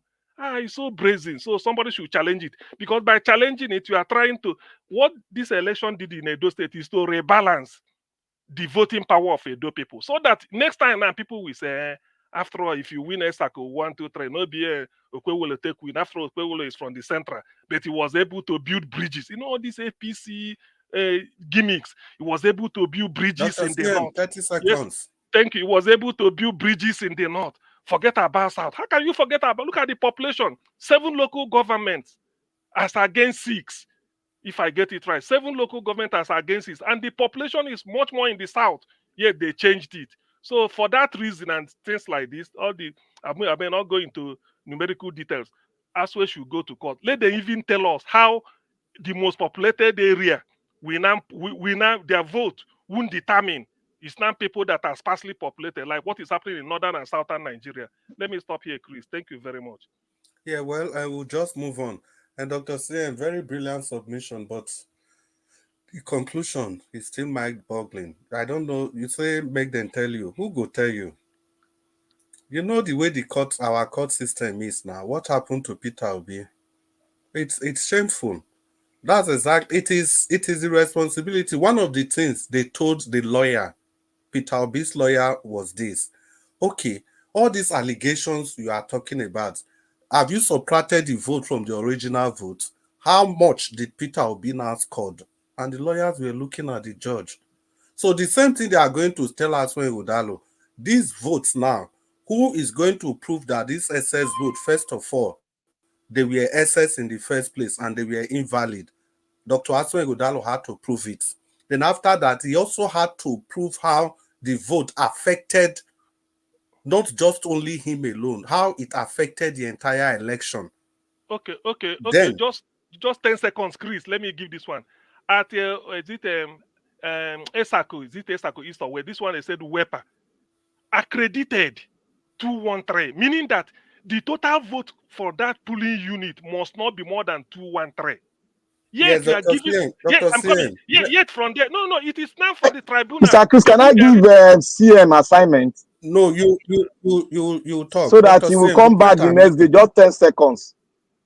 Okay, Black Panther, quick. Now Mr. we get CM, 20 minutes. Quick, Mr. I beg. CM, please, I beg you, in the name of our Father in heaven, the Lord, go and research on what happened to big case and come back and just oppose it with what happened to Aswen. Please, we have laws So in Nigeria. in Please. furtherance, Dr. saying the laws are in shambles. And the example you just gave is just a couple of hundreds of votes. It's just a couple of 200-300 votes. Now, Ighodalo has to wait now. Ighodalo has to tease back over 47,000 votes. That's one. And number two, he had to demonstrate how those votes affected the outcome of the election in its entirety. Then the third one, how did the votes affected him as a person? Those were the things they asked Speaker Obi and his team. No. In this case, No. Listen, this case is different. You know why? No, wait. Let me quickly say something. This case. May we do our final submission because of this talk now. Now only 2 minutes we go fit talk. Mr. Chris. Because nobody don't talk since now. Nobody, a lot of us just there. Bless you know. Mr. Chris. What I want to contribute is, let me just 1 minute. Let me quickly say this. You know, you never reach my turn. Chris Collins, quickly. So let me quickly say, you know what do you know how they ring this election? There was 100% collection of voters card in donuts. 100%. You people had it, and in Edo South and on other senatorial district, there was less than 30% collection. So that was how they ringed it. So if you imagine, I don't want to emphasize on it. If you imagine that, you will know that they can't prove it in court. Yeah, now that one I be the most Prince Collins see. May we not do naive for any reason. In Kano, we are talking about Edo South and Edo North. In the whole of Kano, in the election, Dr. CM, you are aware now. The election that Rabiu Kwankwaso, the one they used in neutralizing all the votes from the southeast, the votes from Kano was more than the vote from the entire southeast. And the Supreme Court, collect 100%. The Supreme Court gave judgment, and the PVC collection in the whole of Kano as a full state, 25 million people, was over 97% collection. 2 million, 2.2 million people were only 2,000 people, nine votes out of the 2 million people in the whole of Kano. It's okay. I wanted to use one and it stood. You are talking about one local government. No. I wanted to use one example to underscore what the fraud, because when it's a case of as well we bring a one typical polling unit in which the total number accredited and probably the vote, everything tallied the way it should be. He said this is the way it should be. He will pass that one. Then how do you explain with the same principle? You are having 213 as accredited and 352 going to APC. Dr. CM, please. Dr. CM, I think we'll go with what Black Panther said. Can I quickly have a minute, please? You say what, Prince Collins? Can I have a minute? Can I have a minute, please? No, it can't be a minute. Just 10 seconds, Prince Collins. No, it's the progressive. 10 seconds. Oh, the progressive, yes. We kept it for the progressive, of course. Go ahead, fire on. You've not spoken. Yeah, thank you. So, Mr. Chris, what I think a lot of people, even myself, all supported Ighodalo. Look, I know for sure that these guys, they have all the evidence that they need. But what you guys need to understand is that it's not about the evidence that you have that matter. It is the precedent. So when going to court, before, this was one of the things people did not take into consideration during the presidential election. Before Peter Obi went to court, they'd already lost that case. Through that judgment that the Supreme Court gave in Adeleke versus Oyetola in Osun governorship election petition, that judgment in favor of Adeleke, in essence, destroy election petition in Nigeria, because they set the standard, they set the bar to the point whereby the electoral guidelines was almost useless. The idea of Beavers and IREV, the standard that the Supreme Court set, for every polling unit that you are contesting, you must have at least one witness. You must have the Beavers for every polling unit, and you must have the Form EC8A. Where are you going? If okay, say Ighodalo have all the results, which I'm sure he have all the Form EC8. Where is he going to find those 200 polling unit agents to come and stand in court? Can somebody please tell us the laws that makes INEC supreme and state out the laws before we start talking on whether somebody win case or not? That's what's going to guide us. Wait, Black Panther. INEC is not supreme. See, now constitution. There's INEC get their guideline. Their guideline is derived from the constitution. What Progressive Nigeria NG just explained now, that is the summary of the whole thing. In short, I'm even happy that I allowed him to speak, because that's exactly what I wanted to say. See, Dr. CM, you have to, the first thing is that the evidences that the court will accept will be the evidences from INEC, not from Ighodalo. That's number one. So see now, simple. Wait. Dr. CM, wait. Dr. CM, wait now. The evidences Ighodalo had, those were the evidences that were uploaded for everybody to see. And if you do the calculation, the PDP won. But the INEC people, they refuse to use that now. They use their own. That is what we are saying. So on that day, and the law says INEC evidence is the final. They did not use their own. They just change the results. That's all. They know that. Look, they know that once they announce somebody, it is almost impossible for the Supreme Court to remove that. It is not impossible. It is not almost. The law says that any person that INEC proclaims remains valid. Even if there was no result, our law say any person where INEC say I win, even if there was nothing on that paper, the person don't win be that. Not until that declaration is upturned by the court of law. And not just only the tribunal, it will go to the tribunal, from there to appeal, then from there to the Supreme Court. Listen, so I have confidence. I have confidence. I beg one house. How many minutes left Chris, now? And I'm going to say it now. I'm going to say it here today.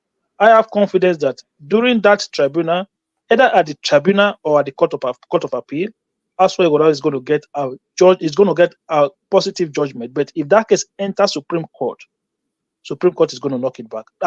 Nigeria Supreme Court, when it comes to governorship election, they are abysmal. I'm telling you now, they are abysmal. The only one they've overturned is Opus Odima one, and that one was even like a charade when it comes to that judgment. It was like a disaster of a judgment. But that is the only one that they've done that whereby somebody that was elected and the Supreme Court took him out of office. I mean, recently, I'm not talking about back before. I'm talking about recently.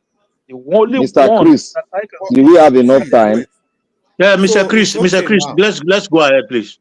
Let's go ahead, I beg. Let's go ahead. See, let's round up like this so that we get this clear. As we're going to court is very good. Dr. CM in Enugu State, NYC, they say no be the issue certificate. You don't know that judgment. The court say na lie now issue one. Now that one they take give judgment to the PDP guy there. NYC come out say we don't know anything about this thing. No court say na lie. We know something about now issue one. That is how bad it is. Well, let's continue. Because the men, all of us have been talking since. We are just the remaining time. The women will start talking, and if we still have time, the rest of us can speak. Mama Hicho, the floor is yours. Mama Hicho is not there. Madam Irene, Mr. Chris, you are jumping. Mr. Chris, you can't talk like that. You must give everybody the same time. I beg. Because I've not spoken. Mr. Chris, a lot of us never talk. We just came in. At the time you came in, just a few minutes later. That just different. Chris Collins, you don't talk. Now all of us talk once. At the time I came, after you talk, now I talk. All of us talk. No, but Mr. No, 1 hour. Now maybe the last person when talk last. With the whole time. I beg Mona, listen. Let's try and be civil. That 1 hour now. First of all, the people will never even talk anything at all. Now those ones will talk. We don't talk before. Anytime we remain, go just everybody go gather around up. Nobody say they do am. So but that one hour now be people will never talk anything they use us since. Yes, that 1 hour you don't already talk before they give 1 hour. Chris. Yes, can you hear me, sir? Man, I don't Yes, make it Yes, sir. you difficult guys for can Chris. talk Chris, just and go. You use know, your when people get tired, let them best just of go. Aha. judgment. Let them. Thank you, sir. So, Thank you, so thank you, Chairman. thank you very much, Chris Mr. won't play Nigel. politics here. So no more wahala now. So the Oh first yeah, person 5 now, minutes straight. Madam Irene Finance, talk to us. I beg, make una no cut in now because time day. Mona let Keep her time. express. 5 minutes. Keep time. 5 minutes. Keep the time. Madam Irene Finance, please, if you are Okay, there, talk to us. Yeah, it's thank good to have you. you, Madam Irene Finance. It's good to have Thank you. you, Mr. Chris, for doing a great job there. Thank you, Mr. Evis, for leaving the platform open. Oh, let's say me, I will monitor this platform this night because the other last time, me and Abo Azi were here. We were calling out the panelists to come and talk. Nobody to come and talk. Platform was on with many hours. Eh? So nobody should run away today. Oh. We must stay till 6 o'clock. All right, all right. Oh, yeah. So as we are saying, as I said earlier, issue of tribunal right now is in Nigeria is trial luck because Tinubu has pocket everything. It's a total state capture. Everybody know that he owns the military, the executive, the judiciary, everything everywhere. So anybody that is just like you really like depend on your proof to go to court right now. Well, it's a I don't even think if it's a 50-50 game, it's just a trial law game. That's it. Though some people are having hope in us, so in the sense that what you represent is into this their law, something, whatever. So that's what I see. Some comment I see from most of his supporter, like myself as a supporter, although I'm not really too hopeful, but I quite agree with Mr. CM that you don't just go and relax just because somebody flog you and flog you very well. You should also try to see how you flog back, how you try to struggle any which way, anyhow anybody want to see it, whether good or bad or ego or try your luck. Let him go and try. You know, there are a lot of people that are believing in him right now. I was even surprised with all the reaction I've seen on social media with the way judiciary has been going in Nigeria lately.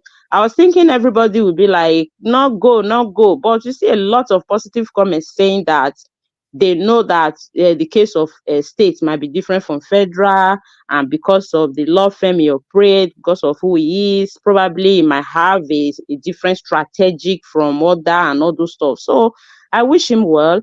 Honestly speaking, if he will be able to regain the mandate, I would like it because I wouldn't want the situation that Edo State is getting to for us to come up with all these or the Gwetue leaders that are busy crawling up and down in the disgracing Edo State in the whole country. Look at the other day, Okpebholo was crawling for Akpabio. Then today was Tinubu's turn for him and the deputy to go and be kneeling down. What kind of display of shame and disgrace is that? Is that how they are coming to rule Edo people? You will go and kneel down for Tinubu. You will come back and kneel down for Oshomole. You will come back and kneel down for Ezeyamu. You will come back and kneel down for the other one that said Edo people don't have internet to listen to news. Then you will come back last and come and kneel down for the lions and tigers because they are the one you are using. There is a point that they will also give you condition. You will have to adhere to it because you need them in as much as they need you. Edo State is in a hot soup, honestly speaking. This is not about who we support right now and who we don't support. What is bad is bad. Some people are saying that what's the difference between Oshomole Agbero administration with Obaseki Agbero administration? Really? Honestly speaking, I understand that Obaseki did not meet most of the expectations that we're expecting from him, the force that he came with, the technocrat issue, a lot of things. Yeah, but I still stand to say he's not the worst governor in Nigeria, and it's not the worst we have ever had. Because if you ask me, I think Obaseki is better than Lucky Gbinedion. I don't like to make comparison, but just to say that he's not the worst that we have had. He have tried in some areas, which he actually failed in some areas. I am not of that school of thought of he failed woefully 0/100 or 0/0. No, I will not rate him like that. Even the worst governor cannot score 0/0. There must be something that one or two things that the person have done, probably he didn't really do well. All of us can agree that almost all the leaders that have passed in Nigeria have not done well. And still, one government cannot finish to solve the problem of their state or their country. Even in Europe, that we are saying, okay, the system is in place, it's an advanced world, Europe are still protesting. You still see sometimes they come out for healthcare, they come out for pension, they come out for childcare, they come out for different things. They are still working process. So what I'm trying to say is that sometimes we hit so hard as if you really expect one person to finish, to just solve the whole problem in only one tenure. If one person have to solve the problem in one tenure, why do we need continuation in government? The person should just solve the problem, let the state or the country move on without a leader, because after all, the outgoing has finished everything. There is no development can never finish. It can never finish. Something must come, something, life keep evolving, technology here and there. Things are changing on daily basis. As things are changing, the problem we have in Africa is that our leaders refuse to evolve. They don't evolve. As things are changing, you change, you strategize, you do what you think, okay, other people are doing that is working for them, bring it in. But our leaders are stagnant. Unfortunately, they are not seeing what other people are saying. They don't want to move on. They don't want to be creative. A lot is wrong there. But still, I still believe that, it's not the worst we have had. And at the end of the day, even a blind man can testify what happened in Edo State that day that they just announced that Okpebholo have taken. Honestly, the way I see thugs in the streets, I don't think I've seen it like that in the past, at least, let's say in the past 3 or 2 or 4 years. The way they just came out. So the extent, Mr. displayed one video yesterday and said one of them was saying that they are now out of the cage, or how he made the statement as if Obaseki have locked them down ever since. So if a thug himself is saying that, and somebody is still saying what was the difference of now and then, so they heard it. It was really tough on them. They were not having that free hand. Nobody is saying that they just wiped them out as if they were no longer existing. No, Edo was a bit manageable. People, diaspora can come in and stay in their house and sleep in their house and go to hotels and listen to a live band and enjoy and drink. But right now, many people don't want to go to Edo State. I am number one. If they're on the street like that, I have no business going there. And I thank God I have a second state in Nigeria, my beautiful Abia State. Maybe if I enter Nigeria now, just go there and sit down instead of going to Edo State. If I don't even have a second state, I hang in Lagos, I hang in Abuja, better still. So we all want the best for Edo State. Honestly speaking, I don't really think we Edo people we deserve Okpebholo. I don't think we deserve him. I don't think we deserve him. The revenue was tripled because of Agbero. They stopped Agbero. The revenue was tripled. Edo revenue was tripled. Honestly, I don't think we deserve Okpebholo. On what basis? Okay, look at today, even the speech that many people were saying, he did talk during the campaign, now he's not talking. You will see that Okpebholo was not blinking his eyes because he was focusing on the projector or the board that he was reading. If he blink his eyes, he's off the thing, he will go gaffing. So how do we do this? How do we handle this? Is this how we'll be seeing our governor kneeling down, the crawling every time in the federal instead of working for his people or doing what he's supposed to do? And somebody is here to tell me the other one doesn't speak language, the other one is not connected. Who is interested? We're not interested on who is connected and who is not connected. Come and give us good governance. Give us what it is. Give us what we're clamoring for.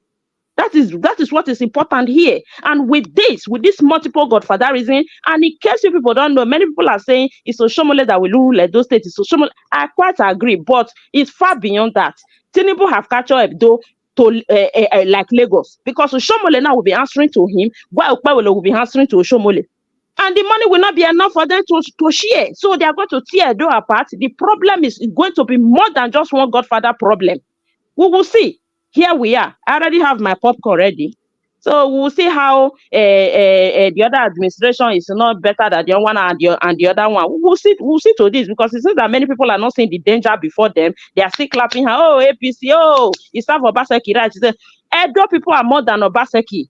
Edo is not just all about Obaseki, just because Obaseki came in for the last 8 years. It's more than that.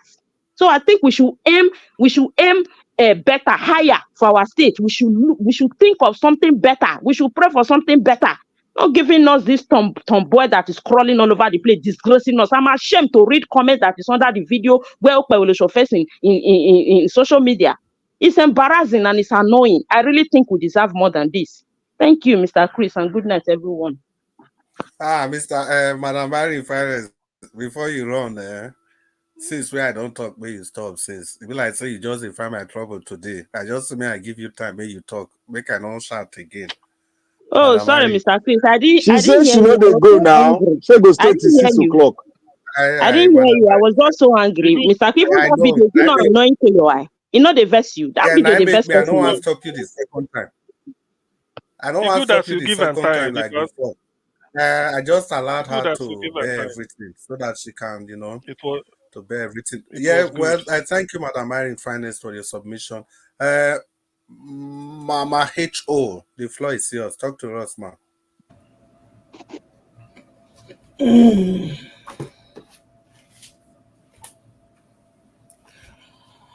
Ogbaginurie nene obukokwaginurie. Ogbaginurie osamaginurie.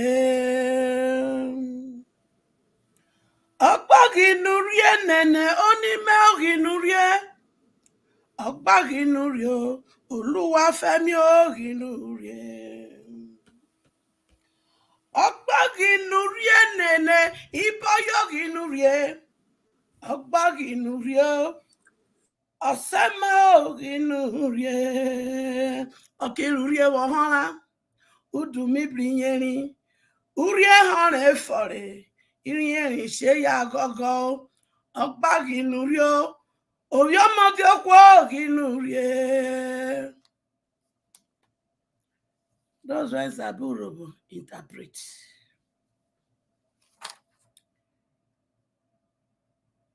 I won't call on our Oba again, our king. Judiciary did not get answer for us. They not get answer. In those olden days, now they judge matter. So I won't beg you for one thing. Bring Monday, bring Aswe, bring Olumide. May they come swear that from primary, when they select them to represent, to the election date, whether they not buy vote, whether they not do wuru-wuru. Because my children went there, don't say, Edo not be Lagos. So if Edo not be Lagos, and my senior boyfriend, Tiff Tinubu talk say, he go give Edo APC back, and he do it. My children said they deserve free and fair election. So, before Obaseki go hand over, make they come swear. If they not agree swear, make we cancel election, make we recontest that. Because when are we going to tell this younger generation of my children, say there is what they call free and fair election? Oba, our papa, do this one for us. Make we really know true. Say, Edo not be Lagos. Because you see this nonsense, when they put for ground for my children, say, for you to enter into power, you must loot, you must steal, so that you go take and take bribery for election. It has to stop. And I want to make we use Edo State as an example. In those days, now when be all back, now they settle matter. Now this is a useless government and constitution take that power from our hand. So we won't rewrite the constitution. They're gonna get in a rightful position in that constitution. Monday, that will never be your own. And those when it is on na court not go do one. If na true, you won't fight. Say now you win, Olumide. Say now you win, Asu. Oya, three off now. Left, right to the Oba Palace. Go and defend that vote. If una hand clean, and if una hand not clean, tell Oba say una hand not clean. Say make it call on the federal government, make it call on INEC, make it cancel her, make una go rerun free and fair election. Because Edo is not Lagos. Thank you. Yeah, thank you, Mama Hecho. Thank you for your submission. I was just going to tell you to round up. Madam Rita, if you are there, you want to talk to us, your final thoughts. Yes, thank you very much, Mr. Chris. I know in the beginning of this election, this election, Mr. Elvis said we should pick one candidate. And he told us that the reality is whomever you pick, just know one thing. Whoever emerges as governor will be the governor of your state, whether you like it or not. Everybody knows who I preferred, which was Olumide Akpata, and I will have picked him again and again if the opportunity arose, or rather arises again. Now that the INEC has declared that Monday Okpebholo as the new governor-elect of Edo State, my only wish for him would be that he should prove everybody wrong.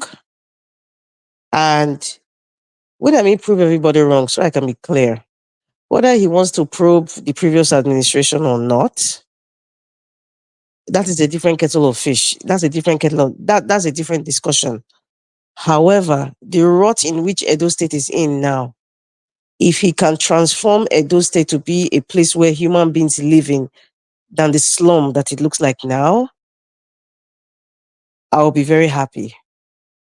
Regardless, even if it was Olumide Akpata that won, the next day, every step of the way, I will be criticizing every footstep. So I will be criticizing Monday Okpebholo's administration.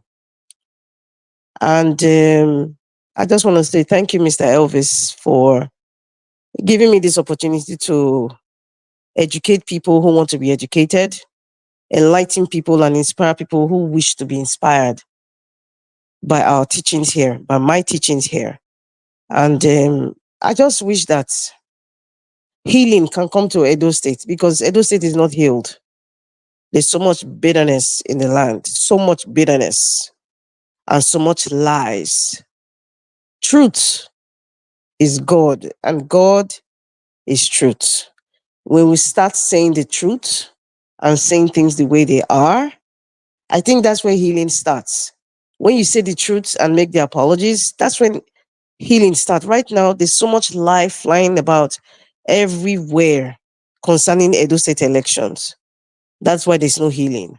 And my prayer is that Edo State will be healed and everybody will come together and work together to make Edo State greater than what it is right now. Thank you very much. Have a good evening. Thank you so much, Madam Rita, for that very thought-provoking submission. Excuse me, people. My throat is disturbing me. And I'll just call on the Progressive NG. The Progressive NG, thank you so much for heeding to our call and staying back. Is your time. So after you finish talking, you can exit if you want to. Thank you, sir. Thank you very much, Oga Chris. Thank you for the work you do on behalf of our chairman, Niger Watch. Listen, I came in earlier just to counter certain narrative out there. Look, for me, it was never a personal issue. It was just that I feel like I was supporting the. It's not like I feel like I know that I was supporting the best candidate among all of them. But it is what it is today. So I encourage Dr. Ighodalo to still go through the court process. Look, it's a lottery. If you don't play it, you don't win. So the only chance of winning is that you have to buy a ticket. So let's see how it goes. Nobody knows what's going to happen. At the end of the day, we're going to wish the people that they've given the election to, we're going to wish that they do good by the people. We're going to wish that it is not in anybody's interest that they fail. So regardless whether I support Okpebholo or not, he has been announced the winner of the election. So let's see how it goes. So I'm not going to come it's not even in me anyway. So I'm not going to come here and start criticizing the man from minute one. I'm not even going to be a critic of the Okpebholo government if that is what we're going to have in the long run. But I'm just going to be an observant. And if there's a need for a criticism to be carried out in certain policy area or certain policy direction, I will gladly come into the show or when I'm part of the show, and I will do that. So I am not going to witch hunt anybody because I, just like Obaseke, who have been witch hunt for the past how many years, God knows how. So for me, it is going to be constructive. It is going to be a progressive way of engagement. So there's nothing much to say. Thank you very much, guys. Thank you so much once again, and thank you for staying back. Thank you for heeding to our call. We are very grateful for your submission and your way of looking at these political issues. I hope you keep to your words. Yeah, and yeah, you've been a very strong supporter of Obaseki. I know these defeats must have been devastating, but well, for me, I'm also in full support that Ighodalo should go to the courts. Let him test it, however it goes. So let's see what the courts are going to say. Let's keep having precedent after precedent so that we have things to refer to. Once again, thank you so much. The next person that I would like to call will be Chimeze Umejiaku. Oga Chimeze, you still there, so? Mr. Chris Dublin, I'm here. I think you are next Mahmoud. You are next to Mahmoud. I'll be rigging. You know, these people, so many people have talked like 3 times. You rig. Kai! I never know you're like this. All the same. And otherwise, I greet everybody. My brother, sorry, not be my making. The pressure is too much. Sorry. Yeah, no problem. Domo, sir. Thank you, sir. See, you see, you know what is making me laugh? they reach the apathy out. He lost to church. He lost to church and give thanksgiving of defeat. Maybe that is something he's gonna do again if he maybe 2021. If they rig him out again, he will go to church and give a thanksgiving of defeat instead of wait and fight and see what is going on. Yeah, that one, by the way. See, I don't see the reason why some people here are the way they are talking about Aswe. Do you think Aswe have a filling bottle? That's how some people seeing him, like because of Obaseki, he can't go. That's, you know, if I listen to some of panelists here, that's how I see that he's not one of his own. A person that have controlled so many companies, he's not a baby. You see, it's not Obaseki is not there. He won't go with him to the court or to the whichever he going. He wants his mandate. Obaseki will never stay there. If you hear what he said, what he spoke last time, he said anybody that, you know, if you agree, go to court. Go, you know where to exercise your feelings. That's court. The only thing, the courts, we are not, you know, like no 100% or even 60% that when you go to court you get judgment. That's where everybody fear lies. But for me, try. It can happen. Yes, that's my opinion there. I love him. If he come tomorrow or next, whatever, if they didn't turn it around, You know, if he come out again, I will still stand with him. That's how I do my own. So that one aside, there is something you guys were saying before. Please, this Gen Z and new and old generation and new generation, from which year to year, Black Panther, you say something that area. From which area, so that I will come in and say something. You say, okay, what year from old generation and Gen Z? Are we like our age? You all know where you belong to. Yeah, no, you just tell me. Old generation is just Jagaban.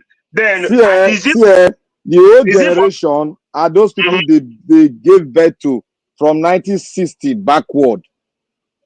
1960. So those people that gave backward. Then those that came from 1961 to the 80s, those are the I call it the mid generation. The middle generation that are, okay, that's I call the middle generation, middle one that are trying to do a transition so that the old generation does not get what the new generation does not get what the old generation has done. Okay, that's why you have the people that are fighting, that came from the 70s are fighting. Okay. Black Panther. My brother Chimeze, if you want put age, if you want to calculate put age, there's the silent generation. Those one are people 1928 to 1945. They get the one they call baby boomers. Those one are 1946 to 1964. Then generation X, 1965 to like 1980. Then millennials, of course, like the name sound, 1981 to 1996. Then Generation Z, the troublemakers, Gen Z, 1997 to 2012 or 2015.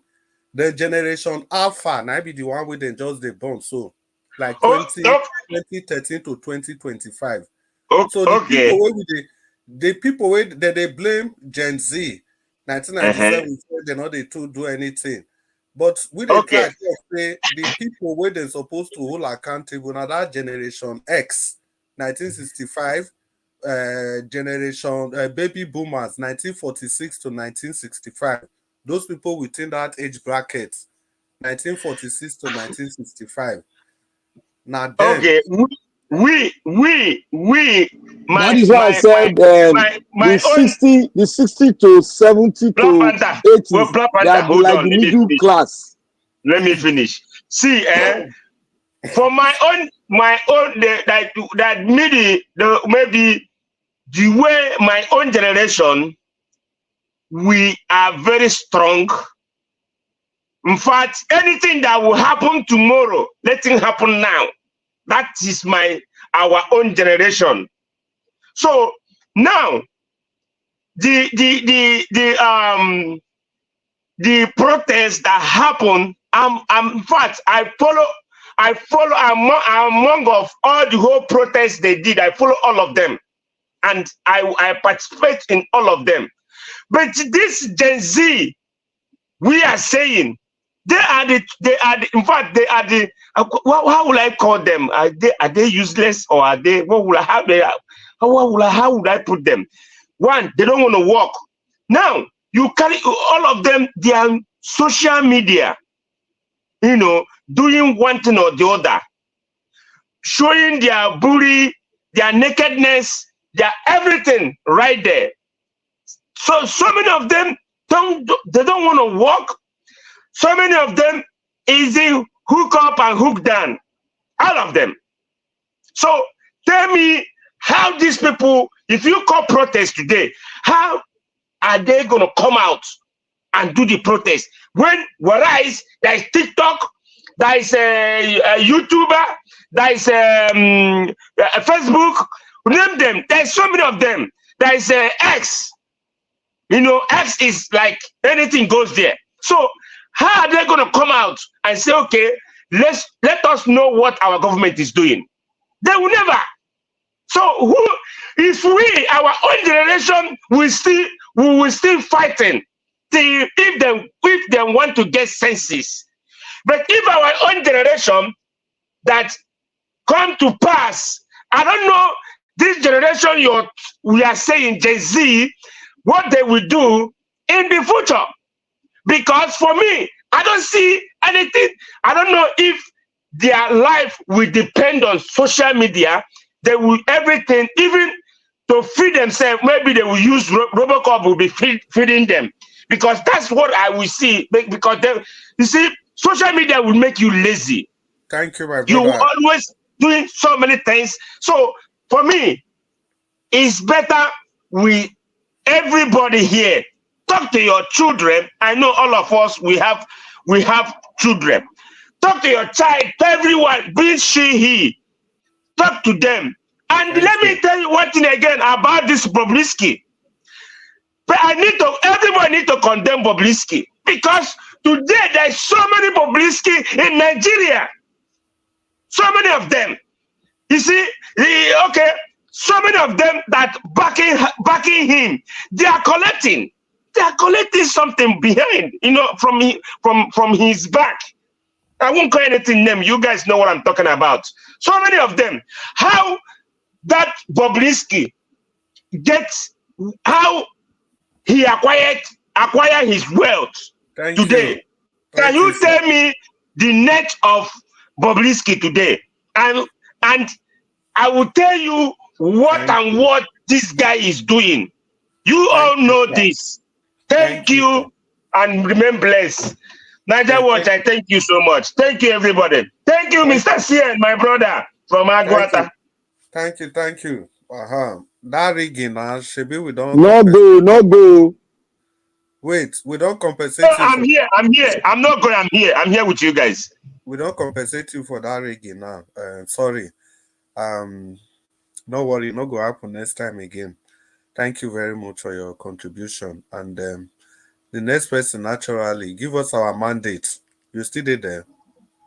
Thank you very much. Can you hear me? Yeah, we did hear you. Give us our mandate. It's good to have you. You've been very silent since. But I know when you open your mouth to talk, good things do come out. Thank you. Talk to us, sir. It's good to have you. Thank you very much, Mr. Face. I do appreciate you. Hopefully you can hear me clearly. I was thinking that the panel will remain full. Let me speak on something that I think I heard one of the panelists said, that Obaseki is not the worst governor that Edo State has ever produced. I think it's just in line to what my brother, one of the panelists said earlier, saying that Nigeria is not the worst country on the face of the earth. And we will debunk it that so because Nigeria is not the worst country on the face of, so should Nigeria be the worst country? Should it even be part of the worst country on the face of the earth? So we're saying that Obaseki is not the worst governor of Edo State ever. Should he even be in the category of the worst governor in the first place? Let's call a spade a spade. The guy is a failure. He's a blatant failure. The man that could not pay for the renewal of EBC license that was even created before he got there as a governor. So because he's not the worst governor ever, should he be in that category? Just like saying that let me not use this platform. I will not use it. It's just like saying that you want to say that some of these our evil some of the evil channel. I won't call them our. Some of these evil forest children channel. One of them is now saying that he doesn't think that one of them is the worst. Should he even be part of them? So for me, Obaseki failed. And what bothers me, what pains my heart is that some people came on this platform to come and lie to Nigerians. They told blatant lies to Nigerians, more so Edolites. Where are they today? Have you seen them? You know them. I will not call their names. You know them. In fact, some of them they have prefix before their name. They told blatant lies on this platform. Only to now see that everything they said is just boogaboo. Well, I swear, Your supporters say that you can go and you can go to court. Well, if you have the money, at least you're a billionaire. All I would have advised that money you want to go and waste in court, you would have just spent that money on charity. You would have just spent that money on charity. Because what are you going to tell them in court? That you didn't buy votes, that PDP, that you are their running you are their gubernatorial candidate. You guys didn't buy votes. The person that bought votes more, the person that paid more for vote buying was the one that INEC declared. And INEC the more money you get to give determines how you win the election. Tinubu told you now. Tinubu did not say it. He didn't say it in Omuaro. He didn't say it in Olonsogo in Oyo State. He didn't even say it in Ogun State. He went to as far as Sokoto to go and tell the emir that emir, you guys can make your noise. This seat that I sit on, I pay for it. I bought it. So if you want to do anyhow, talk to Mahmoud Yaku because he sold me the seat. It wasn't your vote that brought me here, and that's why brothers when people say that they voted for Tinubu, voted for criminal drug baron. So as well, you guys spend money to buy votes. I remember that they were showing us 2,000, 3,000, but APC we were paying 10,000. And some people are telling us that they are just showing you what the currency they will spend for you. You are crying about lion and tiger now. You have not even talked about hyena. You've not talked about eagle that will carry your children from the farm when they go to farm. The one you see in the Masaki is a child's play. You think the criminal drug baron is playing? He told government, say, give me land and I will end the security. If during Obaseki, they were raping our sisters in the farm, they were buying our farmers, they were molesting them. Obaseki is on PDP. He couldn't do anything. You think this one will do anything? That is on APC. Thank You you. didn't know that APC was over that created Boko Haram to remove Jonathan in power. You didn't know that. And you are saying that you think. Please round up, sir. Round up, sir. So for me,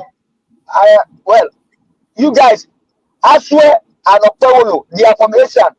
And all that we wanted is Asia agenda. And now we have Asia agenda. Let's deal with it. Mr. Chineze, please, about Bobrisky.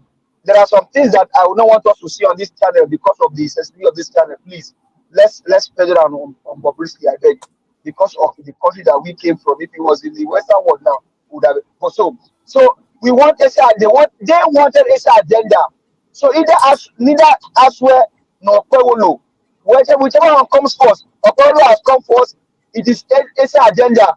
All my Asia, oh yo, let's put them together. It's our brother.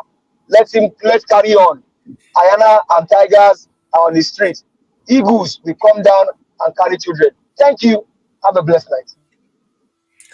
Yeah, well, thank you very much.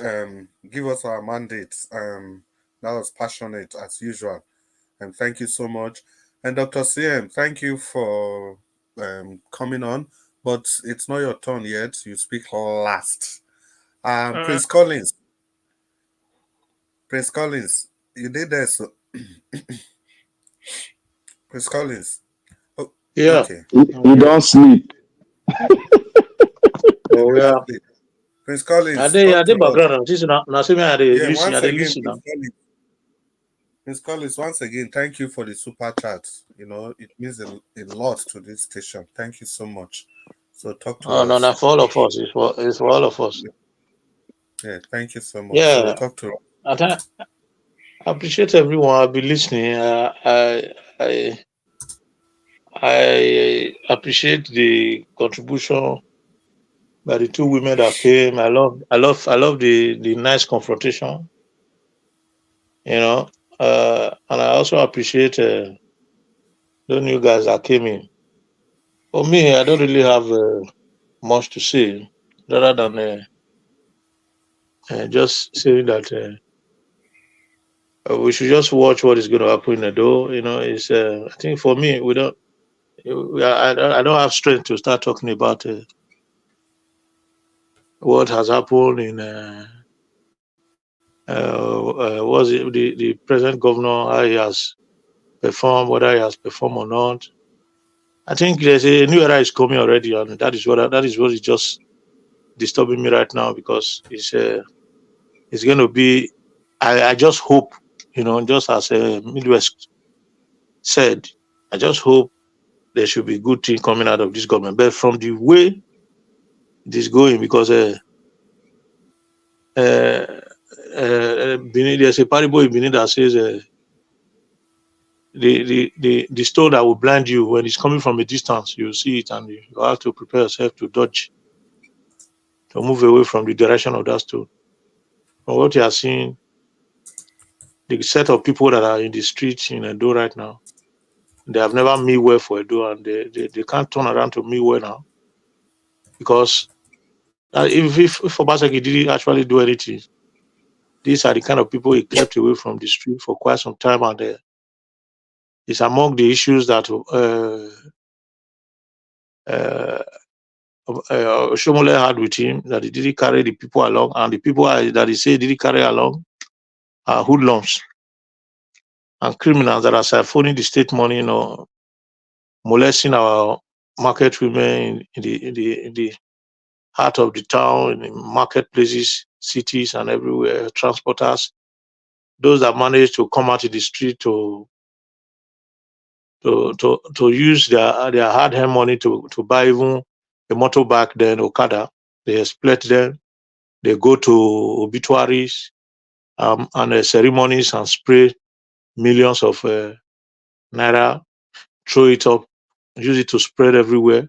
We all know that the 8 years of Obaseki, the likes of Tony Kabaka and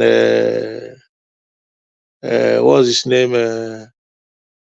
I can't remember their name now, because they started fading out.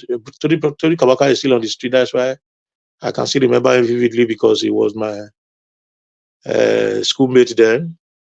So there are some of them that went into Kovun because they didn't have the opportunity to come and start. In fact, Agbero, reduced drastically.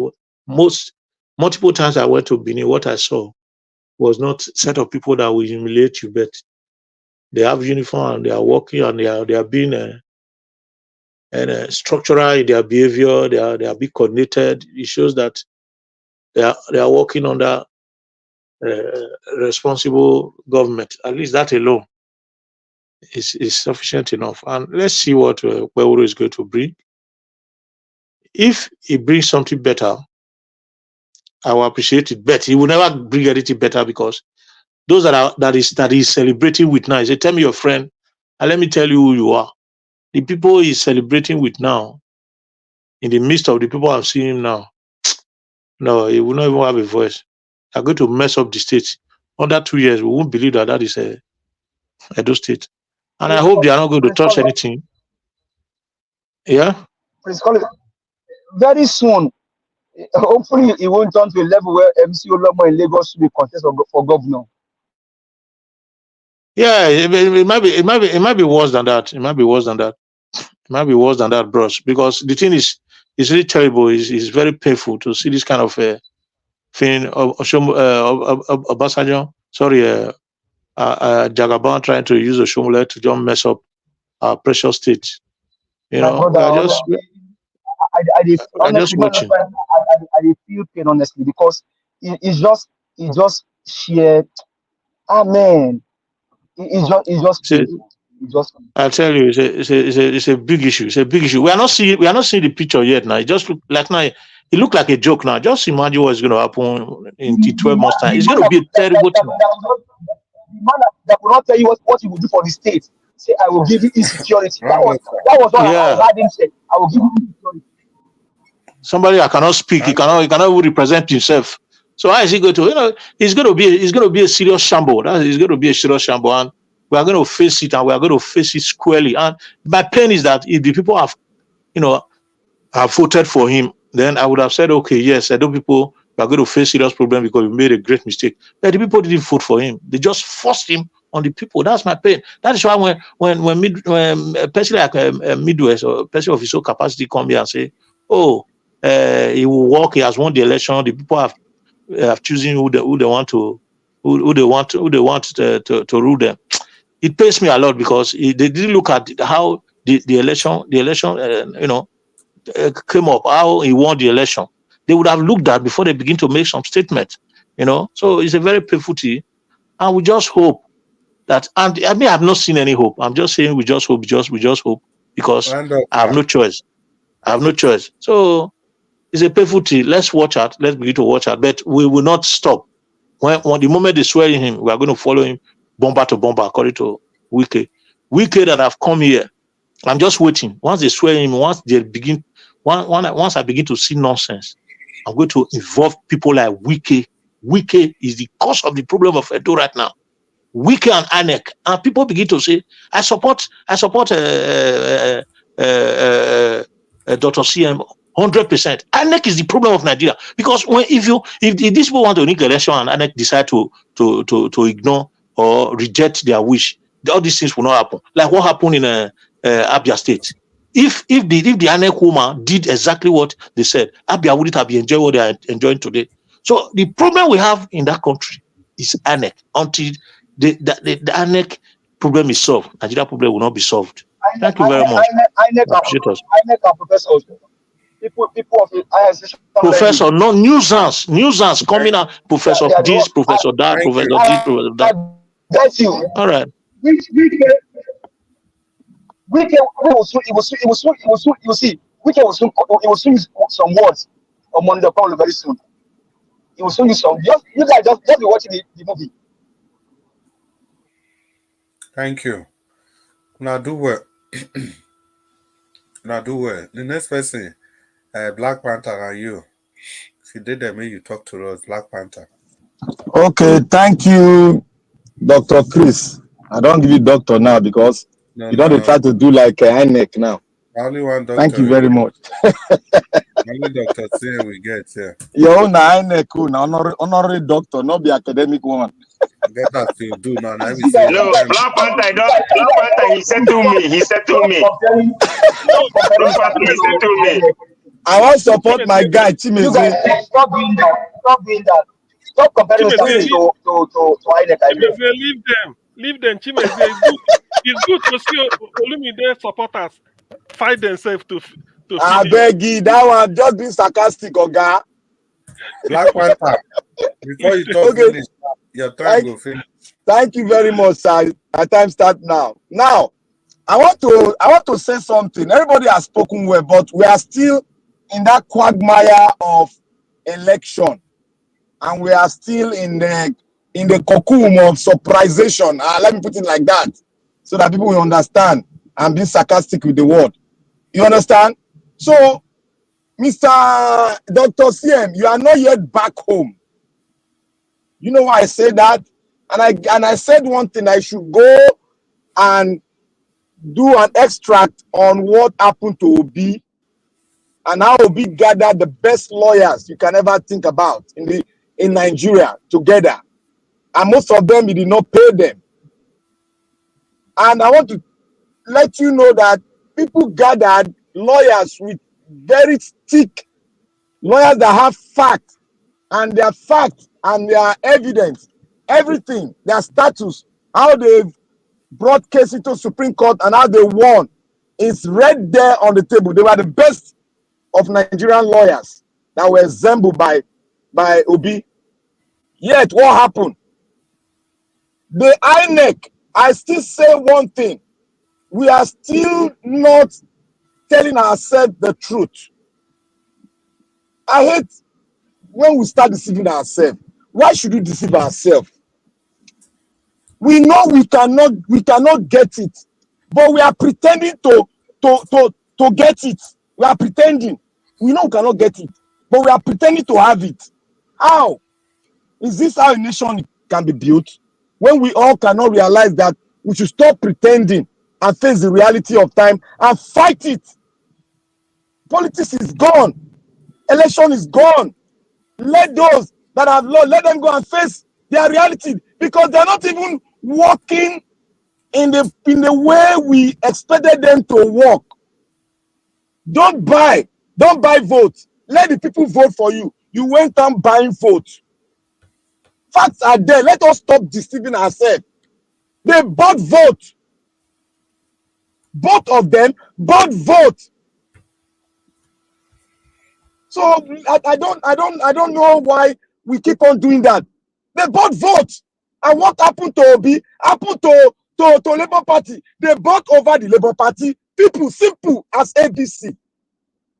And now we spoke here yesterday, and I made up one fact. And Mr. Jonathan followed it up. I said, if you are dreaming that we are going to have our way, nor solve neither Edo or any other state election, how we elect our leaders with this present law, you must be joking. And I said one thing, if Obi come back and said he wants, oh, Nigeria, come, let's do it, we can win it, it is the power of the people, I will go against him like wildfire coming out of the desert, like never before. Everybody will stun on hearing me, because I said one thing. I have been going through my extract, I've been going through the history, I've gone through everything, finding a way out. And I made mention of it, that we need to deal with the electoral laws. We need to deal with our constitution, but we are still pretending that we can have our cake from the hands of the vampires. We cannot, my brothers and sisters. What happened to Obi might probably happen to Aswe, because the law does not give the power to the people. The law is in the hands of those that gave you the laws itself.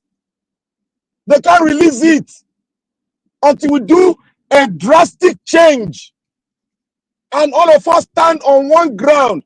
They will listen when we don't come out for election. Let it be a charade that only 1% came out for Nigeria election, only 1 million votes. Let it be so to the world. They will know when we bring our case to the world to see. But we all just want to always start talking. I gave Nigeria Watch, I sent Nigeria Watch a video. He played that video. And exactly in that video, the man said, Obi, Atiku, Sowore should stop going for election. Maybe he didn't get there. They should stop going for election. They should talk on what we need to do, the electoral law, what always brought on the table. We should bring it out. We should force them to bring it out. We cannot continue. Nigeria is sinking. By next year, you'll be buying 200,000 will fill a gallon, a vehicle. We should please let us stop all this. I swear, can go for whatever he wants to go to. If he has the money, he can go. I cannot stop him. He's a good person, but he's not a politician. The advisors are there. The president, the governor of Edo State is his advisor. You cannot hide it from him because he doesn't know how to play the game. Even in the courts, he can't play it. So my brothers and sisters, I beg to say we should start speaking on two things, the constitution and ILEC laws. Let's go back to the ways it was stated there. Go and bring it out. You will read it and you'll be very happy with it. Thank you very much. Thank you. Thank you, Black Panther. Thank you for your passionate submission as usual. Always hampering on the Constitution. Well, I hope they're able to do something about the Constitution. For me, I think what the most important thing I took away from your submission is that I think it's very, you said it clearly, it's very unfair for the PDP people to be going about as if PDP didn't rig election. They did. They were just simply outraged. I think that's it. There's nothing more than that. Dr. CM. Okay. Okay. And Thank you. Dr. CM, sorry, before Dr. CM talk, I understand as well, and this is a true development from party agent, that those that were representing Labour Party as party agents sold out. Yeah. They sold out outrightly to PDP, which is absolute betrayal of what the principles of democracy is all about. That is worse. Yeah, they did it to Obitu now. They did it to Obitu now. They sold some of them sold out in Obi time. They sold so out. this problem is a Nigeria problem. Yeah. So my only problem is I know if we keep just hampering as if and the PDP was not the PDP had no dog in this fight. No, they all had dogs. The Labour Party, the APC, and the PDP. Dr. CM, please talk to us so that we round. Okay. Thank you. Thank you, Chris. Like I said, I don't want to sort of trivialize the issue by trying to poo-poo here and there. INEC is solely responsible for the mess that was the Edo election because they failed to follow the rules they made. That is the issue.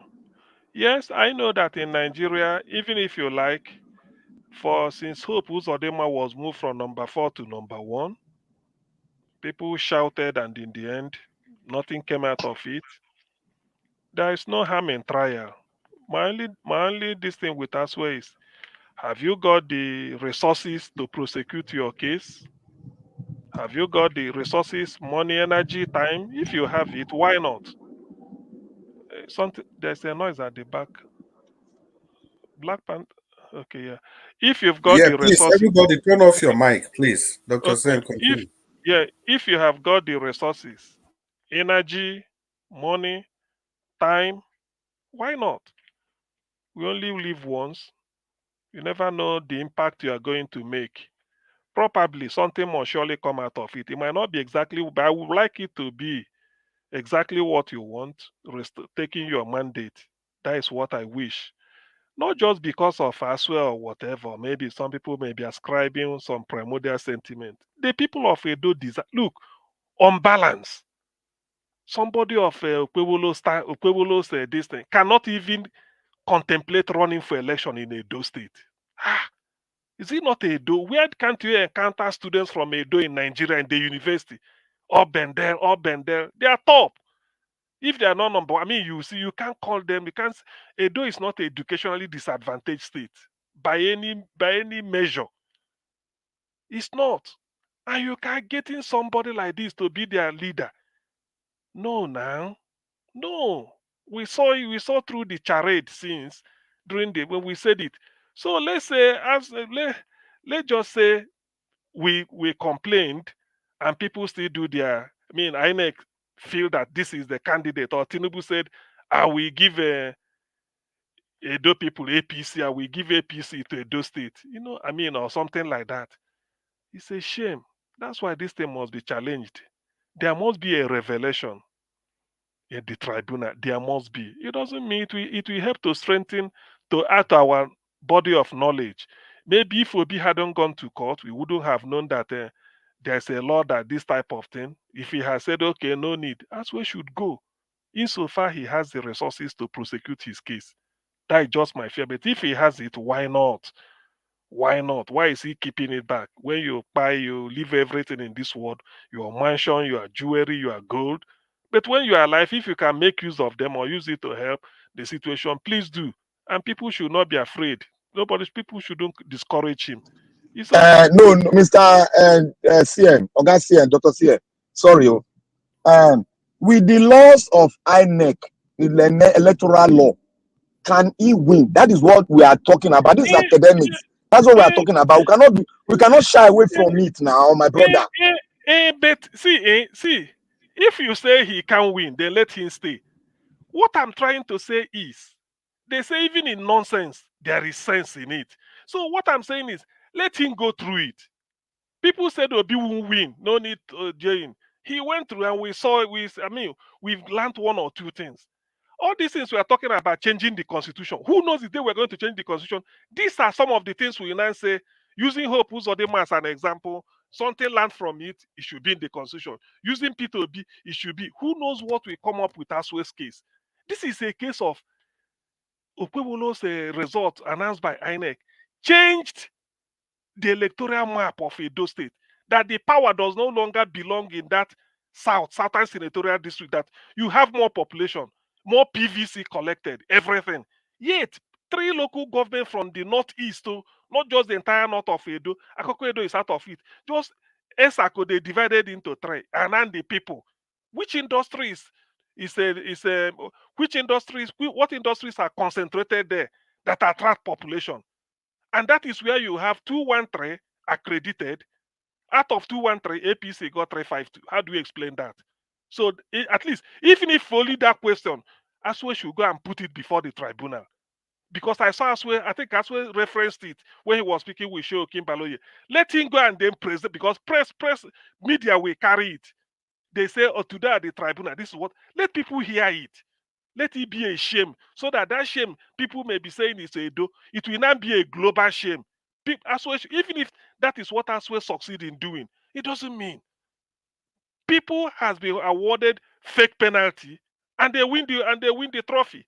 But we know it's not a penalty. And what do? But people will see it.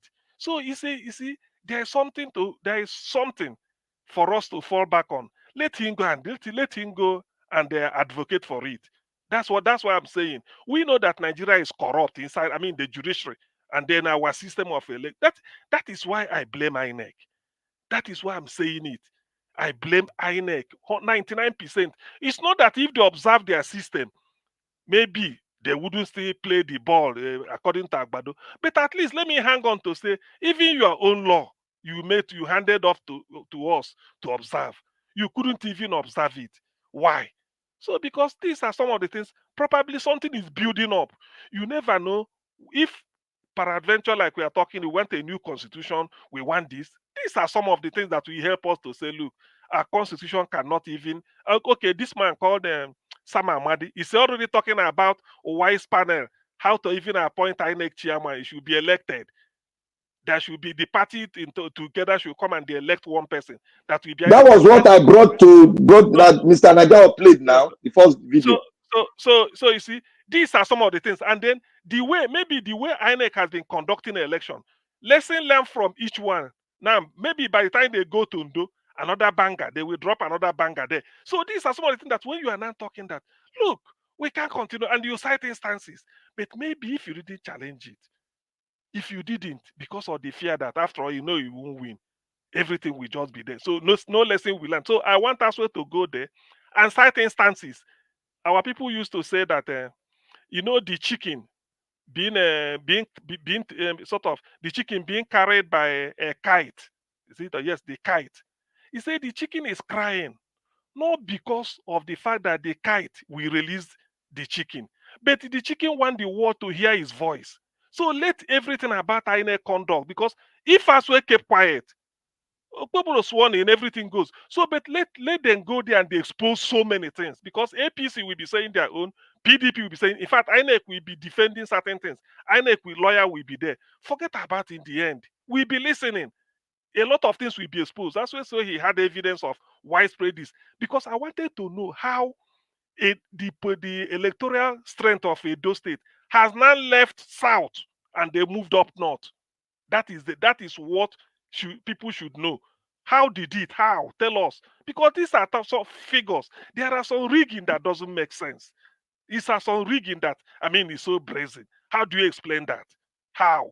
So I want people to focus on blaming INEC and then holding them account, because they are the umpire, than maybe Popu in an individual, the others ones that don't. Olumide, I said it is a victim. Aswe is a victim. All of them, they're all victims of INEC.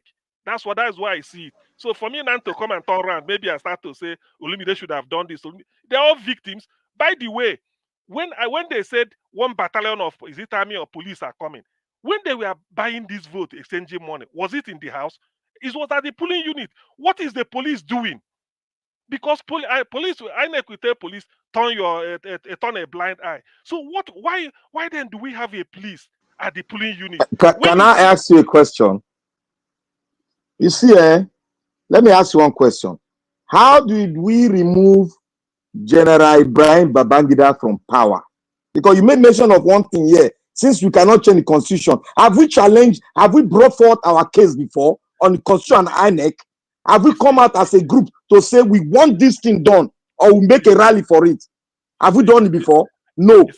You see Black Panther, during IBB Abacha dem era, let me just use IBB.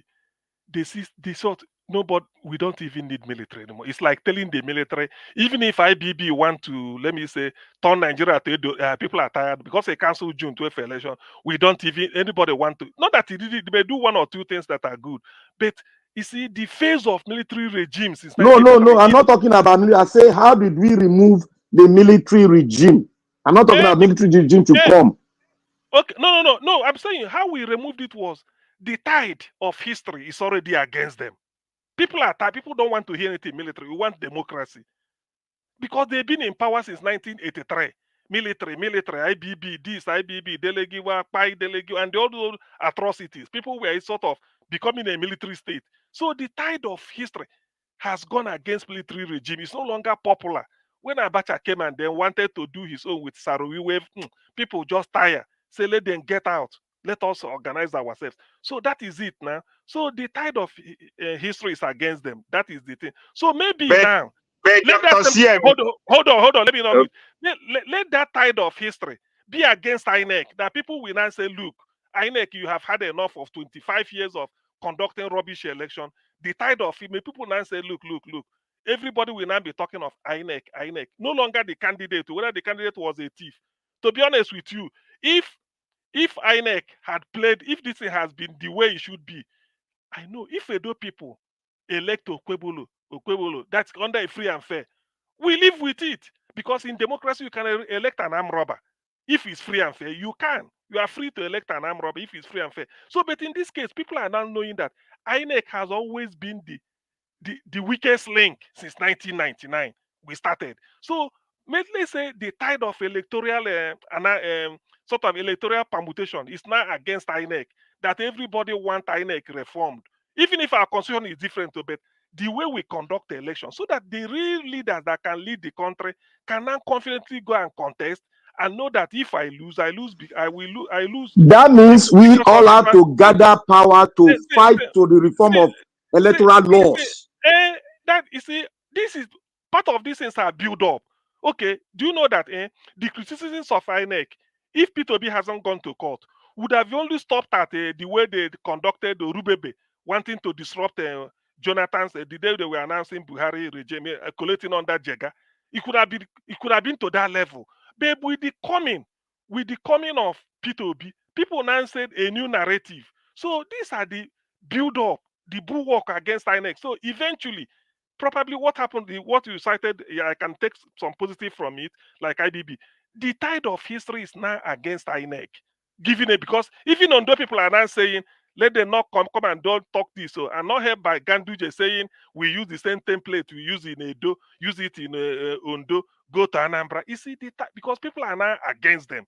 Who knows whether the build up of all this in the end, the game will be that no more the way we are doing. Everybody will now, even all the parties will now say, look, we are not going to go for any election again until INEC. Maybe parties start hammering on it. You see that something will be done. Let it not be on individual basis. All the parties will now say, maybe if APC is the only one saying we don't need INEC to be reformed, but the rest 17 parties are saying we are ready to boycott any election until they do this. Probably you bring INEC to the round table and then they start reforming so many things that can now enable the good people to come out. So that's why that is therein lies the significance of the type of things Aswe is doing. Yes, it might be a lost cause on surface, people may say, but it will add to the narrative. It will open more vistas for us to know some of the things we do not know that happened in this Edo election. It doesn't mean sometimes you have to fight a good cause and say that you're giving it your all. P2B did it, and now we are using it as an example. So I want Aswe to go. If it turns out good for him, all the best for Edo people. If not, it's still a little bit of a win because some information will come out of it. Some of the things we may be discussing it here, what they said in the tribunal. And then you see another type of rigging you may not know because some witnesses will come forward and say something. This one they're talking about labor. Maybe they bought all their, all the party agents because nobody was even challenging anything. We may just say they bought them, but maybe at the tribunal, so many things will happen. In terms of cross-examination, so many will happen, and then who knows? Olumide may join in the suit, or somebody from labor may say, this is what happened. So I wouldn't like to see it as a lose-lose situation. We know we're already down. A man who is down fears no fall. In Nigeria, we're already down. So all that we could do is that let's see if we can have any strength of hope to get up. So what Aswe is doing on that is on that score or within that context, I'm in support. Let him go the whole hog. Insofar he has. So from your analysis now, what I get from analysis now, you just want it to be on record so that we can go back to record that this is what we did and this is what INEC did. Then let all of us now use that fact and that record to now say we are tired of INEC. Is that not what you are trying to say? We're already tired of INEC, but I'm trying to what. So we are, according to your word, we are not yet tired. We need more facts. So that when we gather our facts, we gather on those facts, everybody will now agree, say, INEC now they are a problem. You see, what I'm trying to put across is this. We want reform. In trying to reform, there are things you want to get rid of. Part of these things Atwe is going, P2B is going, he threw up the nature of INEC and all these things. That is where you now say, look, under no circumstances will INEC, this thing provided by INEC, be the only one you have to rely in court, as they did to be. Why? Because it is not me or you, Black Panther, that uploaded the result that all of us were looking. It was INEC that uploaded it.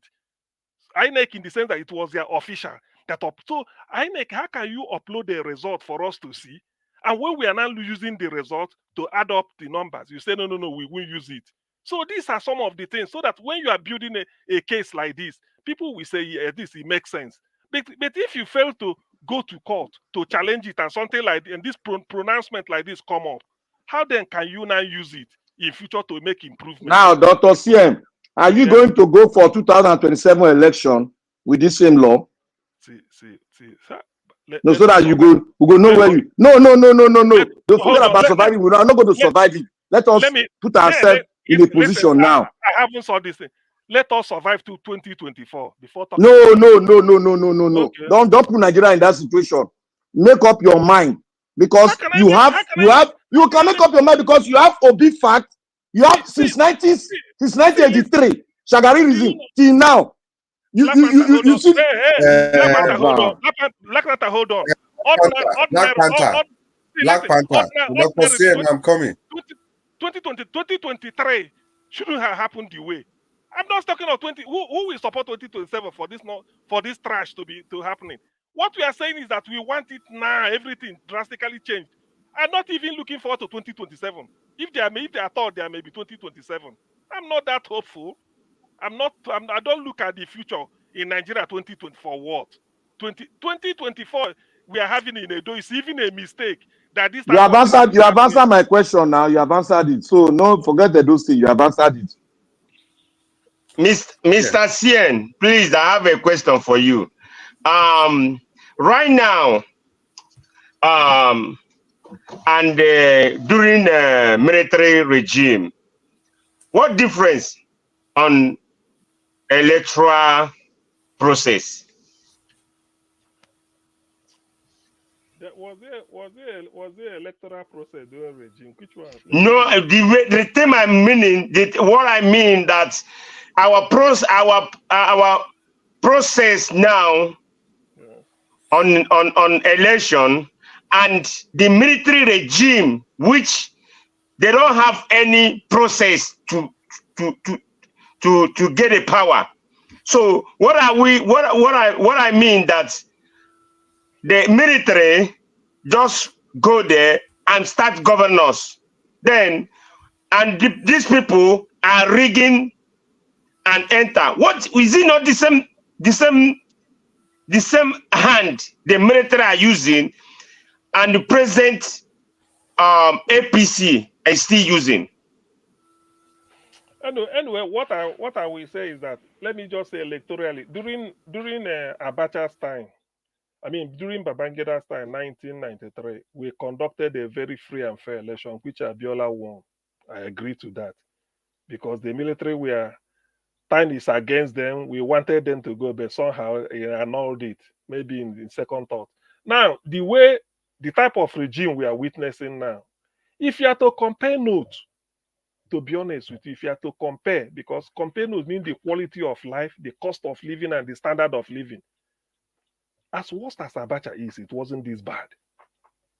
We have to agree to that. Military, Abacha was a dictator. He do this, but the cost of living, the standard of living. In fact, Nigerian economy grew better under Abacha than what we have now. We all know this. Yes, we all nobody can do, because you have to check what are you better off now than you were during Abacha's time. People will tell you, let's strike in the university. Education quality was a little bit higher than it is today.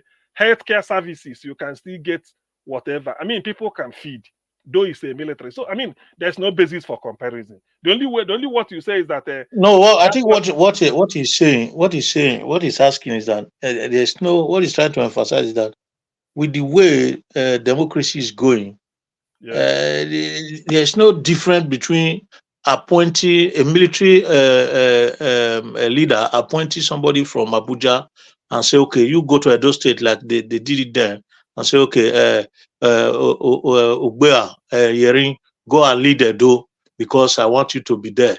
So even if people are voting, the vote does not count. So it's just like military appointment and dictatorship there, no different. That's what he's saying. Okay. Yes, Prince, you're getting it right. That's yeah. Okay, yes. In terms of what happened to Edo, I mean, Tinubu said it. He will give Edo to APC. So it's like telling Abacha saying, Salisu Usman, you are going to Cross River. Captain, this one you are going to this. That's it now. No different. It's just that they will gather the people, waste their energy, and use them as if they are fools. It's true. So to that extent, even then, under military, you know that you are military. They can send anybody. But this is though you tell people to come and they choose. Then we chose who we wanted and you subverted it. No, Mr. Dr. CM. Yeah. Do you know why we're in this trouble? Let me tell you why. You see, and sorry, bro. Before you say this thing, before you say this thing, and this exactly thing that this president is doing right now is what Babangida did to June 12 that led to serious issue in this country. You remember, it's the same thing, no different. If somebody will win election, you will give him the money. That's what they did to Obi, and they are doing it everywhere now. Exactly, no different. That's the June 12 that we are celebrating today. Dr. CN, thank you, my prince. Dr. CN, do you know why we are not making a headway in our push for a new electoral law, in our push for a new constitution? Do you know why? All the people, not one, I know the percentage, all of them were supposed to speak out. They are all into the pool of corruption. All of them. They are benefiting because from it. when you know that this is bad, and you are seeing it has happened for how many years now that we've come to the third whatever we are doing now, we have not gotten it right. It is getting worse and worse. Look at our economy; it's dead. It's under serious surgery. It's dead. Now, the people that were supposed to come out and say this thing is not right, the lawyers, the activists, the student union, the teachers union, the labor union, tell me, even the villagers, they are all in the pool, want to get the remain of the country. That is it. That is it. Okay, look at us now. We are trying to, Edo State election has come. It is the system that brought us to this stage whereby somebody will vying for election, he must give money for him to be voted for. Somebody will vie for election, the place that has low population will not determine the place that have the highest 75% of the population. What brought about it is corruption. The NSC chairman, the former president of NSC, which we all hope for, that will make a better and that has the mindset of the people that are progressive, that were looking into the constitutional issue, that everybody was preaching during Nadeko time, is now into what? Into the corruption. Look at the other man from the north, the former colonel from the north, I've forgotten his name. He was a governor before, a colonel. He became an activist. Instead of him fighting You know him. Fighting. Abubakar Umar, I think. Yes. Abubakar Instead of him fighting, because I have a record of him talking about the constitution, setting up a new laws of the INEC clause, setting up good structures that will make sure that the structure that we build around the country does not know anybody. If you commit crime, you go in for it. Was talking about true federalism, that each state should have their own course of developing at their own pace. He was there. Now, what happened? It's not tribalistic, it's not into Northern Cabal, and it's now what? Corrupt. You see, all the millionaires that we have, that were supporting the progressive, that want Nigeria to be a democratic state, whereby each state will develop, whereby they will have their companies, they will be flourishing, and they will employ more people, they will bring in businesses from foreign land. Now, they are what? They are all into the corruption. That is why I am saying, if you continue with this tragedy, we'll continue building every day. Somebody will lose Ondo, they are going to do the same thing. Nothing we can do.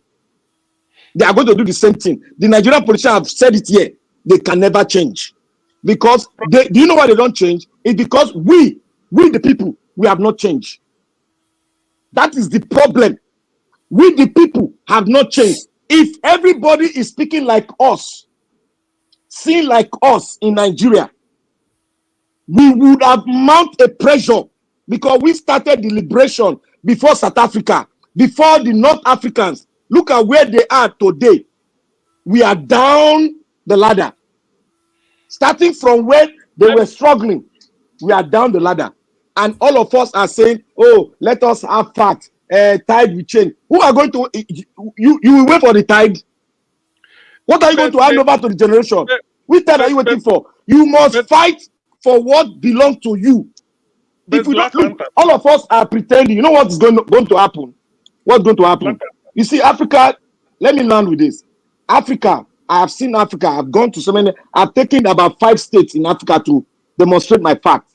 But I won't bring it now. I'm still working on them. You see, Africa, what we do, we wait until the uprising, armed struggle, become a greater factor that we cannot stop. Then we'll start shouting for Europeans to come and help us. That is our main problem. But to solve the problem of Africa, we cannot solve it ourselves.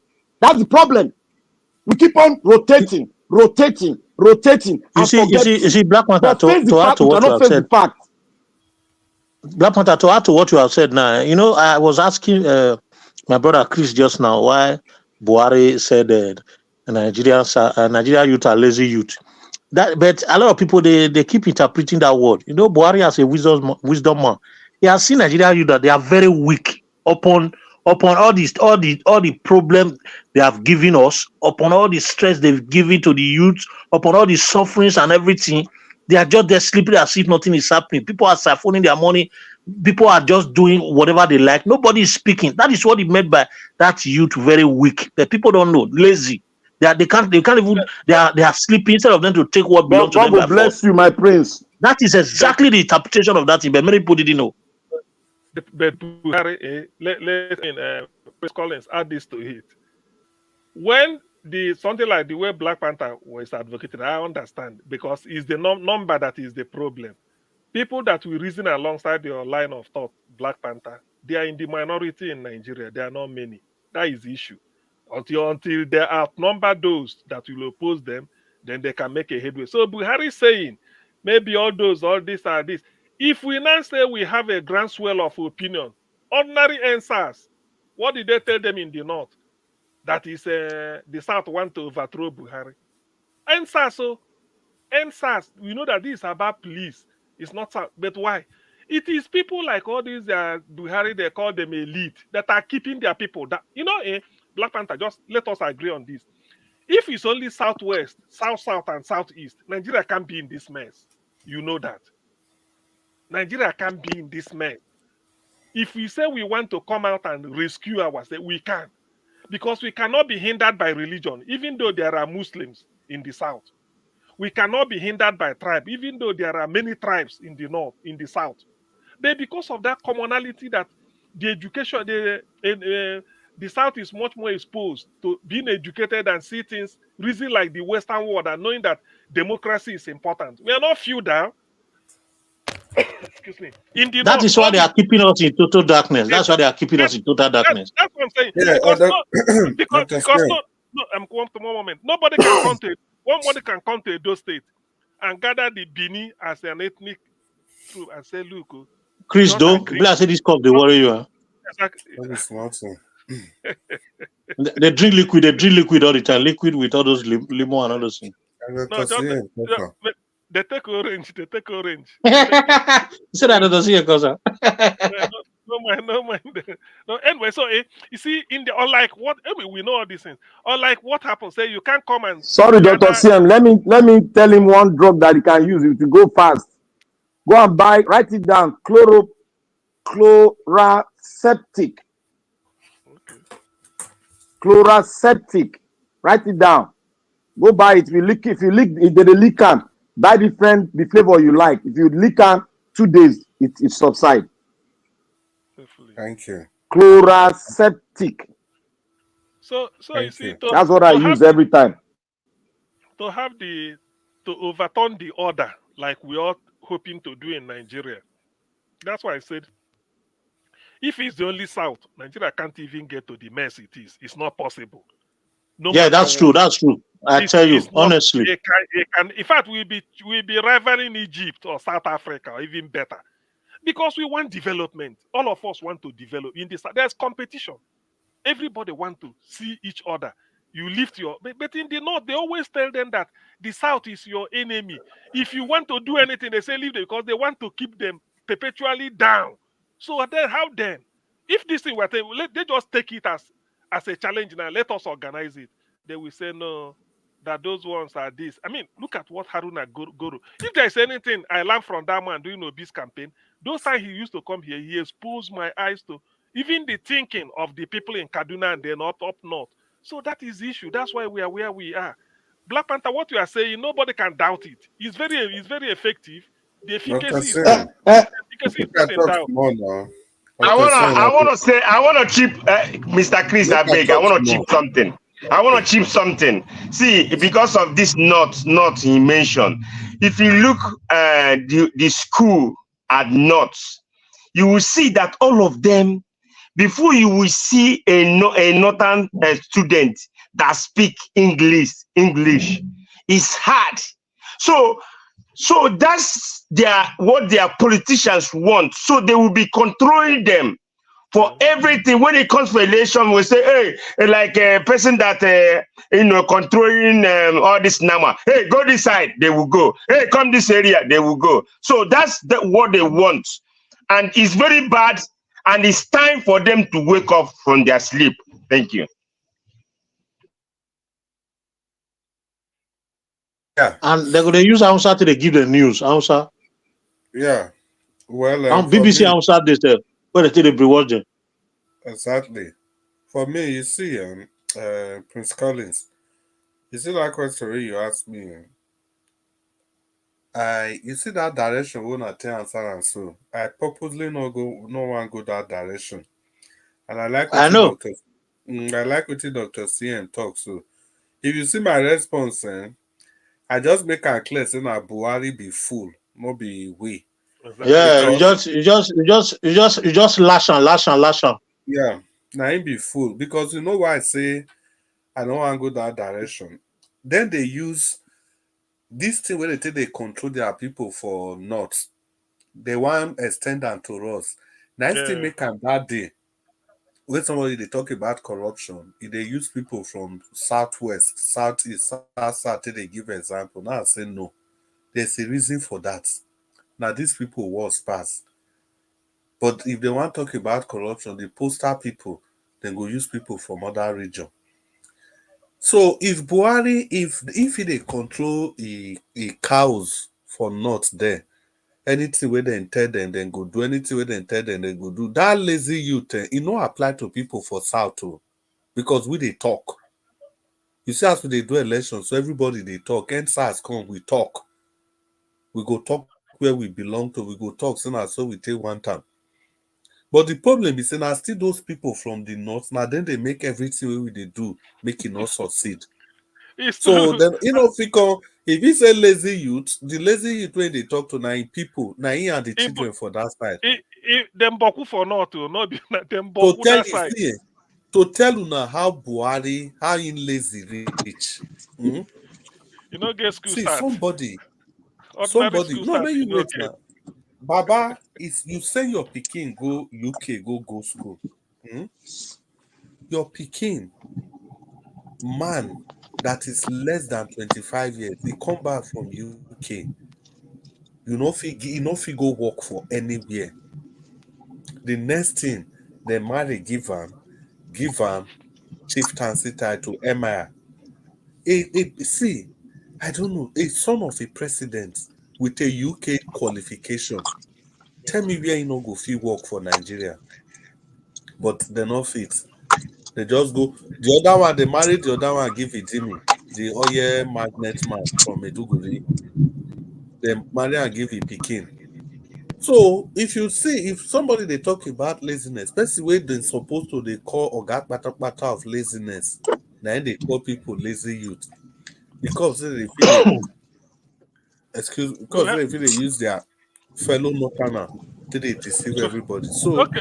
me, if I did public space, I did guide the kind things where I did talk. Like this idea of say corruption, I don't go ever give them that fight. I'm not saying the thief, now my thief better pass it or no. What I'm saying is that the most corrupt people are those people. They say they use this thing, take by Brazil. But Umar Farouk, that Hajia woman, they were even taunting as Buhari girlfriend. My brother, during COVID, children day house, that woman share Uh, uh, 5 billion. he still they feed the children where they Do, house. do you know what? Do you know what happened to the South? Nobody they talk about that one. Now this one he go buy panto, hey, he go do this one. Person go paint aeroplane, carry and come Nigeria, See, soon as see, Nigeria see own. After I carry and come finish, apathy. abeg, doctor say See, abeg continue. Abeg, see, no na Buhari continue. on Buhari and laziness. Buhari was a youth. You know, if he gave school start, no be laziness. Eh? During his own time, yes, because as a youth, when you did 18, 17, you a youth. That during that time, in age mess, they get school start, take enter army. I ain't reach general, sir. I ain't reach general. He was not in Nigeria then now, if you when he if you was ask me, young. where See, in there? Where no make we ask my brother, Black wait, Panther, where in that there? question when you ask, May I tell you where he did? I see the same thing. I see the same thing with the talk.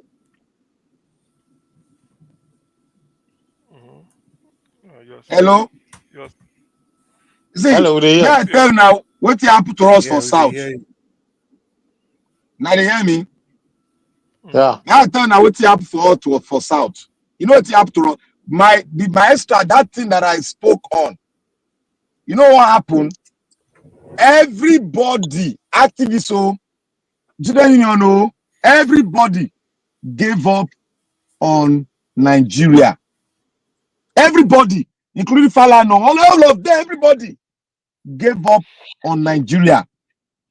I'm telling you, go and, you quietly watch the scenario. Everybody's not talking about the survival of the country.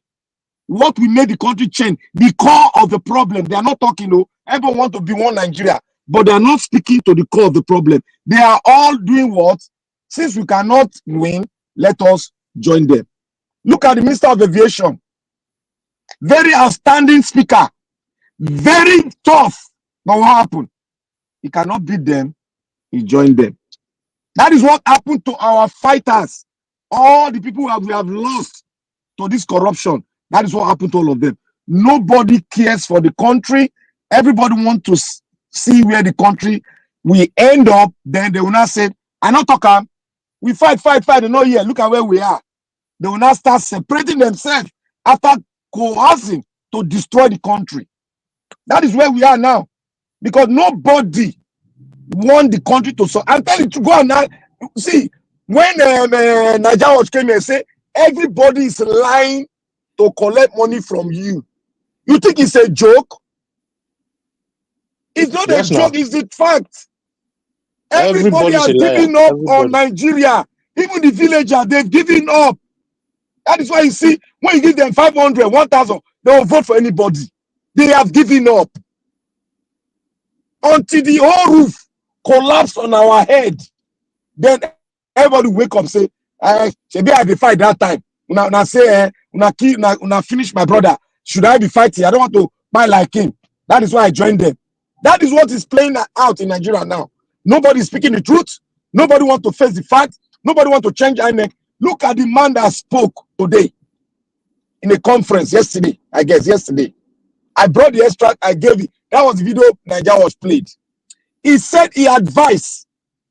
He said if the likes of Peter Obi, Sowore, Atiku, and the rest, if they don't know it now, let him tell them.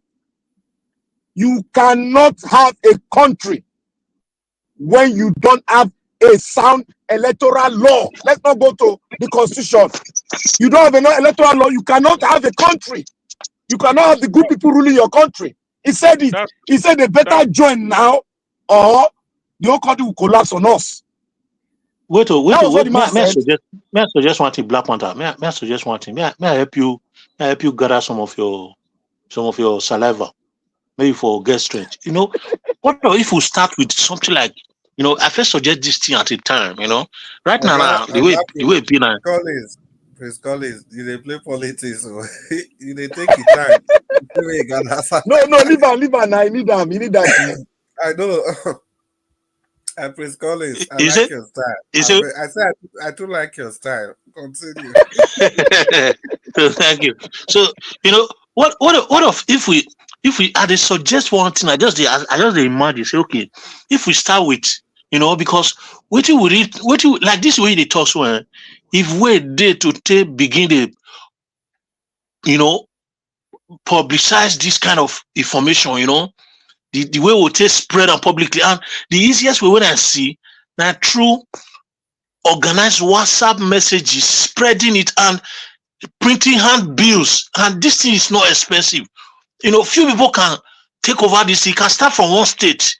You know, no election until electoral law is reformed. We'll just start, and you'll see. Say if you don't go, you're surprised. Say people will get like minds, will begin to print, and this thing can spread out. Because we cannot just be keeping quiet. We need organization. We need organization to spread this thing. We need the like minds of Sowore and Obi and Atiku and all the people that say bad. We need them in this pool. We need all of them. Okay, now what I will suggest now? What I will suggest now is that Dr. CM, is that if it is possible, let Nigeria Watch begin to bring these people back again. Let's start re-emphasizing this thing from here. Okay. Because it is easy. Person like us now, we just feel falling. We just begin to educate on why these things I'm really tired. Doing the same thing all over again. I'm tired. Peter Obi can come here. We can let him know this. Sowore can come. We let him know this. And I don't know if people are getting what I'm saying. And that with this, so you know, say all this kind of way person they imagine for this kind of thick night after enemy don't want for straight person at times. Now vision we don't know and revelation. Yes, now you are right, my prince. We can start inviting these people here one by one. Those that have lost election due to electoral malpractices, we start inviting them and start educating them, because we can't even do it. It's only those of us that are here that can explain to them and let them see the light with us. Like people like, you understand? People like Mr. Dr. C, people like Chris Wede, people like you, people like me, people like, you know, other few guys among us. If it is just 6 of us, you know, we can start this year and it will look as if it started in a unit point of Nigeria Watch. You'll be surprised this thing will just come out and spread. There's no army trial. No, at all, you are very right. But the problem is, you see the top people where they front, the ego is just too much. The ego is just too much. They need to be educated. No matter Nigeria was bring Sowore come here now. There's almost none of them when Nigeria was never bring come here. Bring Showore come here for hours. We talk. I even phone in that day, self. And thank God that my call, they pick my call that day. I ask him question. But you can see he's just somebody that believes that if any arrangement we be say he not take the lead. Because many arrangement where he not take the lead, he not say him as arrangement. See Mogalo. Mogalo don't even feel cooperate with Obi. Okay, why not just go house, go keep quiet? Mogalo did there the fire Obi. It's unfair. See Soludo. You see, so these people. There is something I always like to tell people. See, Chris, if now you say Chris, and you want to be Nigerian president, you start to tour the country, and at every area, people are coming out at least to greet you, to listen. Do you understand? No. So you believe that they go vote for you? Listen now. I'm going to swell us small. Listen, I said that. No, wait now. I mean, finish. Listen. No, Dr. CM, sorry, but I just laugh. But the dimension where we make me laugh is different from your own. I know the dimension where I laugh. Wait. Because you are going to meet the people. That is part of campaign. You must meet them. Yeah. Either you go to an open primary school field or stadium, or you have to meet the people. It doesn't mean that all of them that are coming out to come and greet you or they will vote for you. We have to understand this.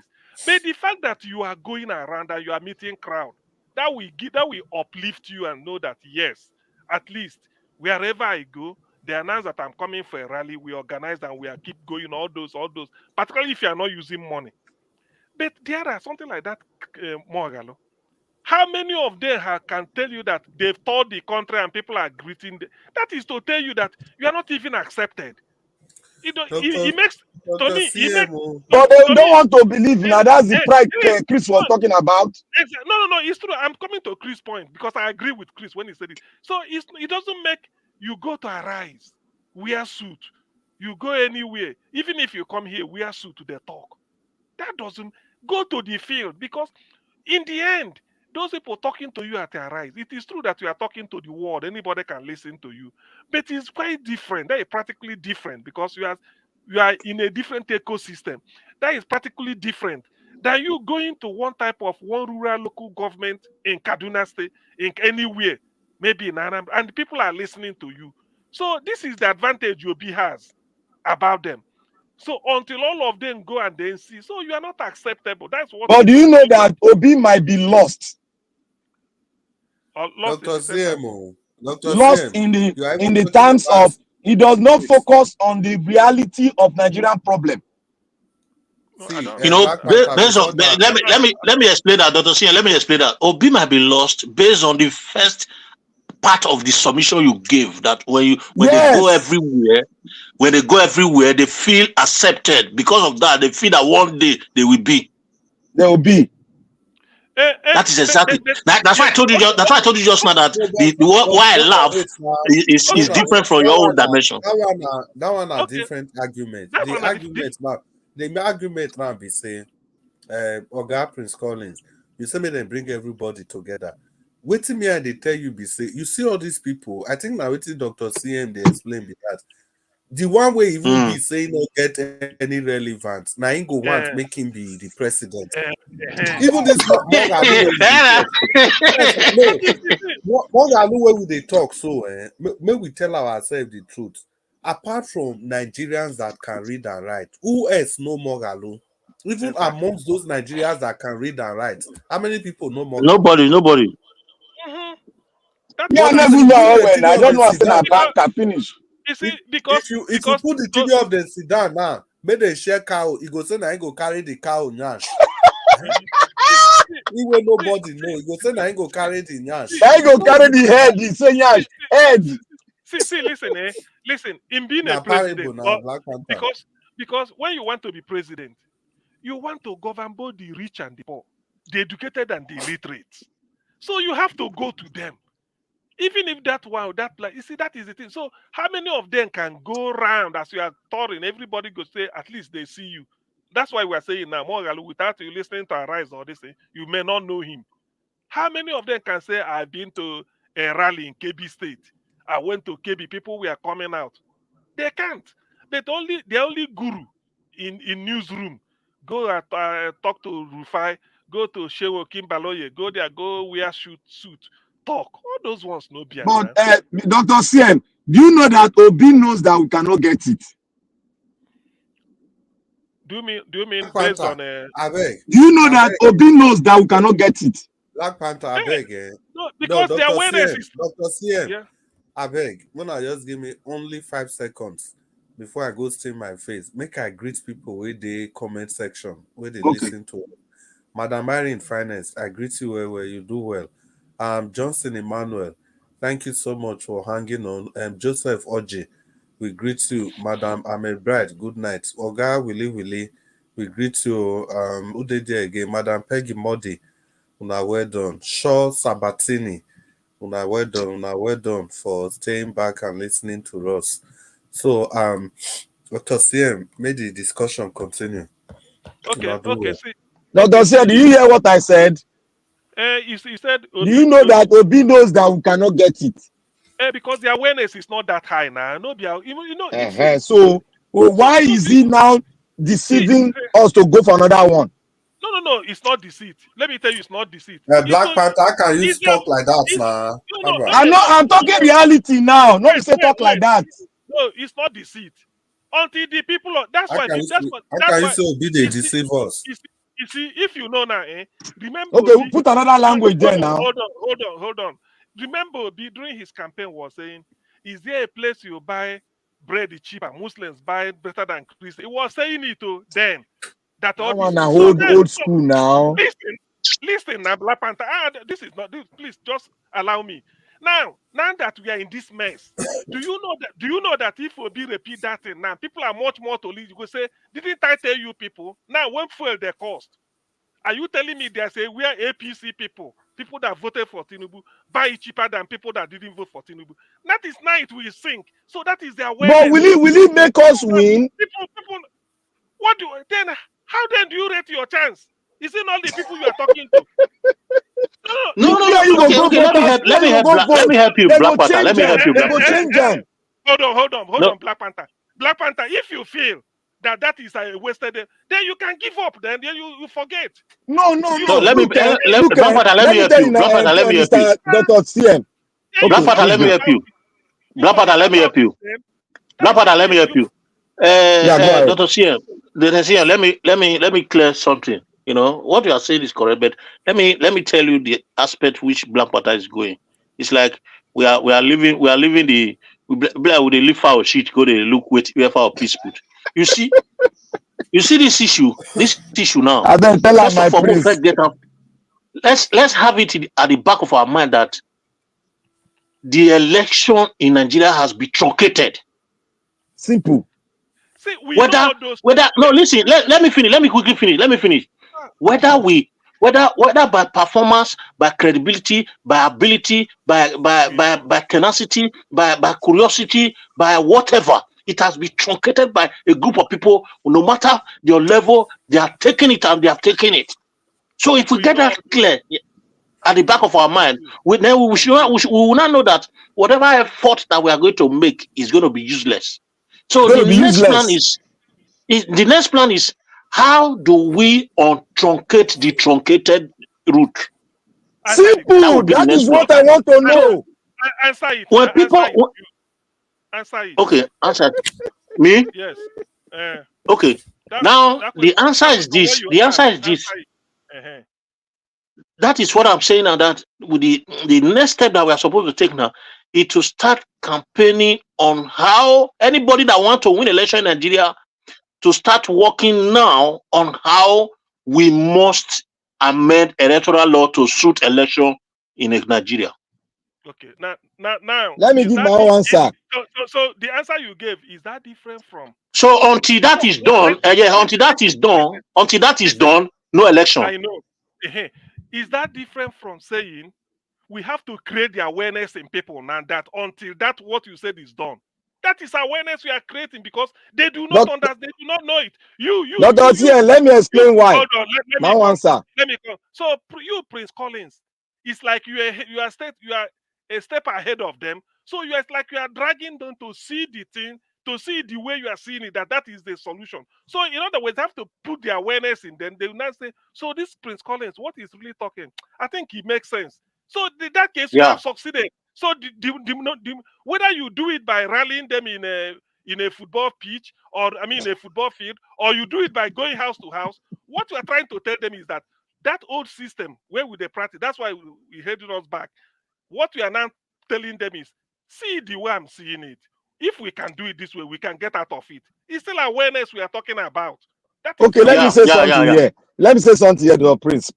You see, I am not saying Peter Obi is not creating awareness.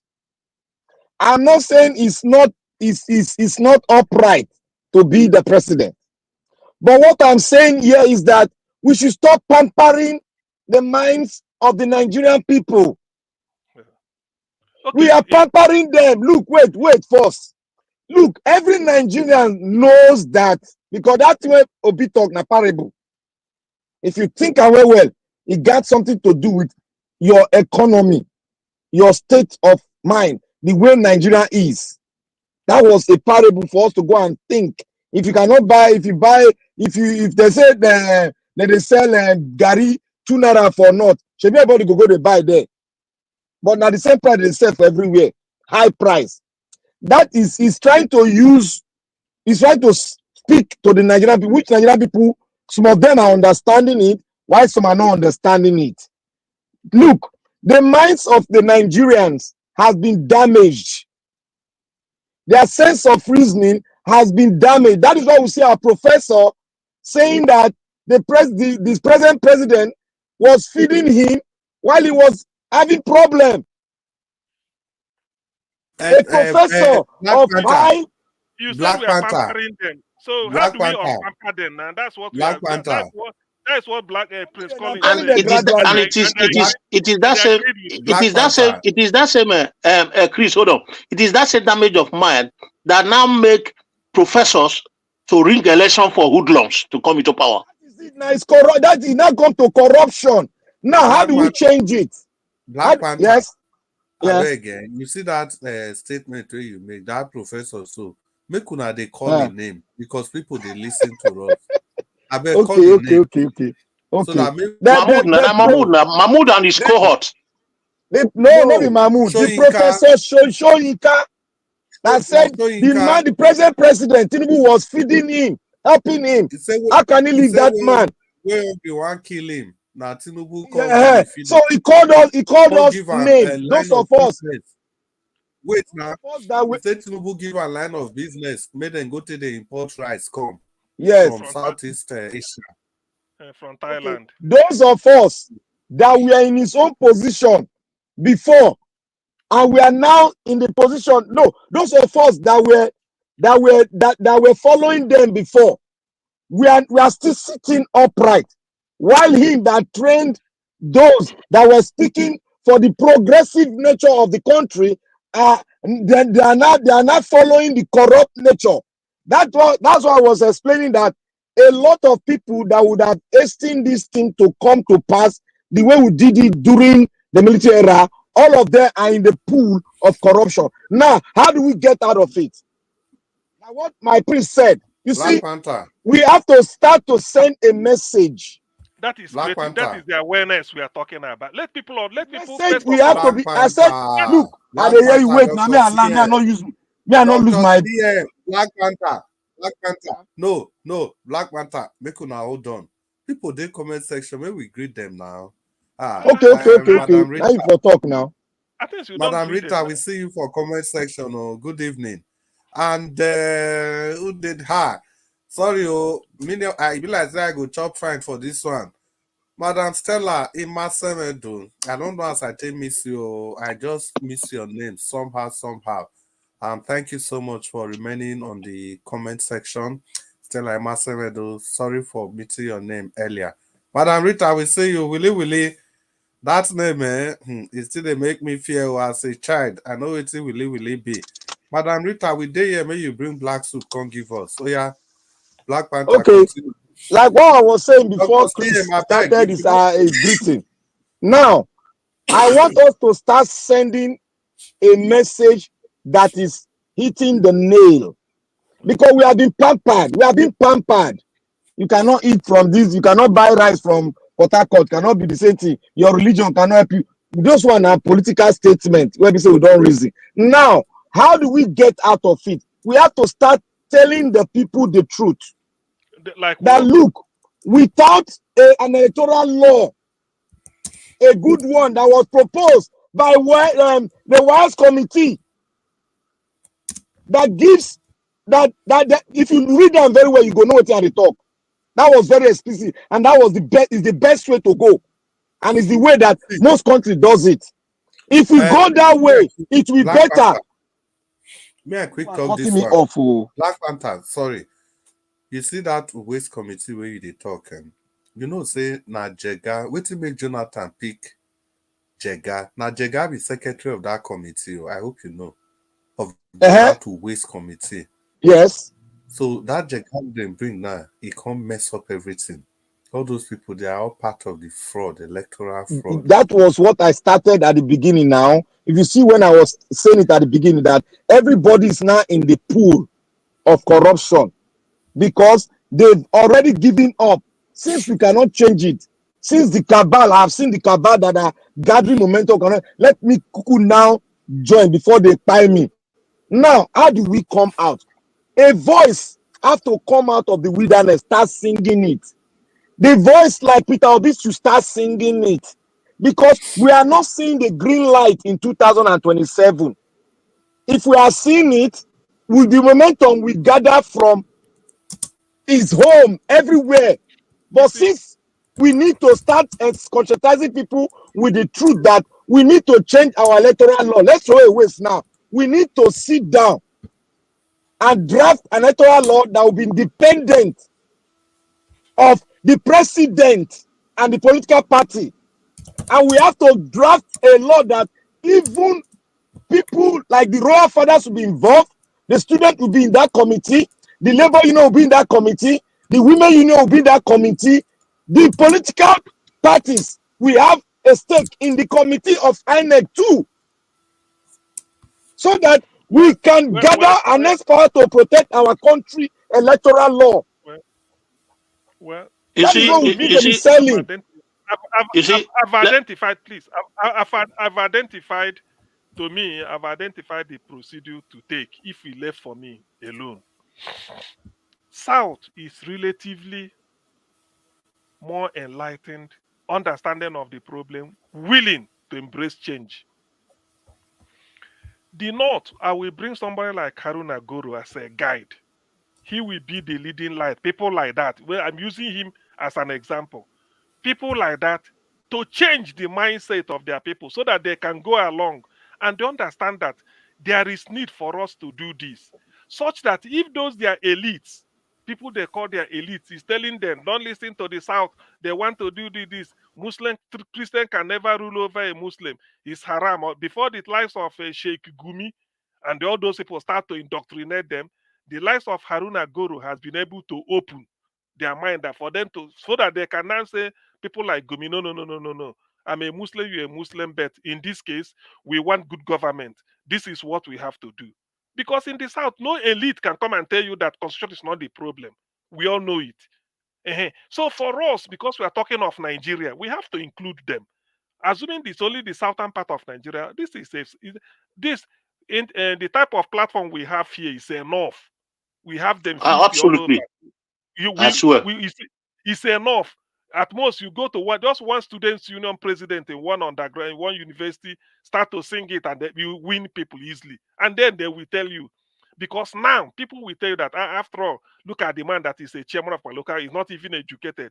But in the North, you dare not challenge official, even if illiterate, they say, in Islam, saying you have to bow down, you don't have to. So that's why I say people like Haruna Guru is at the type of arrowhead we need for this time, so that it is people like them, when speaking to them and talking, say, look, we've been in this mess for years.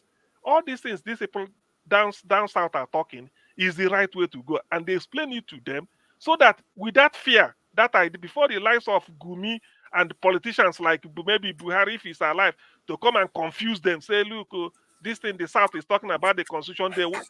They want to take over. They want to make you lose everything. Yeah, Or yeah, they must say that one. Dr. Exactly. CM. Yes. That So, be the so this thing way we they talk since now. You see that this thing way you just analyze. So those Yeah. people they not go one listen. They not That go is one. The people like Aruna Goro, they not go one listen to Aruna Goro. They don't brainwash those people. So now me say that trap of say Buhari they talk any I not go for put for her. Now he know. Now he and the people now he lazy. He and the people and, there that exactly. cannot comprehend anything. And Chris, okay, Chris, so that I don't forget. May I not forget. Dr. May I not CM, forget what I I need want. May I message not forget for what I you. want talk. May I not forget CM, what I want talk. You see, check private from chat. what? Okay, should I go ahead? Yeah, continue. Dr. CM, check private chat. My brother Collins. Collins, Okay, continue, sir. so from when as Dr. Senior they give his submission just now, I pick up something. Wait, I beg, Black Panther. wait, sorry, no verse. Sir Naija Watch, I beg, if you they listen, Madam Rita they backstage. Sir Naija Watch, please, if you are listening, Madam Rita is in the backstage. Yeah, And so you can bring her in. Chimete, yeah, you can bring both of them in. Dr. Sim, may you continue. Okay, thank you. So Prince. So from as you were giving your submission, I got something. So Mr. Black Panther, you can if you maybe I believe you are jotting something down. You can add this to it. You see, you just spoke about student union leaders. This thing we are going to do now is not a revolution against the nation. It's not. We are not building riot. We are not doing anything. It's just a negotiation. We can Nigeria Watch can start. If it is possible, inviting student union leaders for part of this program. We just interrogate, educate them. We just begin to educate them. That is a key. You bringing in student union leaders, executive, and educate them here. They need to know because they are all in total darkness. We can even if we don't need to go to all this. We don't need to even meet all these big politicians because they are the distraction that we have. Well, people that we need to meet are those that are really younger generation that will be able to emphasize this thing to their fellow brothers and sisters at the grassroots level. So if we begin to bring students, we don't even need too much crowd in this kind of intention. It's just if it is just few of us here with like minds, Nigeria Watch will bring these guys here. We'll begin to educate them. We begin to talk one by one as we are talking. They will ask questions, we will answer them. They will ask questions, we answer them. Then they'll begin to spread this good news out to their people. And before you know it, we begin to print handbills and distribute it until electoral reform is done. No more election. This is what we listen. The information will just keep going on. They can't meet us here. They don't people with Nigeria. Say we talk and they say people with this Nigeria now feel repair Nigeria, but we never know how it will start. But God is giving us the revolution on how to go now, and there is no harm in trial. That is my own part, and this thing will not cost us nothing. It will cost us very, very little. And if we see that it is working, you'll be surprised that some other people from diaspora they will just kill themselves in voluntarily without calling on them, because a lot of people want the change. If you look at what has been happening in this Nigeria Watch studio, people are becoming, some people will come and go. People that have come and go and make comments, important people that have come here to make comment, you will know that they are interested in this change. And what people are waiting for, people are tired of, people come here, they go back because they are tired of hearing about the issue, the complaint. People want to hear solution now. They want to hear somebody coming out to give ideas that will lead to positive change. They want to hear things that will say, okay, yes, this is how we are going to change narrative. I think that's what people are waiting for. And once it starts, people will key in by themselves.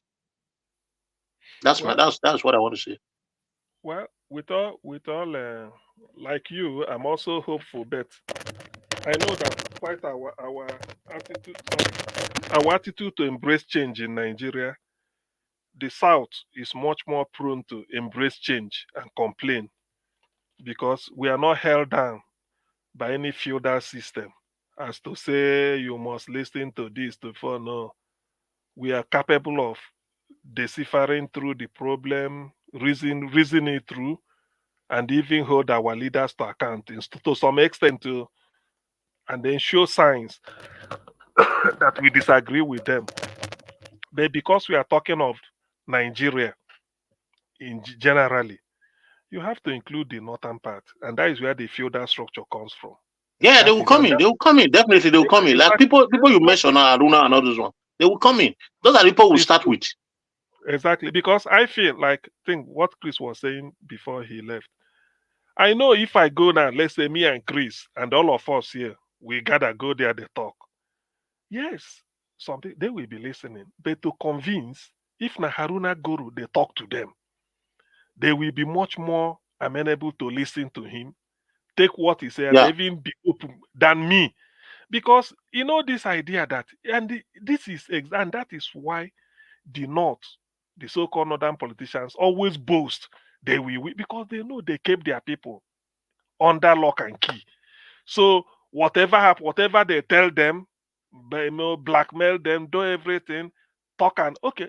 Why should the Atiku during the last election stood at Arewa House to say that in Kaduna that the North will never vote for an Igbo president or a Yoruba president? He said it openly.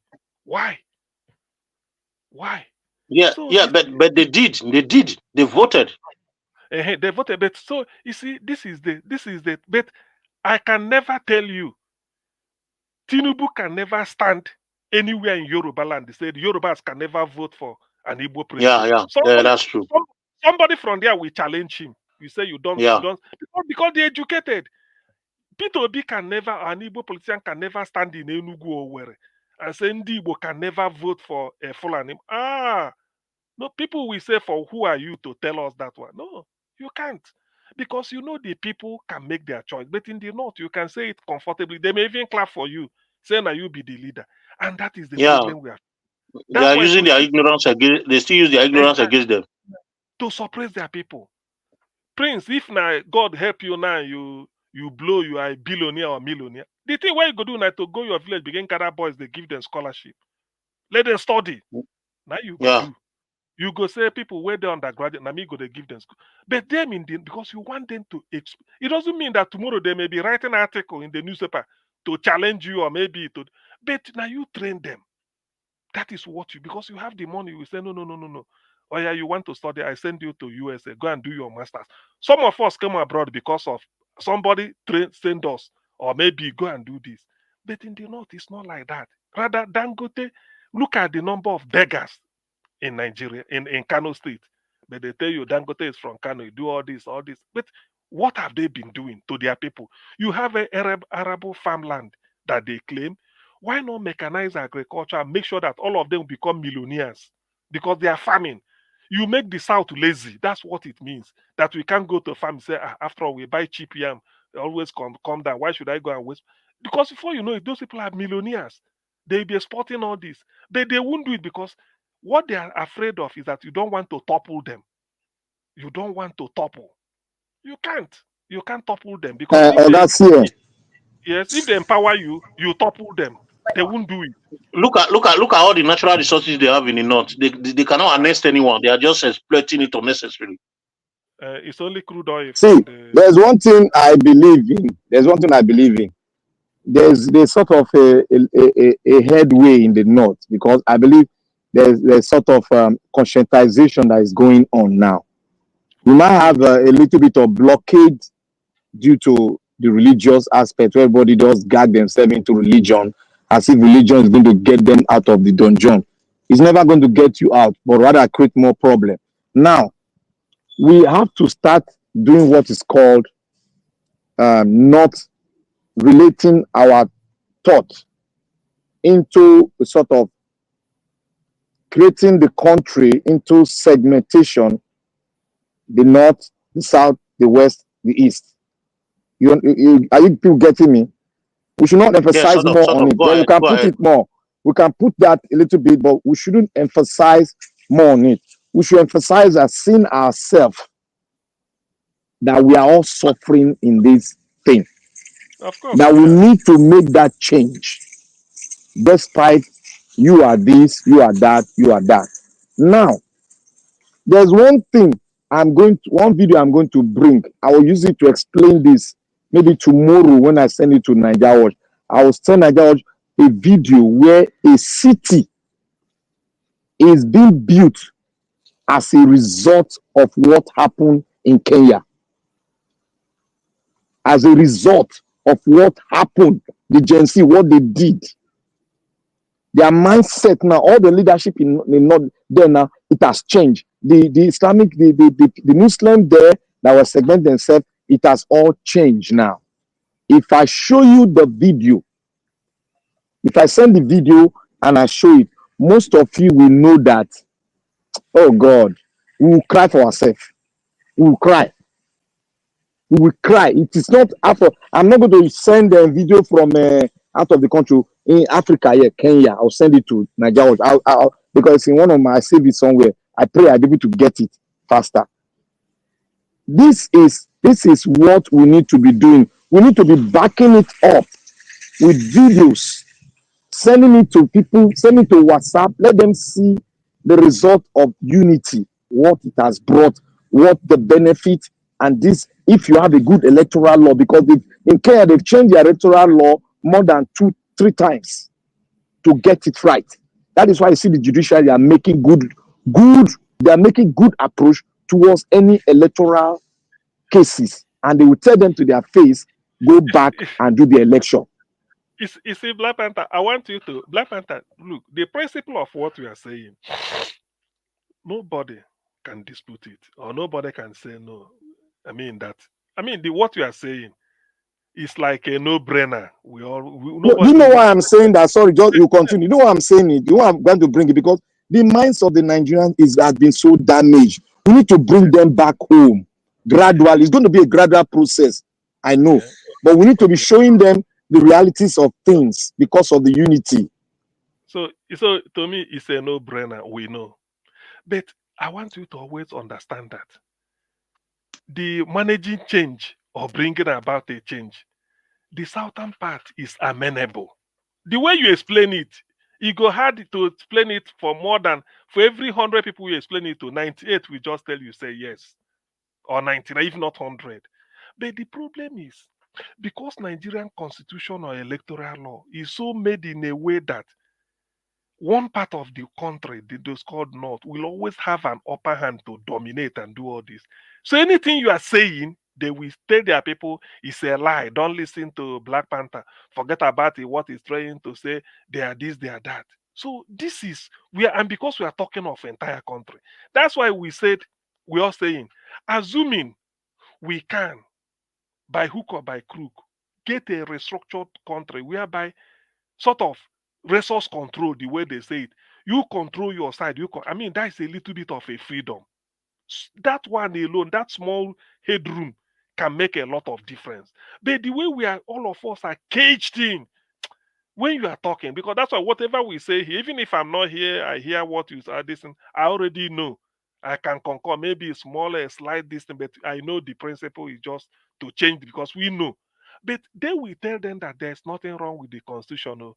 Forget about all. There's nothing wrong with it. All they are trying to do is that they are unbeliever. That is the mentality that I don't know how we are going to erase that from them, because we are talking of Nigeria. We have to include them, and they are the people dragging Nigeria down. They are the people dragging Nigeria. They don't care. Okay, no be. Then they rig election for their side. Then go say, and so it be. But we are here discussing a do election that we are not happy. It was rigged. And we are still we continue discussing it for the next 1 month, even to the end of the year, or we make reference to it. But their own, do they care? They will say, now the person will get power. Buhari is Megaskia.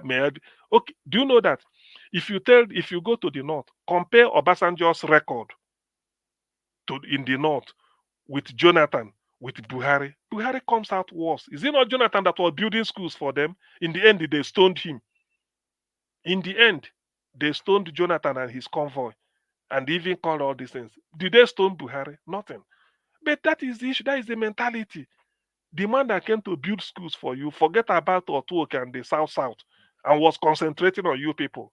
Yet it's a problem. So that's why sometimes after we provide our solutions, but when I remember that all these solutions, we still have to include people from up there. You know, Dr. Sen, do you know why I'm proposing solution? Because I want to do I don't know if I put this word. I wouldn't put the word. I want to make sure that we have a momentum of what we've done on ground to salvage the solution, to have a solution. But if they push us, I want them to push us. I want the political elite to push us as we are going on this position, so that when they push us, we have fact. Look, we have not met Nigerians, so we are just talking. By the time the momentum we won't start meeting Nigerians on any network that we arrange, that somebody arrange, we start talking, we will start seeing people. When they will start talking, the idea will be coming up. People will be shocked, because I know the best of Nigerians are out there. They're out there. The solution is so great in their belly. They are finding a platform, an arena where they can speak with people. Like we are calling for like minds, they are also calling for like minds. That is why I'm doing it. By the time they don't agree, they push us, we can now talking about separation. That is the last spot. Okay, I think I remember here you wrote a new constitution or we dissolve it. Okay, yes, I remember you put it as your subtitle. A new constitution or we you see, actually, because we cannot be held, the type of crude existence Nigerians live in. You are flaring gas in your country, but you can't get it to cook. People are living in city looking for firewood. People are kerosene you can't buy. People are still living crude life, yet we have all the resources. Simply because when you want us to change it, the people that control the crude oil now is not from the north. Though the crude oil is in Niger Delta, who are the people that control it? They are the emirs in the north or something. So they won't allow this. Yeah, I understand. Wait, Dr. Sien, wait, I understand you. If we keep looking at, who is doing this, who is doing that, who is doing this, we'll be looking at it at a very, very what kind of word will I use now? We'll be looking at it. From me, I can use the word from a narrow perspective. You know why? Because the people that are putting Nigerians in this jeopardy that we are now, they are the same set of people, whether in the north, in the south, in the east, in the west, or wherever they are coming from. They are the same set of people who come together when it comes to siphoning our money, who come together when it comes to, inability to think of liberation. People that will come together and speak one voice and forget about the fact that we've got ethnic differences, we've got religion and cultural differences. When they want to destroy the nation, they don't remember those things, but they always come to use these same things these same excuses to separate and cause confusion among us, so that we won't ask them any questions. So if we rule these people out, you will understand that there are vast majority of Nigerians underneath that are hungry for change, that have no idea on how the change is going to start. And what we are doing right now is how to initiate that process of change. And it is only few people, only few heads that do sit down to initiate anything that will bring about a change that will lead to a very large or great change in future. Only few heads, believe me. The independent that we've ever got in the world will always start by 2-3 persons. Anything you want to do that will lead to positive change, it's only few minds that will initiate that change. And at the end, it might be possible that those that initiated it will not see the end. at the time we begin to reason that way, because Nigeria at regular interval, we are looking for how to start a change, participate in it, and enjoy it. That's the problem Nigeria have today. We want to make that change, participate in it, liberate the system, and start to enjoy it. It's not possible. What we are saying this night, if it starts, it might even be that at the time the liberation will come, we might not be there. I don't know if I'm reasoning with people, with any of us here. Yeah. So you're saying the right thing. You see, to me, I've made up my It mind. is not immediate. We are not looking for immediate solution right now. It might be. I've already made. Yeah. It might be that when the sorry, bros. It might be that when the change starts, we are already looking from a distance. We might not that I'm saying we are dead or anything will happen to us. We might be looking from a distance because people that really know what it takes to make that change have already jacking from us. We only just be the initiators. To me, and what we need is for Nigeria to change, with not whoever that will perform or whoever that will participate in it. It's for that change to start. And once it starts, it will just kick off. Because what I'm saying is we want to select. Sorry, yeah, go ahead. You know what? I spoke in one panel like this. That was not online anyway. We are on this. I don't know what they call it. I've forgotten it. This one that is private, where you just go online on one network. We started speaking, especially on Nigerian issue. To me, what I see here, I am going to try my possible best. Go into the books, exploit nations that have gone through the problem, and for fast solution, I will do all my best. At the end, when that thing that we push forward, they decide to push back at us, then when the main liberation will start, will come out, because this thing we are doing is not for we. It is for what we will hand over to our children, the future of Nigeria, the incoming generation. Not before we they enjoy ourselves now. They don't get anything they go enjoy for Nigeria. They don't get anything. It's gone. So we have to make sure that we give them and fight. Because I told you people, if we are coming online, remember this, what you are saying today, the next generation will pick it up as a case of reference. You better speak the truth, or you continue to speak your lie, then they'll put you aside. But what we are saying today, nations, generations, we make reference to this, and they will say, this is the people that we should listen to. We will take the extract and study it and see and work on it, and we'll see if it will work for us. It might be that this reference will be, this is how it started. That is it. That is how it started. Do you know what this is where it started? Black Panther said, maybe our generation, we are even seeing small thing to enjoy also, that those coming after us or coming won't even see anything. Do you know whether that situation will make them to even carry out something like a non-violent social change or violent social change that we're supposed to do in Nigeria? Do you know whether that thing will even anger them? Maybe when they good. Say okay, now, from what you just said now, Mr. Dr. CM, you see, it might even be that our discussion, people will listen to it and act on it and begin to do what they want to do.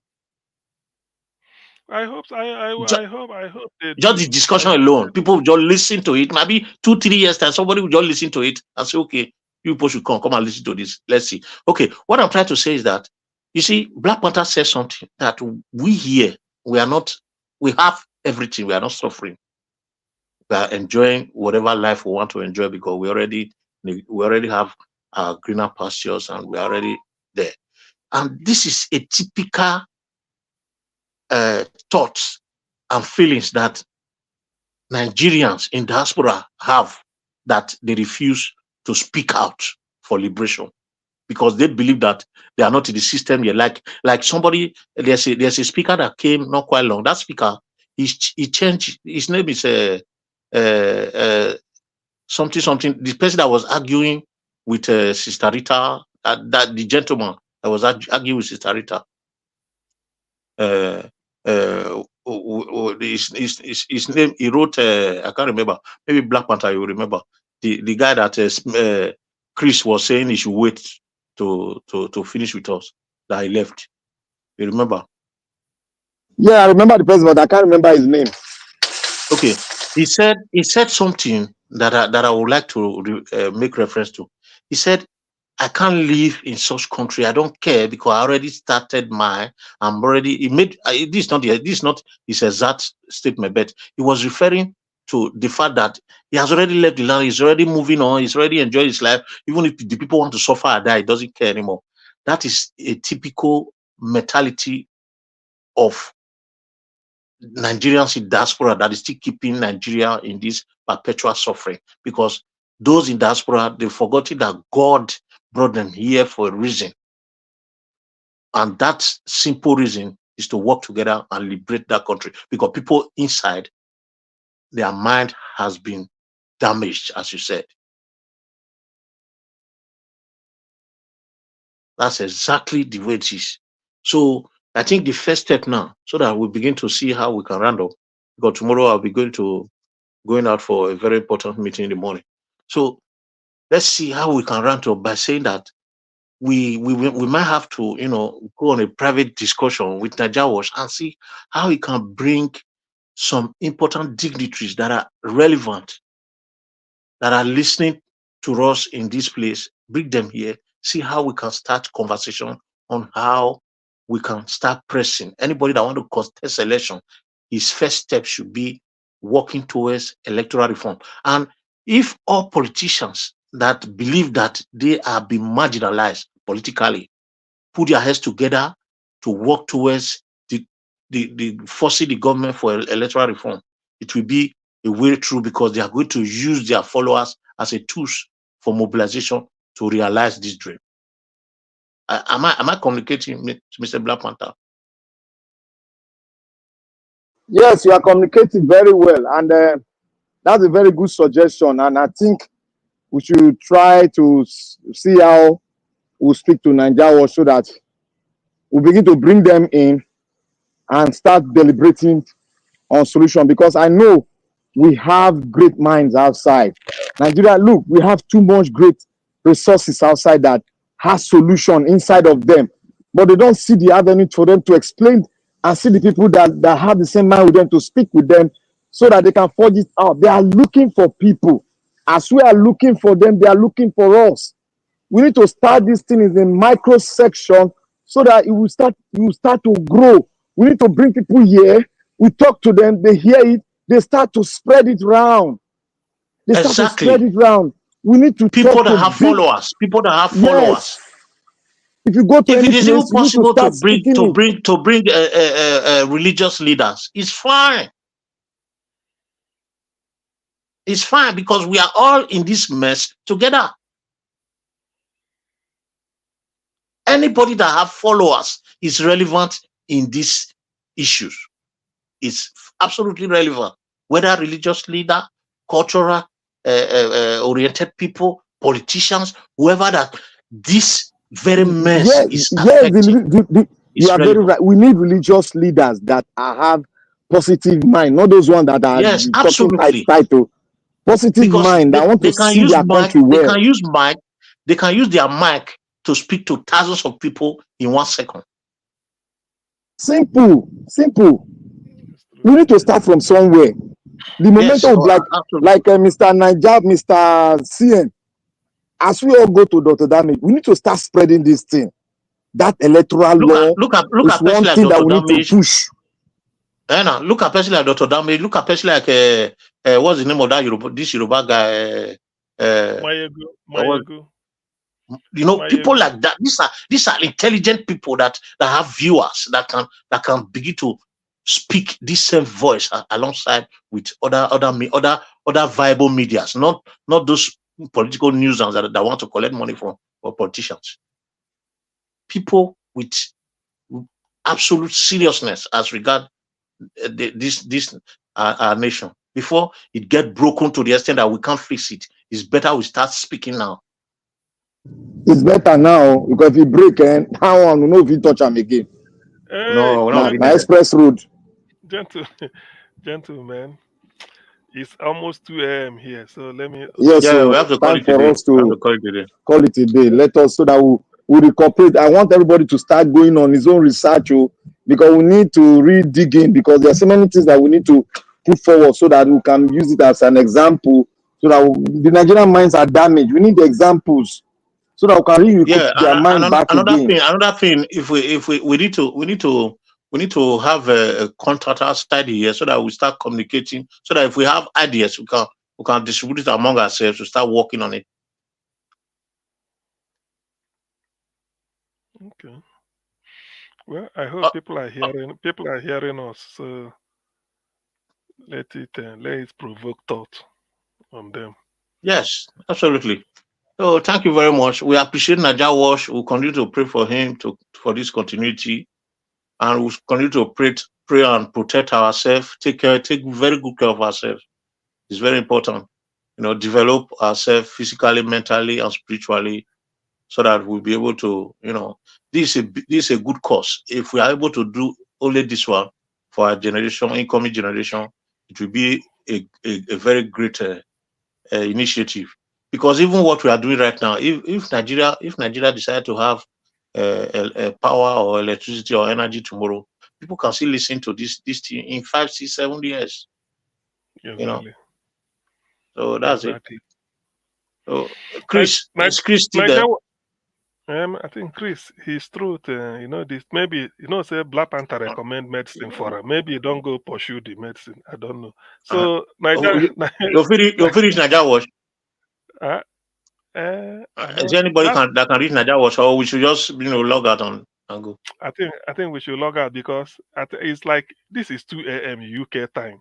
You must have slept. You must have gone to bed, or maybe get doing one thing or the other. It's 2 a.m.